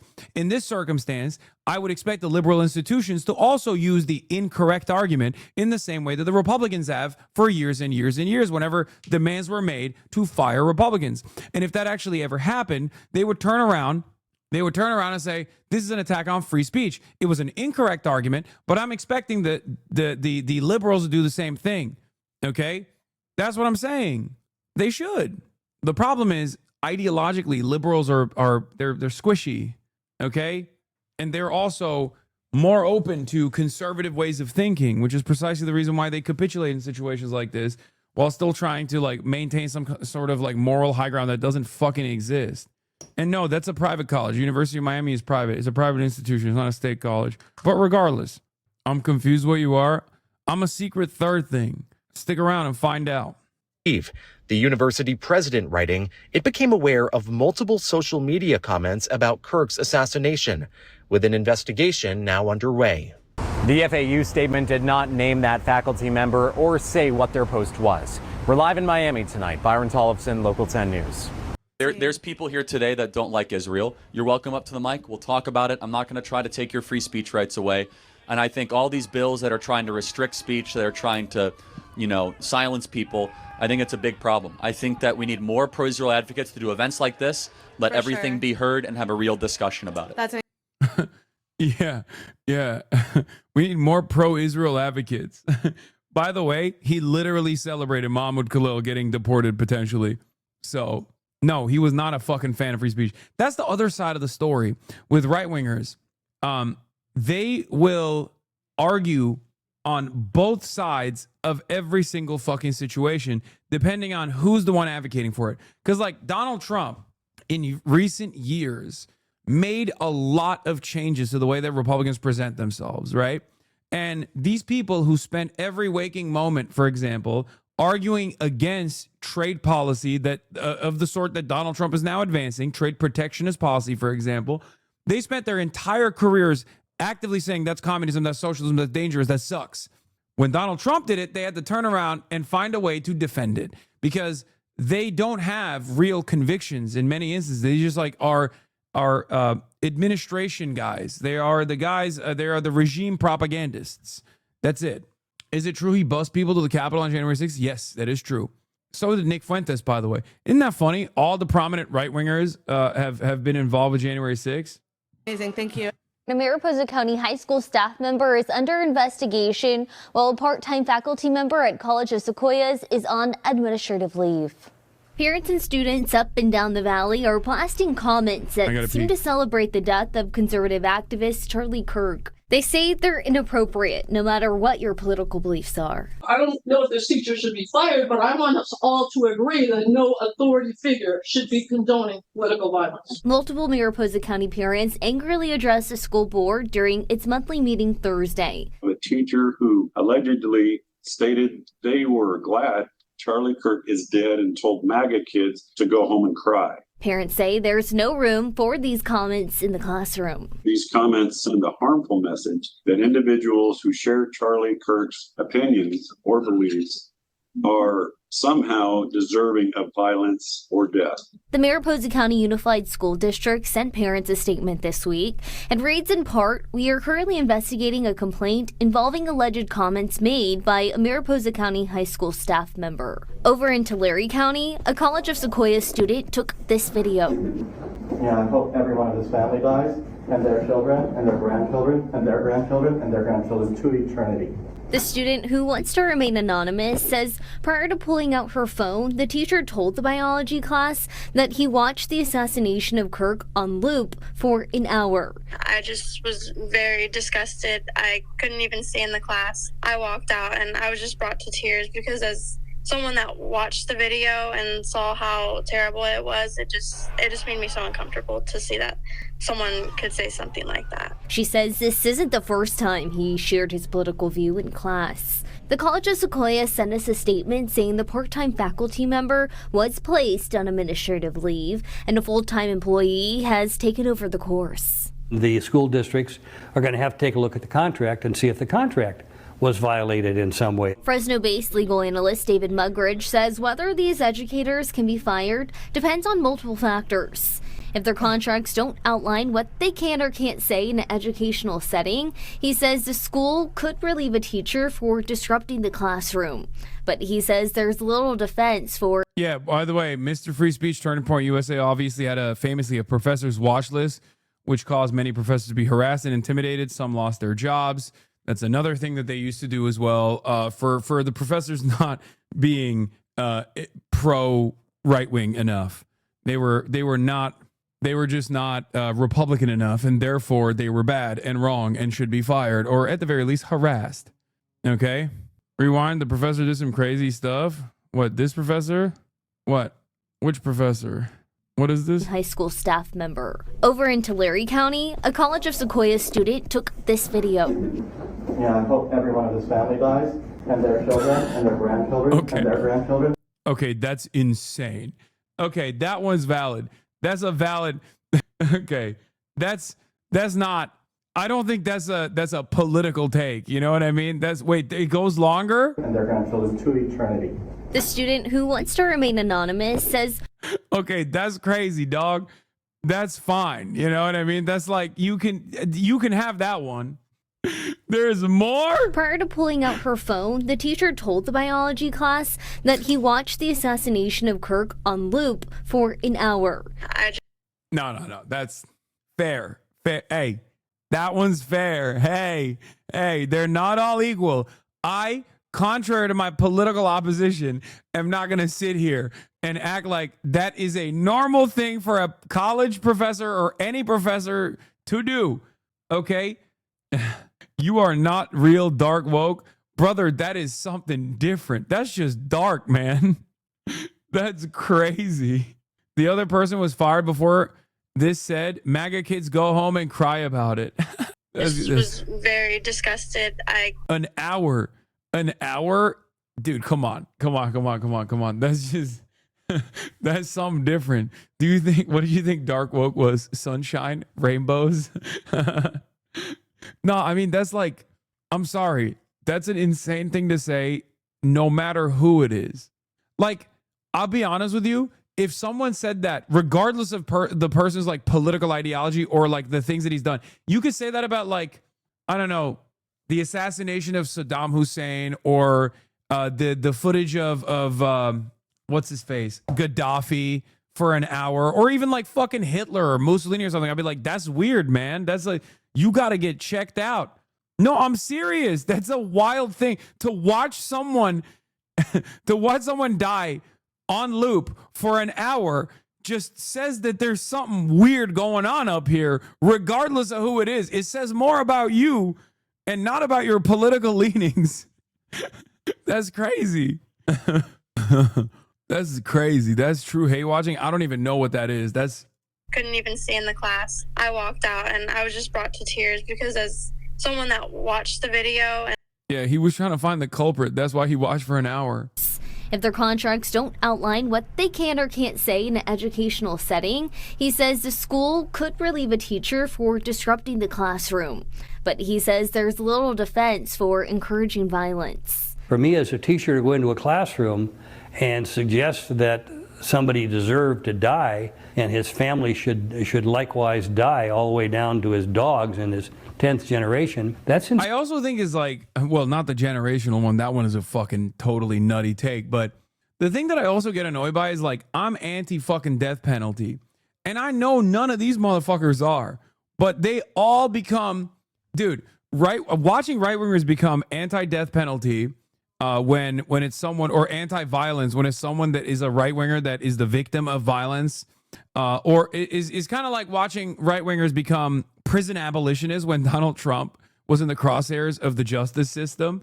It's like I've been this person, so when I say it, at least I have like a decent reason to say it, because it's just like fundamentally something I believe, right? Like when I say no one deserves this, I mean it, right? Like I mean that. Those motherfuckers don't mean it. They spent most of their life talking about exactly who deserves it. When they say no one deserves this, they actually mean, no, one of our guys don't deserve it. Your guys deserve it all the time. That's what's so fucking annoying. That's it. Yeah, like when J6ers became prison abolitionists.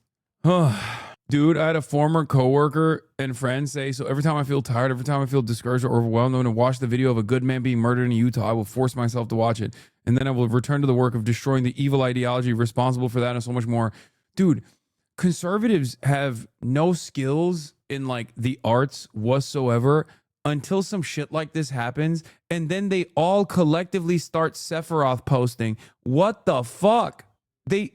I don't understand. Like, they just whip themselves up into a fucking frenzy. Like, oh, I will take down the evil no matter how it strikes back. It strikes its ugly head. I will strike it down with the fire and fury of God. My justice will be vengeance. Like, bro left college because of mass mandates, and I thought that was crazy at the time. Talking like Sasuke Uchiha. Yeah, bro. Inciting violence, and I don't think any contract would protect somebody from saying that. And of course, we'll follow the situation and see if those lead to any. Yeah, they went fuck your feelings to like, what about, but not my feelings. My feelings are important. Woman fired for refusing to print the Charlie Kirk vigil poster. We came in for an order earlier to print a poster for a vigil tonight. Yes. For somebody that passed. Propaganda. It's not. It's propaganda. I'm sorry. We don't put that here. Alrighty. So, what's your name? Carol. I'm print supervisor. I'm one of the managers. Yes. So, unfortunately, so if they say they don't print political propaganda. Dude, everything is Israel. Oh my God. I can't help but see it in every place I look at. I see everyone behaving like little Hasbara operatives, dude. Like immediately coming in to be like, ooh, well, where's the manager? Oh, you're the manager. Well, time to get fired. Oh God. Yeah, they're doing no politique here. You see that? No politique here. Charlie Kirk, #1. Say you love Israel. Say you love Charlie Kirk. So this is somebody that passed away a couple years ago. That's political propaganda, unfortunately. I'm sorry. So this is for a prayer tonight, for a prayer vigil? It's still propaganda, unfortunately. What makes it propaganda? I think like role reversal, every liberal should be, they should be behaving like Republicans do. They should be like, this woman, this brave advocate refused. This brave advocate refused. She stood firmly, and on free speech grounds, she said, no politic here.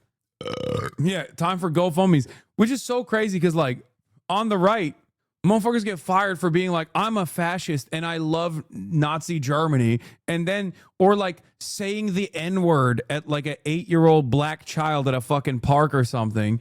And then they get hundreds of thousands of dollars in GoFundMe funds. Meanwhile, liberals are out here getting fired for being like, I don't want to fucking print that.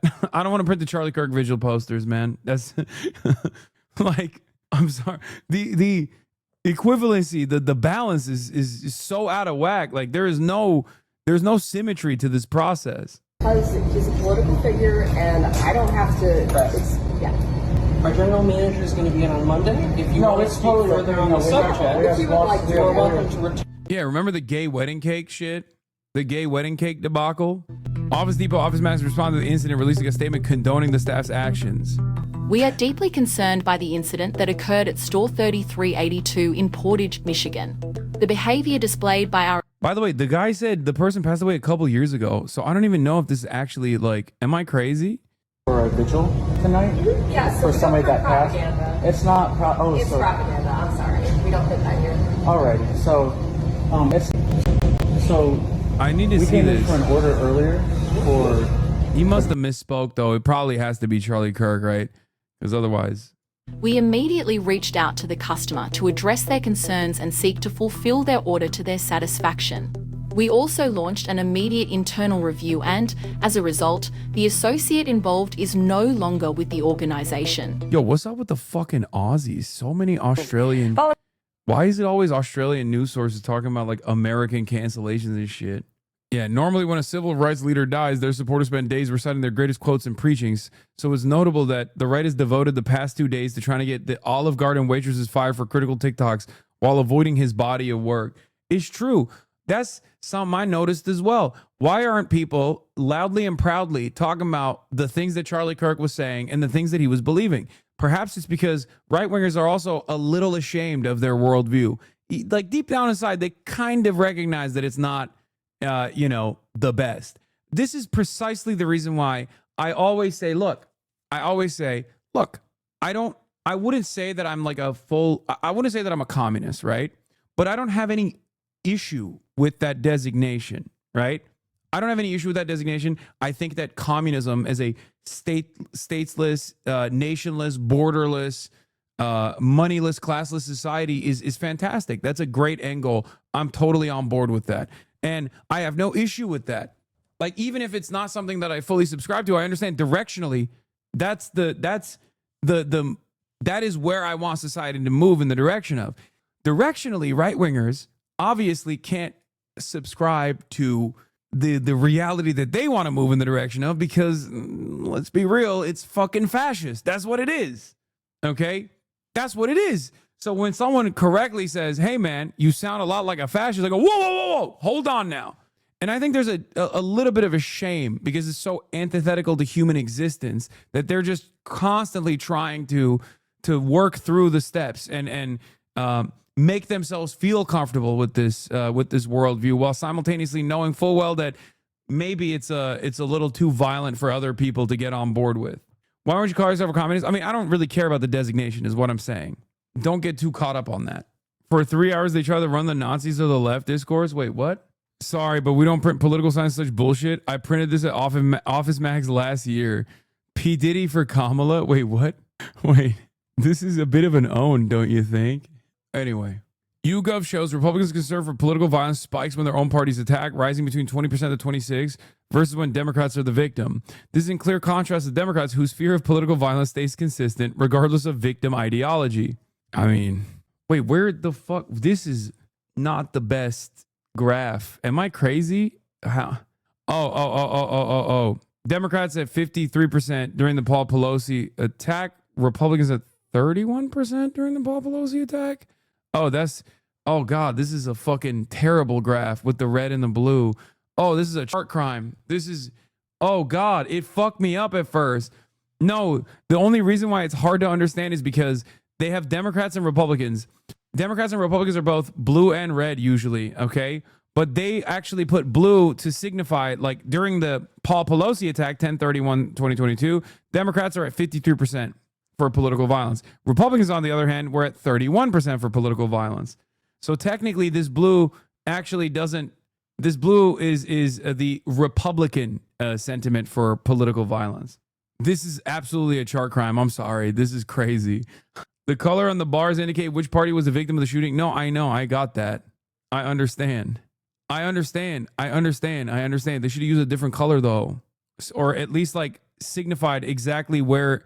They should have signified when this was happening. Like, they should have said underneath, like, Paul Pelosi attack, or Donald Trump assassination. Do you understand what I mean? I haven't seen you in the past 2 days and got worried. Yeah, I'm here, chatter. I just was doing real life shit. All public universities should be required to have minimum 50% of their staff be conservative professors by spring 2026 in each department. Insane to see how the KIRK killing has exposed just total hypocrisy and double standards from the fine. They now support cancel culture over free speech. They say words cause harm. They oppose hate speech. And now they support affirmative action too. They want DEI. But they always did. My point is, they always wanted that. The whole DEI, the anti-DEI narrative is DEI. They just want DEI for white guys. That's always what it was throughout history.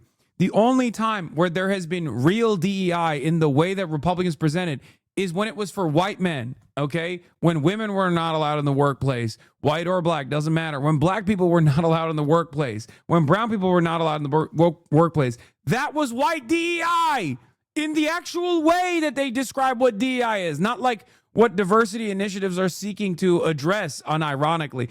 I'm saying, like, these guys only knew historically pro-white guy DEI, and therefore the entire DEI initiative that seeks to address that societal wrong is really frustrating for them. They want to go back to that. That's it. Yeah, the woke place. I said it wrong. I know. Shut up. Following the news of Charlie Kirk's death, people around the country have been voicing their opinions on the shooting. Some people have been fired from their jobs after commenting on it. WRL's Willie Danley spoke to an attorney today about whether these terminations are legal and what employees need to know. Tonight, multiple people around the country have lost their jobs after commenting on the death of conservative commentator Charlie Kirk. Victoria Kepis is an attorney practicing in North and South Carolina. In North Carolina, most employees are at will. And that means that your employer can fire you at any time for any reason or no reason. A Carolina Panthers communication coordinator was fired after allegedly posting an Instagram story saying, "Why are y'all sad? Your man said it was worth it," with a photo of Kirk. Soon after, the Panthers released a statement saying, "The views expressed by our employees are their own and do not represent those of the Carolina Panthers. We do not condone violence of any kind. We are taking this matter very seriously and have accordingly addressed it with the individual." In South Carolina, a similar situation. A Greenville teacher was let go after posting a quote-unquote inappropriate message on social media regarding Kirk's death. Kepis tells me it's best for employees to err on the side of caution. Just be very conscious of what you're putting on your social media. Be aware that your employer is likely watching. And, the best course of action is to, remain private. And when I say remain private, I mean, don't post things public. That doesn't even matter. People have lost their fucking positions for private correspondences too. Not even shit that they blasted publicly. And half of the stuff that they blasted publicly was not even like anything serious. You know what I mean? Like, there's obviously good examples of why some people got fired. Like the person who was saying they watched the Charlie Kirk assassination in loop for an hour. That's psychotic, right? That has no place in the classroom. You know what I mean? Come on. But as far as like the Phoenix reporter being like, you guys don't give a shit when it's like children being murdered in Gaza. What the fuck is this shit? That person shouldn't have been fired at all. What the hell? That's insane that they're just like, how dare you? You are not sufficiently grieving Charlie Kirk is not grounds for termination by any standard. Are we sure that uni professor wasn't actually just King Von? Yes, it was King Von, the professor. It was Professor Von. Motherfuckers are getting fired for posting Charlie Kirk quotes. It's going to be really funny when someone who's actually a fan of Charlie Kirk posts his like choice quotes to be like, I love this guy. And then someone goes, that makes him look bad. Fuck you. You're fired. Is going to happen. Publicly on the internet that might, upset your employment. According to Kepis, there are exceptions that could give employees grounds to sue for wrongful termination. But more often than not, employers are within their rights. For the most Now that you're no longer debating Kirk, can you debate Fuentes instead? I know he's a Nazi, but I think it would be content. And you are both anti-Israel enough for different reasons. I'll see where the chips fall first, okay? Because I have had I will not debate Nazis position for quite a while. The problem here, however, is that if the Republicans actually hug and kiss, also this guy's name is the Grifter 132, maybe the Griffer. It entirely depends on where the Republicans move. If the administration chooses to fucking hug and kiss the Nazi, be a content homie. Okay, fuck yourself, please. Oh my God, be content homie. God, I fucking hate these losers, man. This isn't just content, man. This isn't content, you fucking dumbass. This is the problem. It's not just content. It's real, okay? These are real people that get harmed in the process, okay? Isn't that the guy you were yelling at? Probably. Yeah.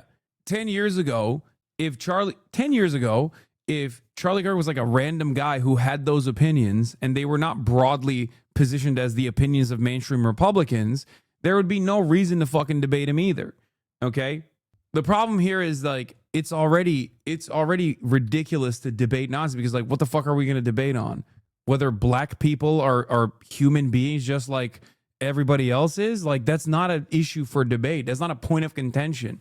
It's like debating a fucking flat earther, you know what I mean? They're going to bring up a million different fake bullshit talking points and already destroyed like race realist arguments and things of that nature. And you have to learn all of those fucking talking points. You have to learn all of that. You have to do all this like research on fake bullshit so you can actively combat it. It's the most annoying thing on the planet. And at the end of the day, it doesn't even fucking matter because any debate that you do with a Nazi is going to be a victory for the Nazi regardless, because they just want to have talking time. They want to be on the spotlight. Okay? There's no benefit for the other person. The only time where you make an exception for something like that is if it's become so mainstream that you have to address these talking points. Okay? And it's not just content. You only say it's just content if you're white for the most part, if you're not a part of the fucking out group. The I don't debate Nazi talking point is bullshit anyway. You were going to debate Charlie Kirk? Yes, but there's a difference. Charlie Kirk was an advisor to Donald Trump. Charlie Kirk was a nationally prominent Republican. His opinions being so incredibly close to fascist opinions, if not, damn right the same, with some exceptions, doesn't change that reality. That's the whole point. Do you understand? That's why I'm saying, like, it's like talking to Stephen Miller, right? I'd debate Stephen Miller. I believe he's a Nazi. I'd still fucking debate him because he's Stephen fucking Miller. He's not some random guy on Rumble, okay? That's the difference. So that's why I say it depends on where the chips fall. Part, I will say most employees, even if you have a contract, you're going to have still be in that at-will category. Willie Danley, WRL News in Raleigh. Pro-abortion students laugh at Charlie Kirk being fatally shot. University of Montana. This is the callous response of pro-choice students at the University of Montana when Kristen Hawkins told them Charlie Kirk had been shot. They're rage baiting, bro. They're literally, like, they're going up to people to be like, tell me right now what you feel about Charlie Kirk. Like, who cares? This is just so fucking irrelevant. They're just trying to actively farm outrage. These people are the Students for Life in America. They're trying to go up to people and be like, oh, dude, how do you feel? Oh, look how violent the left is. Look how violent and callous the left is. This is, I think, a good opportunity for liberals and leftists alike to take note of these tactics, okay? That's what they should do. And you're giving them free ammunition this entire stream? Like, what do you mean? Miss Riz, never change. On that 97%? Yes. Because I think there are... Greg, come here. What? Greg, hold on for a second. Abortion is oppression. Change my mind. Ugh. Fuck. Okay. Charlie Kirk was just shot at his campus in Utah. Why are you laughing? He is my friend. I don't agree with anything. I don't think it's right to shoot him. Your first reaction is to charge. Oh my God, this is the video? They don't even fucking know if it's real. Shut the fuck up. Ugh. I'm done. I'm done watching all these motherfuckers get fucking, Upstate teacher no longer employed after lawmakers demand answer about Charlie Kirk. They're becoming the blue-haired liberal. I know. The problem is the blue-haired liberal never had motion like this. Okay? There wasn't a moment where, like, the White House was like, we're actively... Can you imagine a moment where the Democrats' very own White House, and we're not going to talk about COVID restrictions because of, like, epidemiology. That's a little bit different for mass health initiatives. But can you imagine a fucking moment where the White House was like, anybody, like a Brandon White House or an Obama White House was like, anybody that criticizes a black person that's been killed by the police is going to fucking get fired. We're going to do it. We're going to do it, and we're never going to stop, and we're going to actively hunt you down. If you have any opinion that is not our opinion, we're going to fucking hunt you down. It's a war. It's a civil war. It's a war now, bitch. That's like that's unthinkable. Obama had no motion for BLM. Yeah, Obama was antagonistic towards Black Lives Matter when he was president. They saw it as a spoiler. He says the problem is on the left. It's not on the right. When you look at the agitators, you look at the scum that speaks so badly of our country, the American flag burning all over the place. That's the left. That's not the right. Yeah, that's the only problem in this country is constitutionally protected acts such as burning the American flag. Well, the problem is on the left. If you look at the problem is on the left. It's not on the right, like some people like to say on the right. The problem we have is on the left. And when you look at the agitators, you look at the scum that speaks so badly of our country, the American flag burnings all over the place, that's the left, that's not the right. Yeah, this is the problem with the ownership of patriotism in America on the right, okay? This is a president that is unironically advocating against the First Amendment. Both of the things, like bad-mouthing America and burning the flag, are constitutionally protected acts in the United States of America. This is actually unique for this country as opposed to virtually every other country. I'm sure there's other countries where you can do like flag desecration or whatever, but in the United States of America, you can do that, okay? And it is constitutionally protected. So when a right-wing president says those are the real issues in this country, we have to tackle them, he's actually making an unconstitutional argument. He's making an argument against the American Constitution. But the way it works is that because these guys are seen as like owning patriotism and owning being proud of America, they can make that argument Isn't a legal flag code to burn the flag or dispose of its damage? Yeah, I know. That's semantics. We're not talking about that. We're talking about like desecrating the flag, okay? Don't do that. Desecrating the flag is highly illegal in many other countries, okay? I know this. In Turkey, there is a flag code that they do abide by.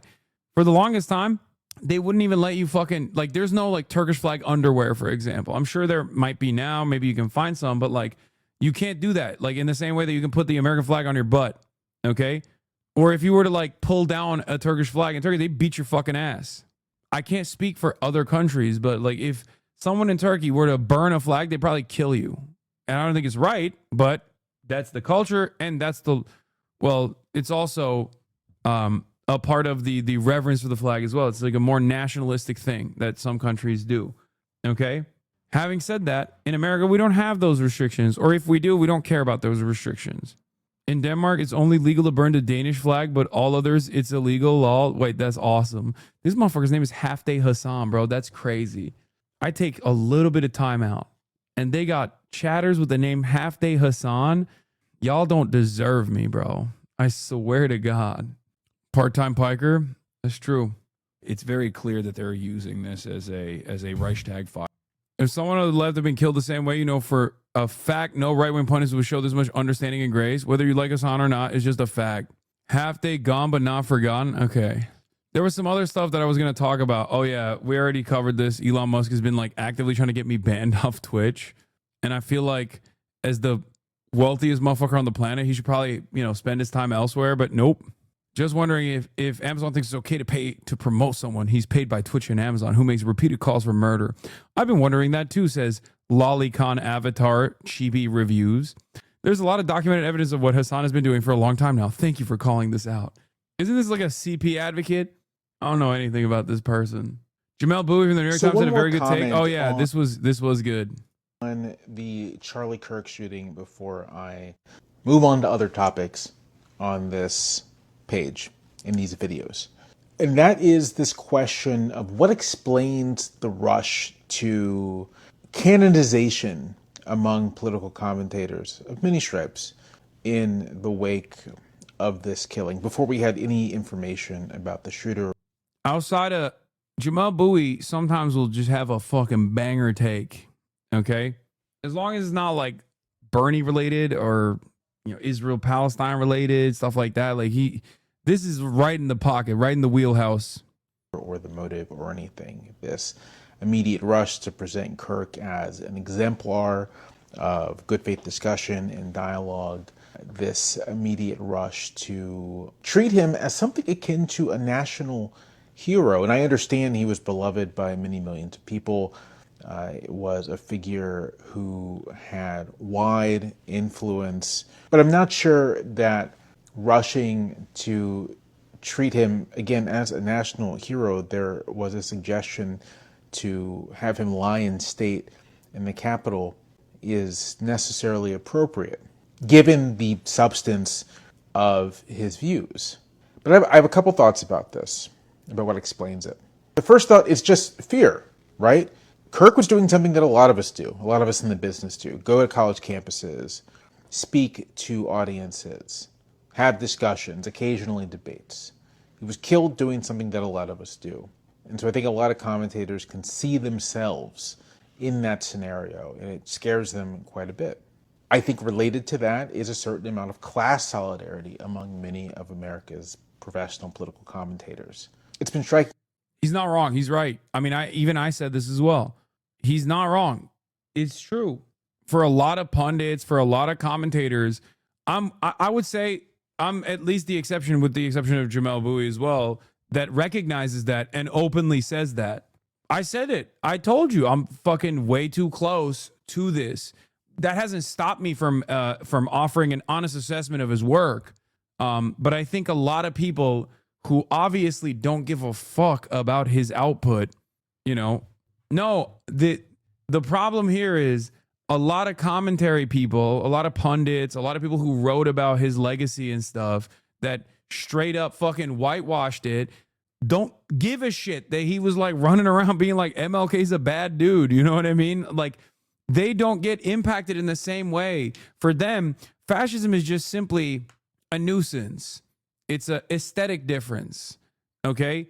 If you're black, it's not a fucking aesthetic difference. If you're brown, if you care about black or brown people, if you care about trans people, if you care about undocumented migrants, if you yourself are an undocumented migrant, if you are a part of any of the oppressed subcategories that we're talking about, for you, it's real.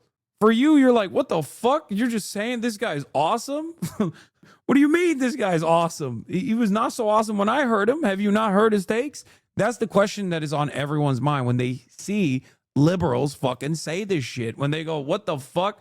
Like, what do you mean? I've heard his takes. Have you not heard his takes? Where are you coming from with this?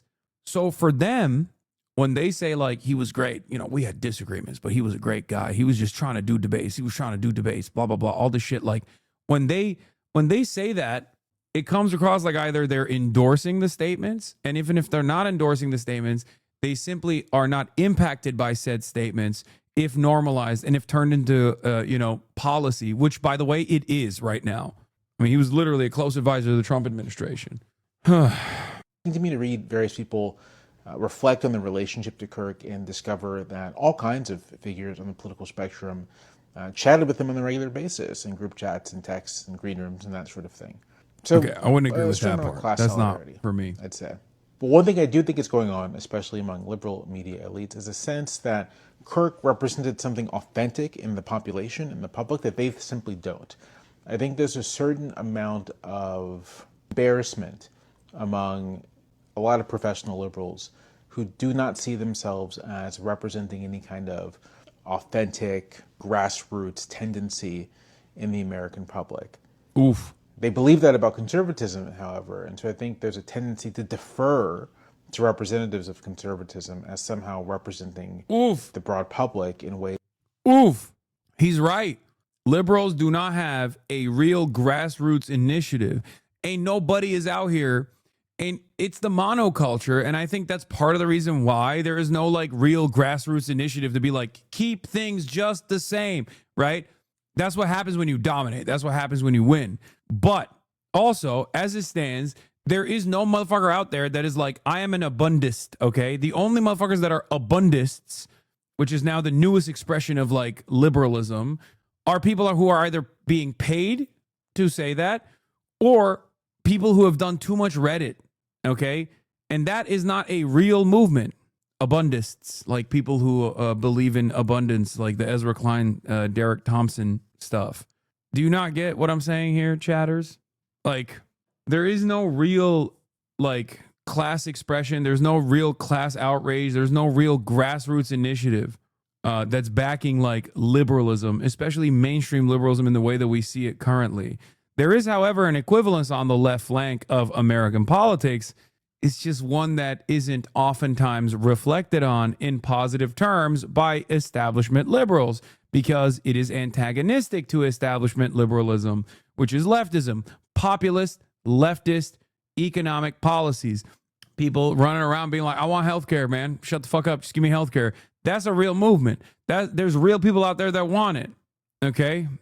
Will you gift to the Kaizenat subathon to keep the stream alive? You'll fuck out of here, bro. What are you, crazy? That liberals simply can't. No, I think that's wrong. And maybe later I'll explain why I think that's wrong and why I think that perspective is quite harmful. I think he's doing well on his own, but respect to you, chatter. Especially in the present moment. But I think that's an element of it as well. A lot of psychological things happening here.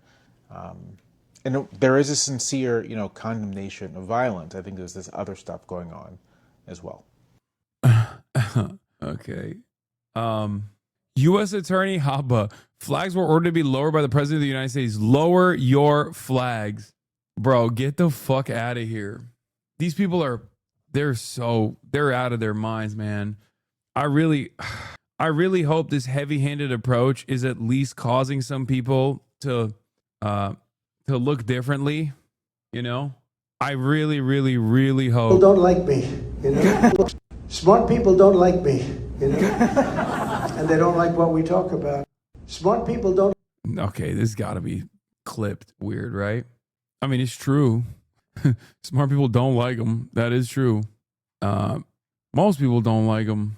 Oh, speaking of flags being raised at half-mast, dude, can someone tell me if this is real or not? I need to see if WeHo actually did that. Wait, West Hollywood responds to controversy following lowering of flags to half-staff in memory of Charlie Kirk.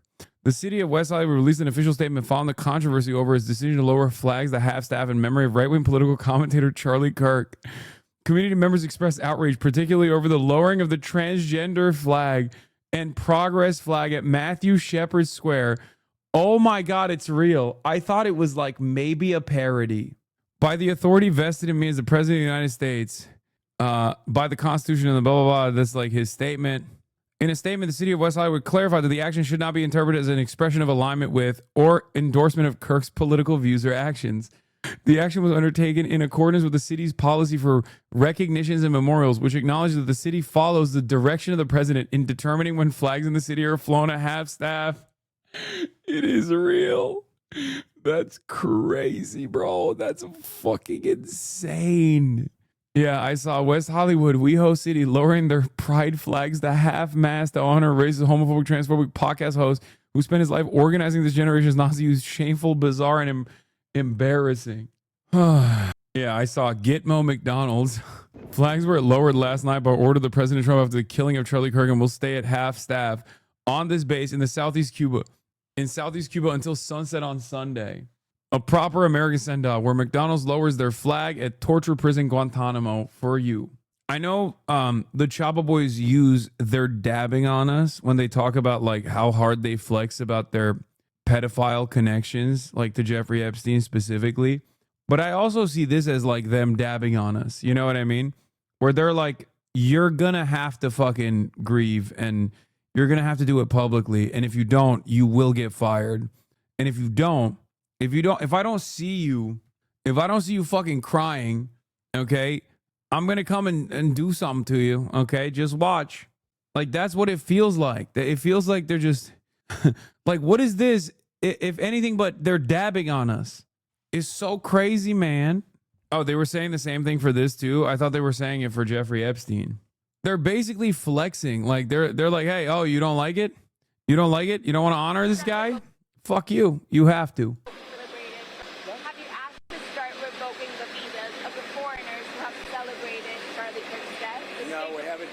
But we are looking at names. Yeah, by the way, where's that chatter that was saying earlier, oh, it's just the president saying it. It's not that significant. It's like, no, they are. They're actually revoking the visas of people. They're looking to deport people if they don't sufficiently express grief or show enough sorrow about the president's favorite podcaster being killed. Please, man, this is what we say is happening in North Korea, dude. Like, this is literally what Americans fantasize is happening in North Korea. Okay? What the fuck? We don't like that. That's not right. We wouldn't celebrate if something happened on their side, and we don't. That's fucking so not true. A lot of people that are on the left are already under investigation. What? You know, they're already under major investigation. A lot of the people that you would traditionally say are on the left. They're already under investigation. What does that mean? Like, for what? An expression of discontent with the administration? Correctly calling certain initiatives fascist when they are fascist? Like, what are we talking about? What is this? Alrighty, this message is for President Trump and his administration. If you stay to watch the video, please tag him down below, share, and repost so we can try to get this to him as quickly as possible and hope that he can do something with this. President Trump, as a supporter who voted for you 3 times, I am hoping and praying that you will revisit what Barack Obama and Joe Biden got rid of back in 2013, which is the Smith-Mundt Act, which held news corporations accountable for lying to the American people and spreading propaganda instead of truth.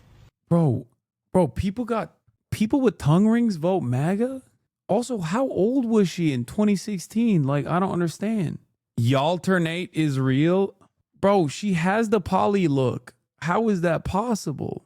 I don't understand how you can look like you're poly and then be like, I love you, Mr. President. Like, this is warping my consciousness, bro.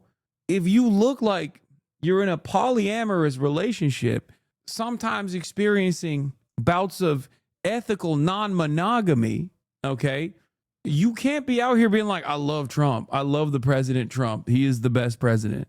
What the fuck? Nah, this is the trailer park aesthetic. You aren't a marabou enough. Careful, she's gonna sick Trump on you now, bro. Apparently, Trump has already been sicked on me. You know, they're already under major investigation. A lot of the people that you would traditionally say are on the left. They're Already under investigation. Like, what do you mean? Apparently, I've been sicked on. Ugh. Trump gonna taco? I hope. Wait, what?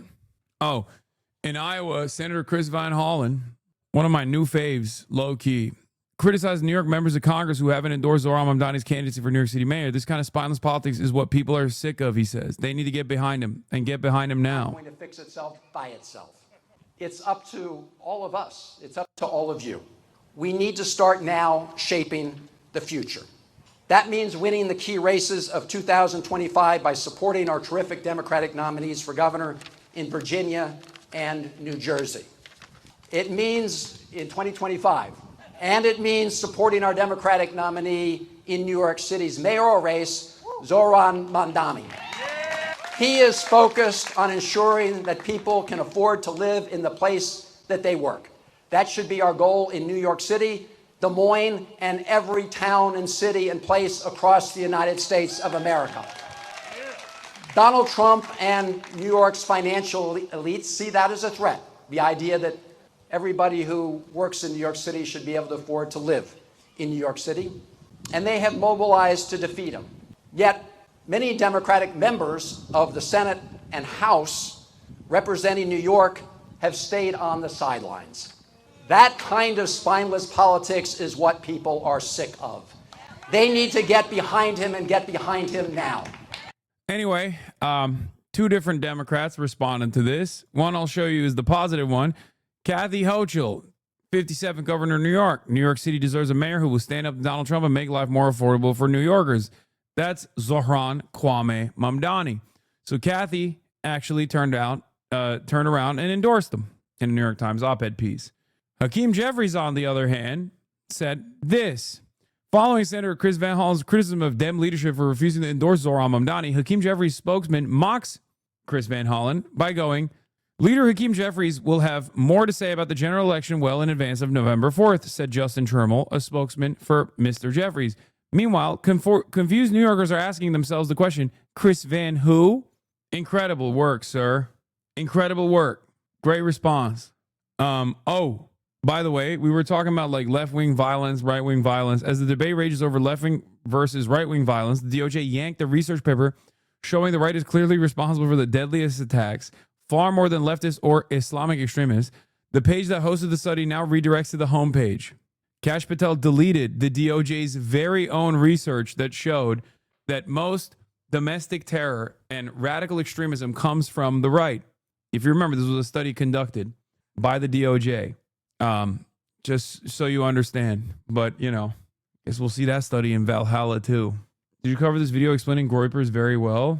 I wanted to jump on and add some quick gloss on recent events that might help folks who aren't plugged into the far corners of the internet make better sense of the motivations and actions of two major right-wing groups that are involved in the recent events. If you're looking at a swirl of cryptic memes and trying to reverse engineer a motive, you're going to misread this story. What looks like politics is often subculture. What looks like a manifesto is sometimes a dare wrapped in a joke, wrapped in a void.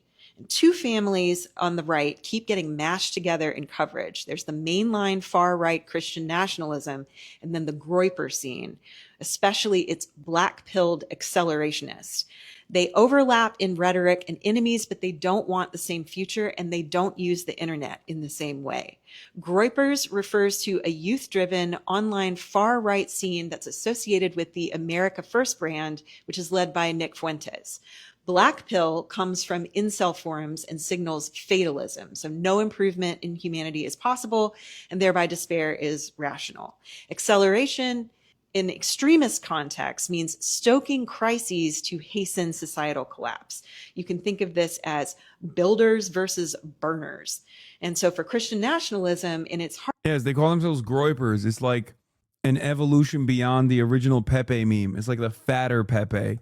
Because when Pepe first came out, it was not like a political figure at all. And then like the right wing chose to to turn it into like a right-wing thing. And then the creator got really mad about it. There was a whole documentary about it, and he sued Alex Jones. And then basically right-wingers that were like, no, we're Nazis, we should like fucking come up with a new version of that, basically made the Groyper, which is like a fatter toad. Okay, we did watch that documentary, yes. And it's crazy because like it's so stupid to describe, because it's like basically kids, or at least they were kids at a certain point, but now they're still behaving like kids. But yeah, they're Nazis.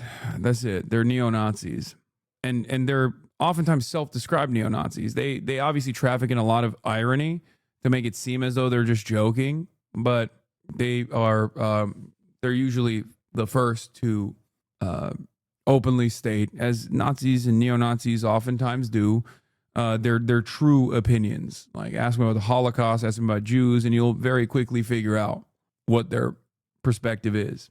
Hard right forum, it's still builder energy. It insists that the nation is or should be explicitly Christian, prizes hierarchy, order, and a return to rightful social roles. But the strategy is institutional. They want to win elections, they want to pass laws, they want to staff the courts and capture the school boards and rechristen the public square. And you hear vocabulary about restoration and revival and sovereignty and virtue. And this imagined endpoint is a moral order enforced by the state. And even when their rhetoric gets apocalyptic, the plan is still state power. The Groyper world orbits a completely different sun. It's youth heavy. It's a coalition that includes a lot of streamers and online personalities, and it borrows from incel forums, gamer chat, crypto cynicism, edgelord comedy, and a lot of terminally online irony. Here's the core distinction. The black-pilled wing does not believe in reform, not of institutions, not of culture, and not of people. The black pill is the conviction that decline is irreversible. If nothing can be redeemed, then the only creative act is negation. And that's where accelerationism comes in. In this context, acceleration means pressing on every social fault line, race, gender, religion, class, until something breaks. It is not policy, it's physics. The expectation is collapse, followed by nothing. Unlike some white supremacist or apocalyptic Christian variants that at least fantasize about what comes after, mainstream black pill content rarely sketches a constructive post-collapse order. It's entropy worship. Speed the unraveling and enjoy the spectacle. A quick detour so that we don't mix wires here. Black-pilled accelerationism is not the same thing as tech bro AI accelerationism. The latter is a futurist, albeit doomy faith about speeding technological progress even at humanity's expense. Black pill is a social political fatalism that invites breakdown. Different crowds, different goals. It's also distinct from the more formal Christian nationalist project. The language sometimes rhymes, both talk about decay, but Christian nationalists think institutions can be repurposed. Black-pilled Groypers think the institutions are rot. So why the memes that look like riddles? Because the memification is the ideology. The style is the substance, or as Marshall McLuhan said, the medium is the message. The meme factory does 3 jobs at once. Number 1, it allows for recruitment. Hans Fuentes versus Kirk? No. Charlie Kirk was not a Groyper. Charlie Kirk is a mainstream Republican. He was a machine. He was a part of machine politics. The Groypers are not a part of machine politics. They want to be. And sometimes their acolytes are a part of machine politics. Like with Ron DeSantis' campaign, there was a bunch of like Groyper neo-Nazis that were a part of his campaign, and they put like, they can't stop themselves. They have to put Nazi imagery in that in the campaign materials, and then they got like in trouble. Yeah, the Black Sun, that was another one. Laura Loomer is like an in-betweener where she's Jewish and also pro-Israel, but also will and has hung out with like a bunch of fucking neo-Nazis and rabid anti-Semites. But she is now firmly in the Trump camp. at scale. So high contrast, darkly funny, and deliberately absurd images travel farther than policy papers. A kid who would never sit through a speech will swallow 100 images that say more, faster, and sneakier. Number 2, plausible deniability. Irony is a Kevlar vest. If you take it literally, they were just joking. If you miss the reference, you reveal you're out of the club. The ambiguity is the shibboleth. And desensitization, number 3. Shock is used like a gym routine. The first time you see it, you flinch.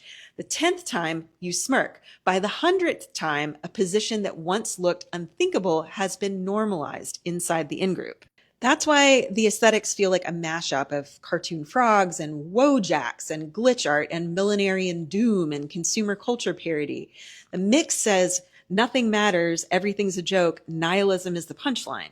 So who gravitates to black pill spaces? It's often younger men who feel exiled from status games that they think they can't win, like dating, elite colleges, prestige jobs, coherent communities. It's cheap status. Attention is the currency, and it bonds people who may never meet offline. That helps explain the why behind cryptic inscriptions or symbol-laden posts around real-world incidents. From the outside, we assume conventional motives. Ideology leads to a plan, leads to an act. Inside black pill worlds, the act is also a content drop. It's performance for an audience that reads the references, a proof of membership to people you only know by handles. Decoding the references isn't about uncovering a coherent program. It's about recognizing an identity and a dare. Don't confuse the absence of a blueprint with harmlessness, however. A politics of negation can still inspire catastrophic acts because the metric isn't does it build, but does it break? This is why For the Lulz can be both a smirk and a sincerely held view that only destruction has meaning. However, not every... But like, this guy wasn't this at all? No, I don't think there's enough evidence that he was, but she's just describing it because a lot of people are asking what groypers are, because guys, I'm telling you, it's too soon to tell. That's what my position is, okay? It's too soon to tell. I keep hearing about how liberals in a bubble and they don't know what's coming, but nearly half of young people didn't know who Charlie Kirk was, and the vast majority of the rest didn't like them. Maybe liberals aren't the ones in a bubble. Yeah. Charlie Kirk's net favorability, 13%, net unfavorability, 23%. Hasan Piker, net favorability, 7%, net unfavorability, 14%. Donald Trump, net favorability, 30%, net unfavorability, 57%. Where's this from? Harvard Youth Survey. Theo Vaughn, net favorability, 19%, net unfavorability, 15%. Grouping you in with these people is insane. I mean, these are just like, they're just looking at people that are notable, like noteworthy figures. Don't have enough info, 14%. Never heard of, 46%. 57% of people have never heard of me. That's good. We got to get these numbers. We got to get those numbers down. Or we got to get this number up. Net favorability. Very favorable, 2%. Very favorable for Charlie Kirk, 6%. Somewhat favorable, 8%. Somewhat favorable for me, 6%. Somewhat unfavorable, 5%. Somewhat unfavorable, 7%. Very unfavorable, 16%. Very unfavorable, 9%. And then it's like, don't have enough info, 16%. Never heard of, 57%. And I don't know what this is. Also, Donald Trump has a never heard of him at 3%. What the fuck does that even mean? 57% got to be trolling. Stop trolling Zoomers. No, of course. Guys, I literally tell you all the time, most people either don't know who I am, okay? They either don't know who I am or know me as like the woke guy. This is also for the youth, though. This is a youth survey. I had not heard of you until 3 weeks ago. I've been deep into politics shit since 2020. I'm older than you, and that's what I can presume is the reason. You ought to also remember, the reason why Charlie Kirk has these numbers is because he is associated with an entire political movement, and even then, he is not that well known. These spaces that we're in are incredibly niche. Something that I always repeat over and over and over again. While I do have a lot more mainstream recognition than the average person that you know in this space, right? With the exception of like Kai Cenat or whatever, it still doesn't matter. Like, I have not breached like total mainstream consciousness. The fact that I'm close in terms of like never heard of to Charlie Kirk is also crazy because he was boosted unimaginably by the president. Like, this is a person who has been in the White House numerous times. This is a person who has literally, this is a person who has been, this is a person who's been around, you know? Like he's been on stage with Donald Trump on numerous occasions, and there's still mad people that don't know who the fuck he is. I'm by myself. Think about what nationally prominent politician has like given me an elevated platform. There's no comparison. But it's your fault that Kamala lost the election? No, this also goes back to that same argument that I make all the time as well. Thank you for bringing this up. So you're sarcastically saying that, right? And it's true. Nobody wants you dead? And I don't know about that. This part is also not correct because there's definitely a lot of people who do want that.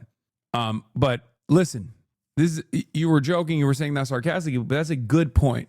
Okay, why is that a good point? This also proves that Charlie Kirk did not actually single-handedly captivate the Gen Z vote for Donald Trump, as I was saying over and over again. Okay, this is why I always repeat to people all the time that I am a marginal figure. I am not a mover and shaker in the way that some people present me as when they want to fucking criticize me and say like, oh, Hasan, you're the reason why Kamala Harris lost, right? But it's the same reason why I also repeat over and over again that Charlie Kirk is not single-handedly the reason for the Gen Z vote. Charlie Kirk was able to reach a prominent audience on TikTok, a real audience of young people on TikTok and older people as well.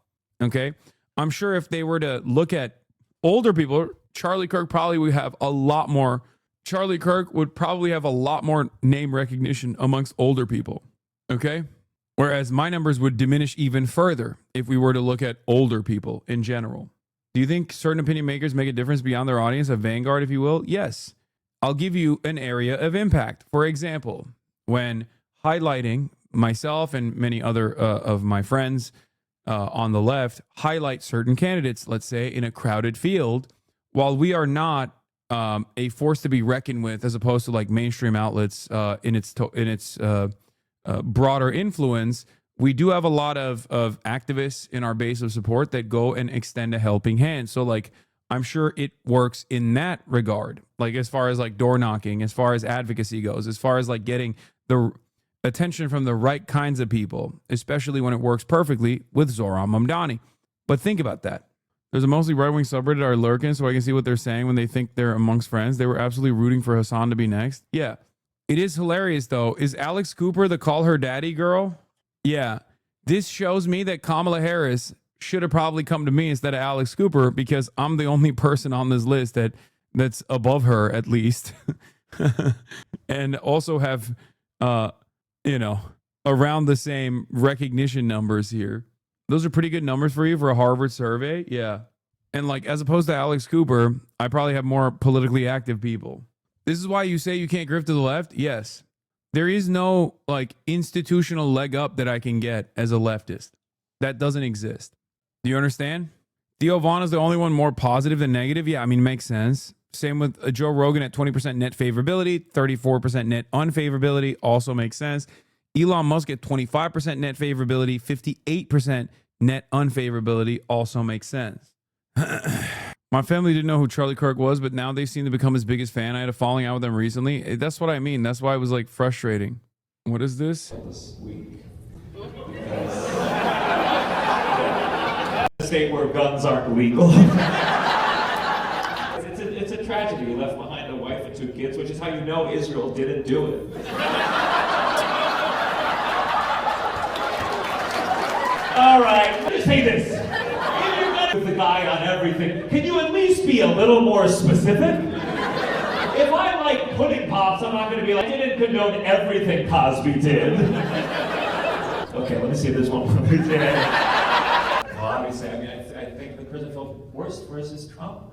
My God, he's so bummed. Did you see pictures of him? I mean, even his face was at half-mast. Oh man, John Marco, when we got it. Well, I'm down to do it. I'm down to do the collab soon.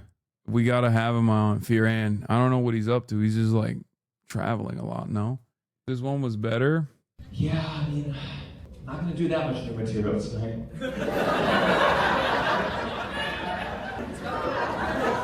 I didn't even say a single thing. No, do it. Thanks. That's how you know someone's trying to get you to do something in your best interest. They go, do it, do it. Are you kidding? I mean, fuck. This week terrified me. I'm also a crowd work comedian. Comedian destroys heckler, not the other way around. I have had worse outdoor college gigs, believe you me. That's it. You understand? That's It's so damn crazy that this chat is basically Reddit. A bunch of furry profile weirdos talking about shit they have very little clue about. Dude's name is Gojira, literally on Twitch. Okay? I don't understand. Most of the people in this video don't work real jobs anyway. 90% of them are Reddit mob parasocial nerds. They cheer for socialism but don't understand what it would mean for them. I don't hate your views or am against it. I don't know. I think history shows that I've been pretty on board with you. Just haven't been around a while and been slipping away from the politics. 8/6/2025. Comes back and is like, y'all are a bunch of furries, man. Get a job. We lost one. We lost a gaming watcher. This dude sounds like Summit. How do we keep losing these gamers, man? What happened? Because you don't game, dumbass? Yeah, he actually did leave the community because I wasn't gaming enough. So damn crazy, this chat. Yo, Rage is getting the HasanAbi treatment? Oh, shit. Shit about Charlie Kirk. What I say what about Charlie Kirk specifically? What I say about Charlie Kirk, gang? He died and you were dissing him on stream. I didn't diss him. I said he's an American hero, bro. Okay, I hated the nigga, so I said I hate the nigga. But yeah, why'd you say that? Cause I don't like the nigga, but I said we shouldn't glorify assassinating nigga. Cause if everybody had that thought process, if we could assassinate everybody we hate, shit would go to shit. But I ain't like the nigga still. I ain't hated the nigga, so I said I hated the nigga. Fuck. All right. But he's no politician. He just bro. He was literally an advisor to Donald Trump. Donald Trump credited him. God, dude, average Charlie Kirk fan trying to defend Charlie Kirk. Just use as general of a statement as you possibly can. Focus mine, he got assassinated. He's like MLK. Okay, I see what's going on. I see what's going on here. I'm seeing that y'all niggas recently just found out that the nigga who shot him it's not a black dude. He not trans. He's not Muslim. And he's actually just a regular ass white dude, like, you know what I'm saying? And he was actually raised by like a MAGA family and shit. And y'all realizing that, and it doesn't fit your narrative. So you're crashing out, and y'all don't know who to blame. Y'all just like tweaking right now and shit. So like, yeah, I think that's what's going on right now. Is that what's going on? Or are you trying to rage bait? You could have just said nothing at all, though. Okay, but I didn't. And what? Now what? You want me to bro? Do you believe in systemic racism and all that? Like. I want to see what you. Yes, I do, nigga. Yes, I do, nigga. Yes, nigga. Yes, I do. Yes.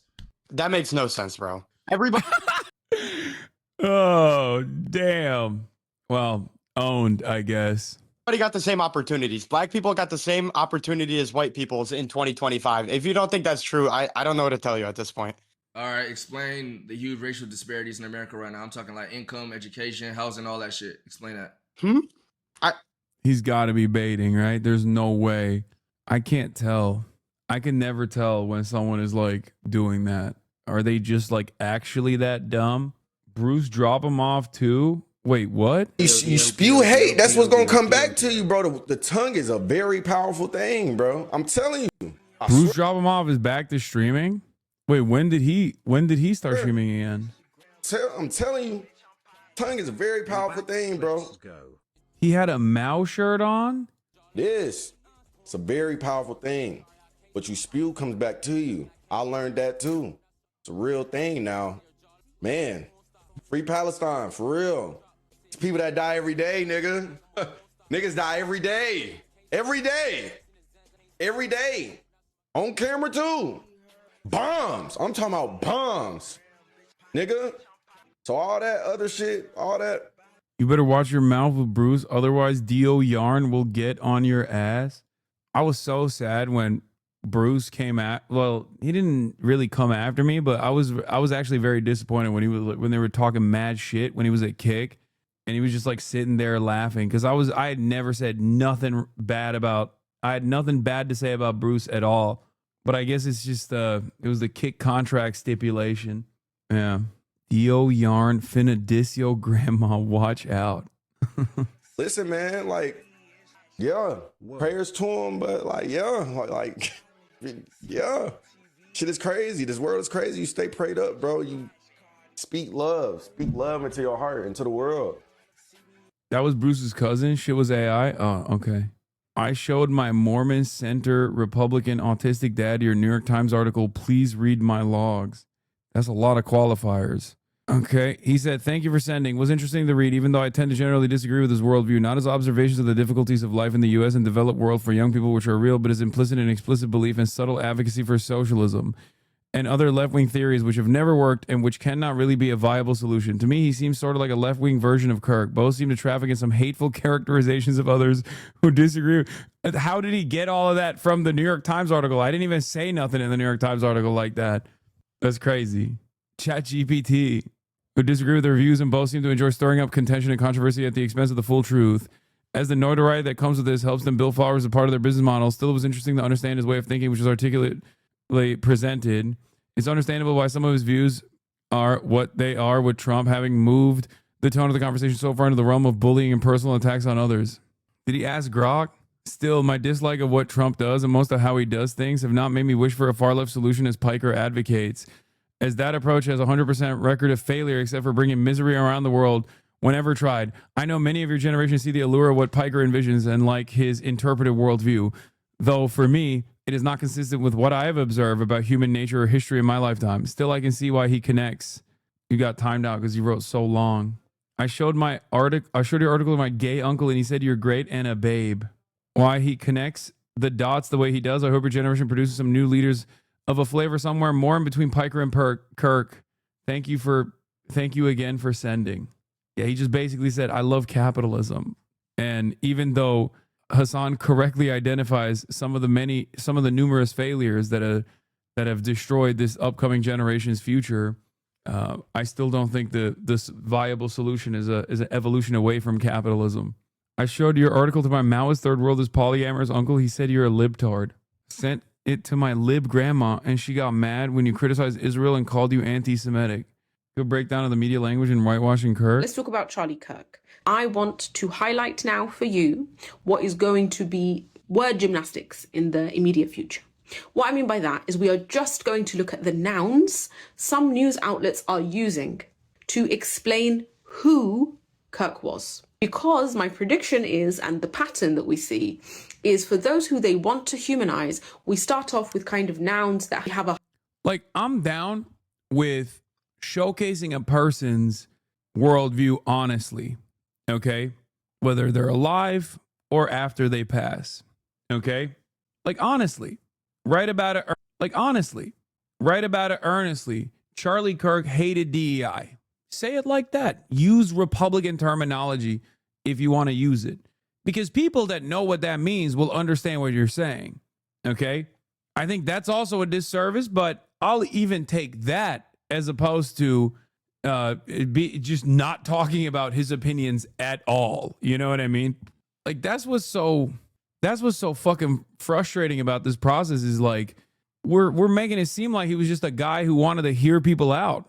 And he wasn't like a talking point machine and was using the medium of debate to basically do SJW slam dunk compilations. That entire design, that entire medium is created and has been utilized by right-wingers for a very long time for that specific purpose, to like humiliate liberal and leftist worldviews by creating an environment that is asymmetrical, by basically having asymmetrical power over someone like this. A right-winger made a cringy video about you that went viral and said they want to meet in person. Dog, this has 11,000 views. Oh no, it has 1.5 million views. Never mind. Holy fuck. About me? Do I look like a person who is scared? Oh, they put this clip on here? What the fuck? Kirk holding a rose. The only clip that they have of me is this. This is me talking about fucking Democrats debating, bro. I don't give a shit if this guy is fucking complaining and saying I'm being violent or whatever. These people are heinous. No other word for his leave his wife and family alone. I didn't do any of that shit. So, you know, my God, that's crazy. We're done talking. Okay, what are we gonna do? Kiss? Are you gonna kiss me, big guy? You gonna kiss me in the mouth? Yeah, I saw Javier Bardem says free Palestine on the Emmys red carpet. Denouncing the genocide in Gaza. I'm talking about the IAGS, which is the International Association of Genocide Scholars, who study thoroughly genocide and has declared it is a genocide. And that's why we ask for a commercial and diplomatic blockade and also sanctions on Israel to stop the genocide, free Palestine. Cutie was on the red carpet. She better ask Javier to come on the stream. Okay? You better have asked my goat, Javier Bardem, friend of the show, the goat. She asked for wine about it? Ugh, I bet she did. What are y'all gonna do? Kiss? Yes. I'm gonna kiss him right in the fucking mouth. Well, you got a problem? Yeah, with tongue. What's up? Oh, I forgot to talk about the Candace Owens video. Does anyone have the Candace Owens compilations? The granny hormone wants us mixed up in his bomb. It's the same prick that hates on the farmers. Have you noticed how everything on the far right is just really shit? And make grannies freeze in their pajamas. He's a traitor, an undercover dictator, a war instigator. He wants to fuck around and mess with human nature. Throwing around kids is satanic behavior. Dude, what the fuck's going on in the UK? What are they doing? They're doing like race riots or some shit? Oh yeah, here's yeah, this is real. It's wild that Candace is the only right-wing figure I've seen posting in a way where she seems genuinely devastated to lose Charlie as a friend. Low key, this is not even a joke. You know I don't like Candace Owens. You know I think she's a bad person. You know I think she's a grifter. But I saw this compy and I was like, God damn, bro, this is what real pain looks like, okay? Straight up. Every other Republican in media was like salivating at the prospect of taking over the throne. You know what I mean? They were like, oh, I'll be the next Charlie Kirk. It's going to be awesome. Whereas she was just like, this low key, some work husband shit. You know what I mean? Like some work wife shit right here. This is crazy. You don't understand like the divinity of him tweeting that, like living in that Charlie dance century. There was something mean to it. And we can make him about to have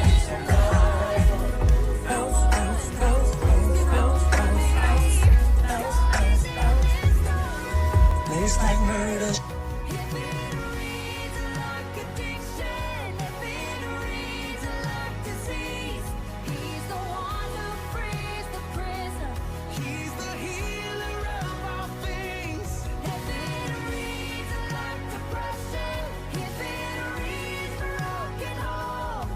I'm not gonna lie, this also low-key humanized both of them, which is crazy.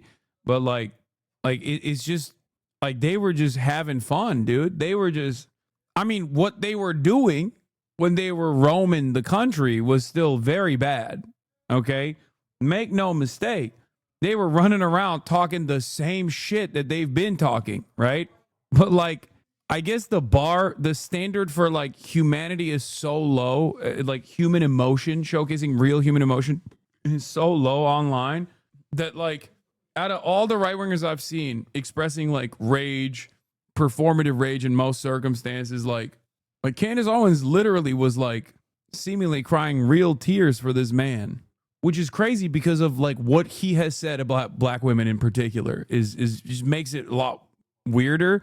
But of course, Candace Owens herself has basically always played that role as a right wing actor, you know, putting a black face on white supremacy. So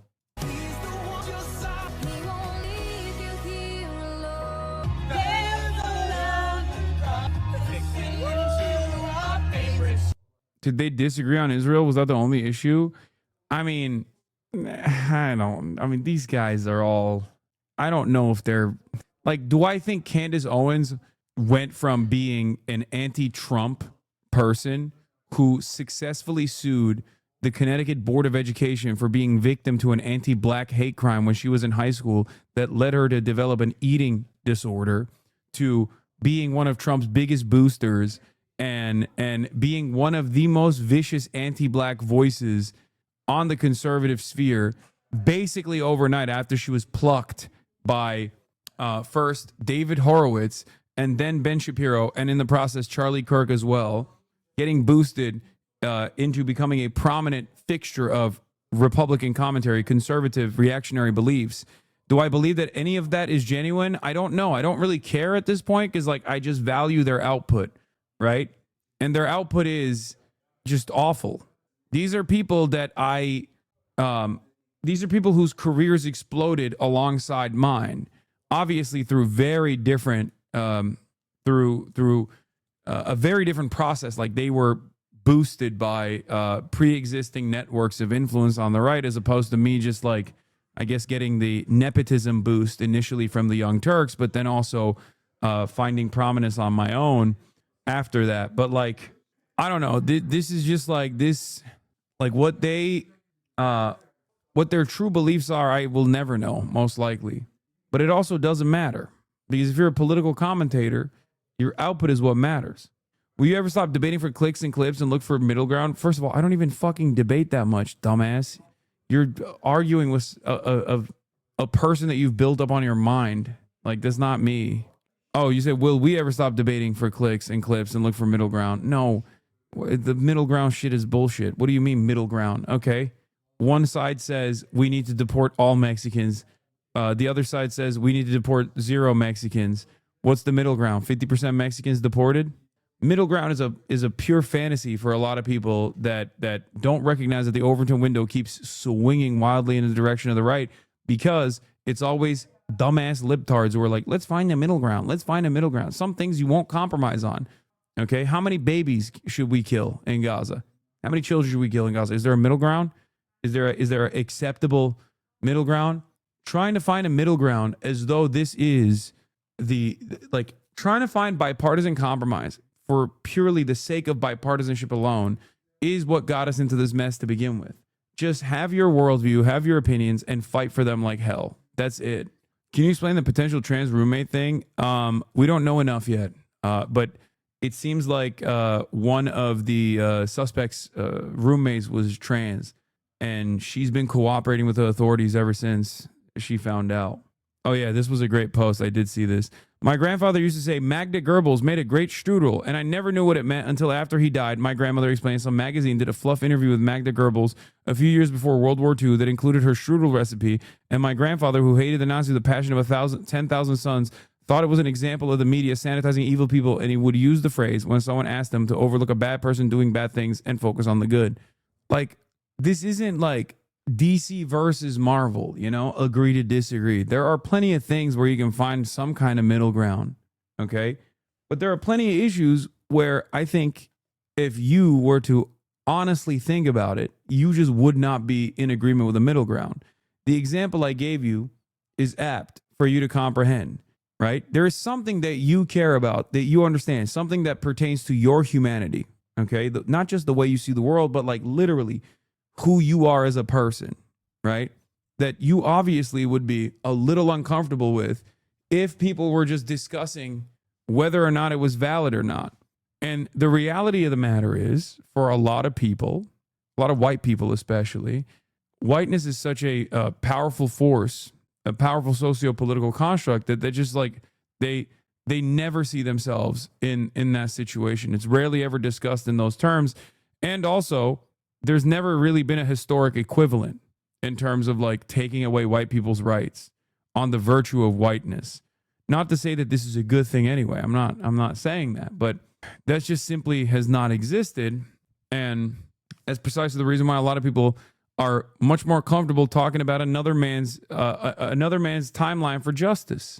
You know, if you don't truly take issue with those sorts of conversations, that just simply means you recognize that it doesn't impact you in the same way that it does for others. Okay? Rebuke your whiteness. Okay, shut the fuck up.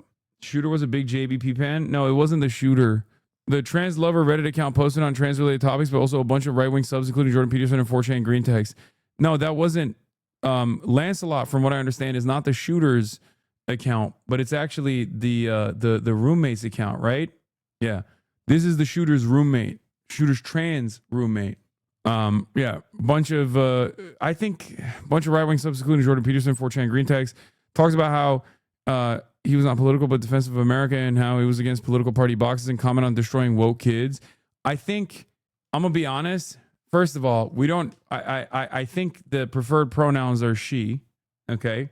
And secondly, I mean, looking at the profile a little bit, looking at the profile of the trans roommate, the allegedly trans roommate of the shooter, of the alleged shooter, they kind of come across like they're like a somewhat political shit poster, but they post on like political compass memes, like green text. Anon is on the BBC. Literally was 85 in my room every summer where I'm at. Just drink water and wear summer clothes. You aren't actively in the sun. It's not hot.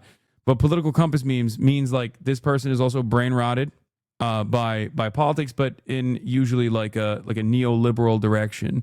Yeah, that would make sense. I guess I don't see that because I'm American and not much into national, let alone international politics. It's just weird for most of us who don't really care either way. I have no opinion of Italians, and then I go on the internet and get immediately stereotyped, which I'm sure happens to you also. It's one of those situations where I could care less for America. And this is also from like 5 years ago. So their political ideology might have changed as well in time. People need to stop putting themselves in boxes because the political parties don't care about any of their people. They just want their money. Once again, doesn't necessarily mean that this person is a Jordan Peterson fan, you know, and mostly just like I think people are reading into it and they're trying to say that this person was like right wing or something, which, you know, could be the case, but political compass memes for the most part is like the most politically oriented sub. Levegar went through their accounts and thought it was pretty conclusive that the roommate is trans. Yeah. Also, once again, this person, this is their own personal political opinion. It could have changed over the course of 5 years. And as far as we know, they are not even remotely involved in any way, shape, or form with the actual shooter's actions. Okay? So there's that aspect of this story as well. Tyler splits a 3-bedroom apartment with roommates. One guy who desperately wants to be pro gaming streamer and may be trans identifying. I think they might be trans. I from what I understand, not maybe identifying as trans. That person was cooperative with the police. But this roommate Lance was also the one who claimed to have Discord messaged him Tyler about the shooting. Discord proved that he did not. She did not. There's no indication on social media for Lance or Tyler that they're in a relationship. This is before the FBI confirmed it. Yeah, there is, but this person wasn't a trans DIY celebrated. No, I think the roommate might be the roommate. I believe the roommate is trans. It's not just the Snapchat filter. Things have there's been more information that's come out since then. But also, once again, them being trans has nothing to do with anything. It's like saying, okay, think about it this way. He had a black roommate. So what? He had a Hispanic roommate. So what? Does that change anything? No. If it doesn't change anything, then having a trans roommate doesn't change anything either. Do you understand? Also, there's contradictory information as far as whether this person still lived with their parents or whether this person lived with their roommates, because there's been a good deal of a back and forth as well. That's what I'm saying. Why does the roommate keep coming up other than to feed into their narratives to shift blame? I guess if I'm going to be as charitable as possible, we are trying to identify what took place in terms of this person's like political journey and potential radicalization. And Charlie Kirk was an incredibly transphobic individual. And the most charitable interpretation of this is that did the shooter radicalize? And by radicalize, I mean develop empathy for trans people, but then radicalize beyond that point to take action in such a violent way? That's the question that I think in the most charitable estimation, that's what people are trying to address. Of course, the real reason why they're doing that is so that they can somehow tie this political violence back to trans people in any way, shape, or form that they can. The dumbest fucking version of this would basically be if they were like, the shooter was around a trans person at one point in their lives. So who could say who radicalized them? You know what I mean? If you accidentally develop empathy for trans people, then you aren't a groiper anymore. You're turning into a normie. No. Wait, what? Literally, I was impossible for a right-wing groiper meme doomer to have a black and trans roommate. None of this guy makes sense. Yes, it changes a lot, actually. It means that groipers are ideologically nothing. No, you have established that they are. I'm saying we still have a lot more investigation to do to conclusively tell you what this person's political leanings are. 2,000 hours on Sea of Thieves and 400 hours on Helldivers is what Tyler had on his Steam account. Anyway, I personally know a gay groiper that went to January 6th. The idea that whether or not they had a trans roommate matters in this equation is ridiculous, as you've said. No, of course. Anyway, I have to go because I have to do the podcast because we're doing it tonight as opposed to Thursday night. So everyone's coming over right now. So I got to go. I got to leave you on that note. But be safe, be kind to one another. And yeah, that'll be all. That'll be all for tonight. Okay? Bye everybody.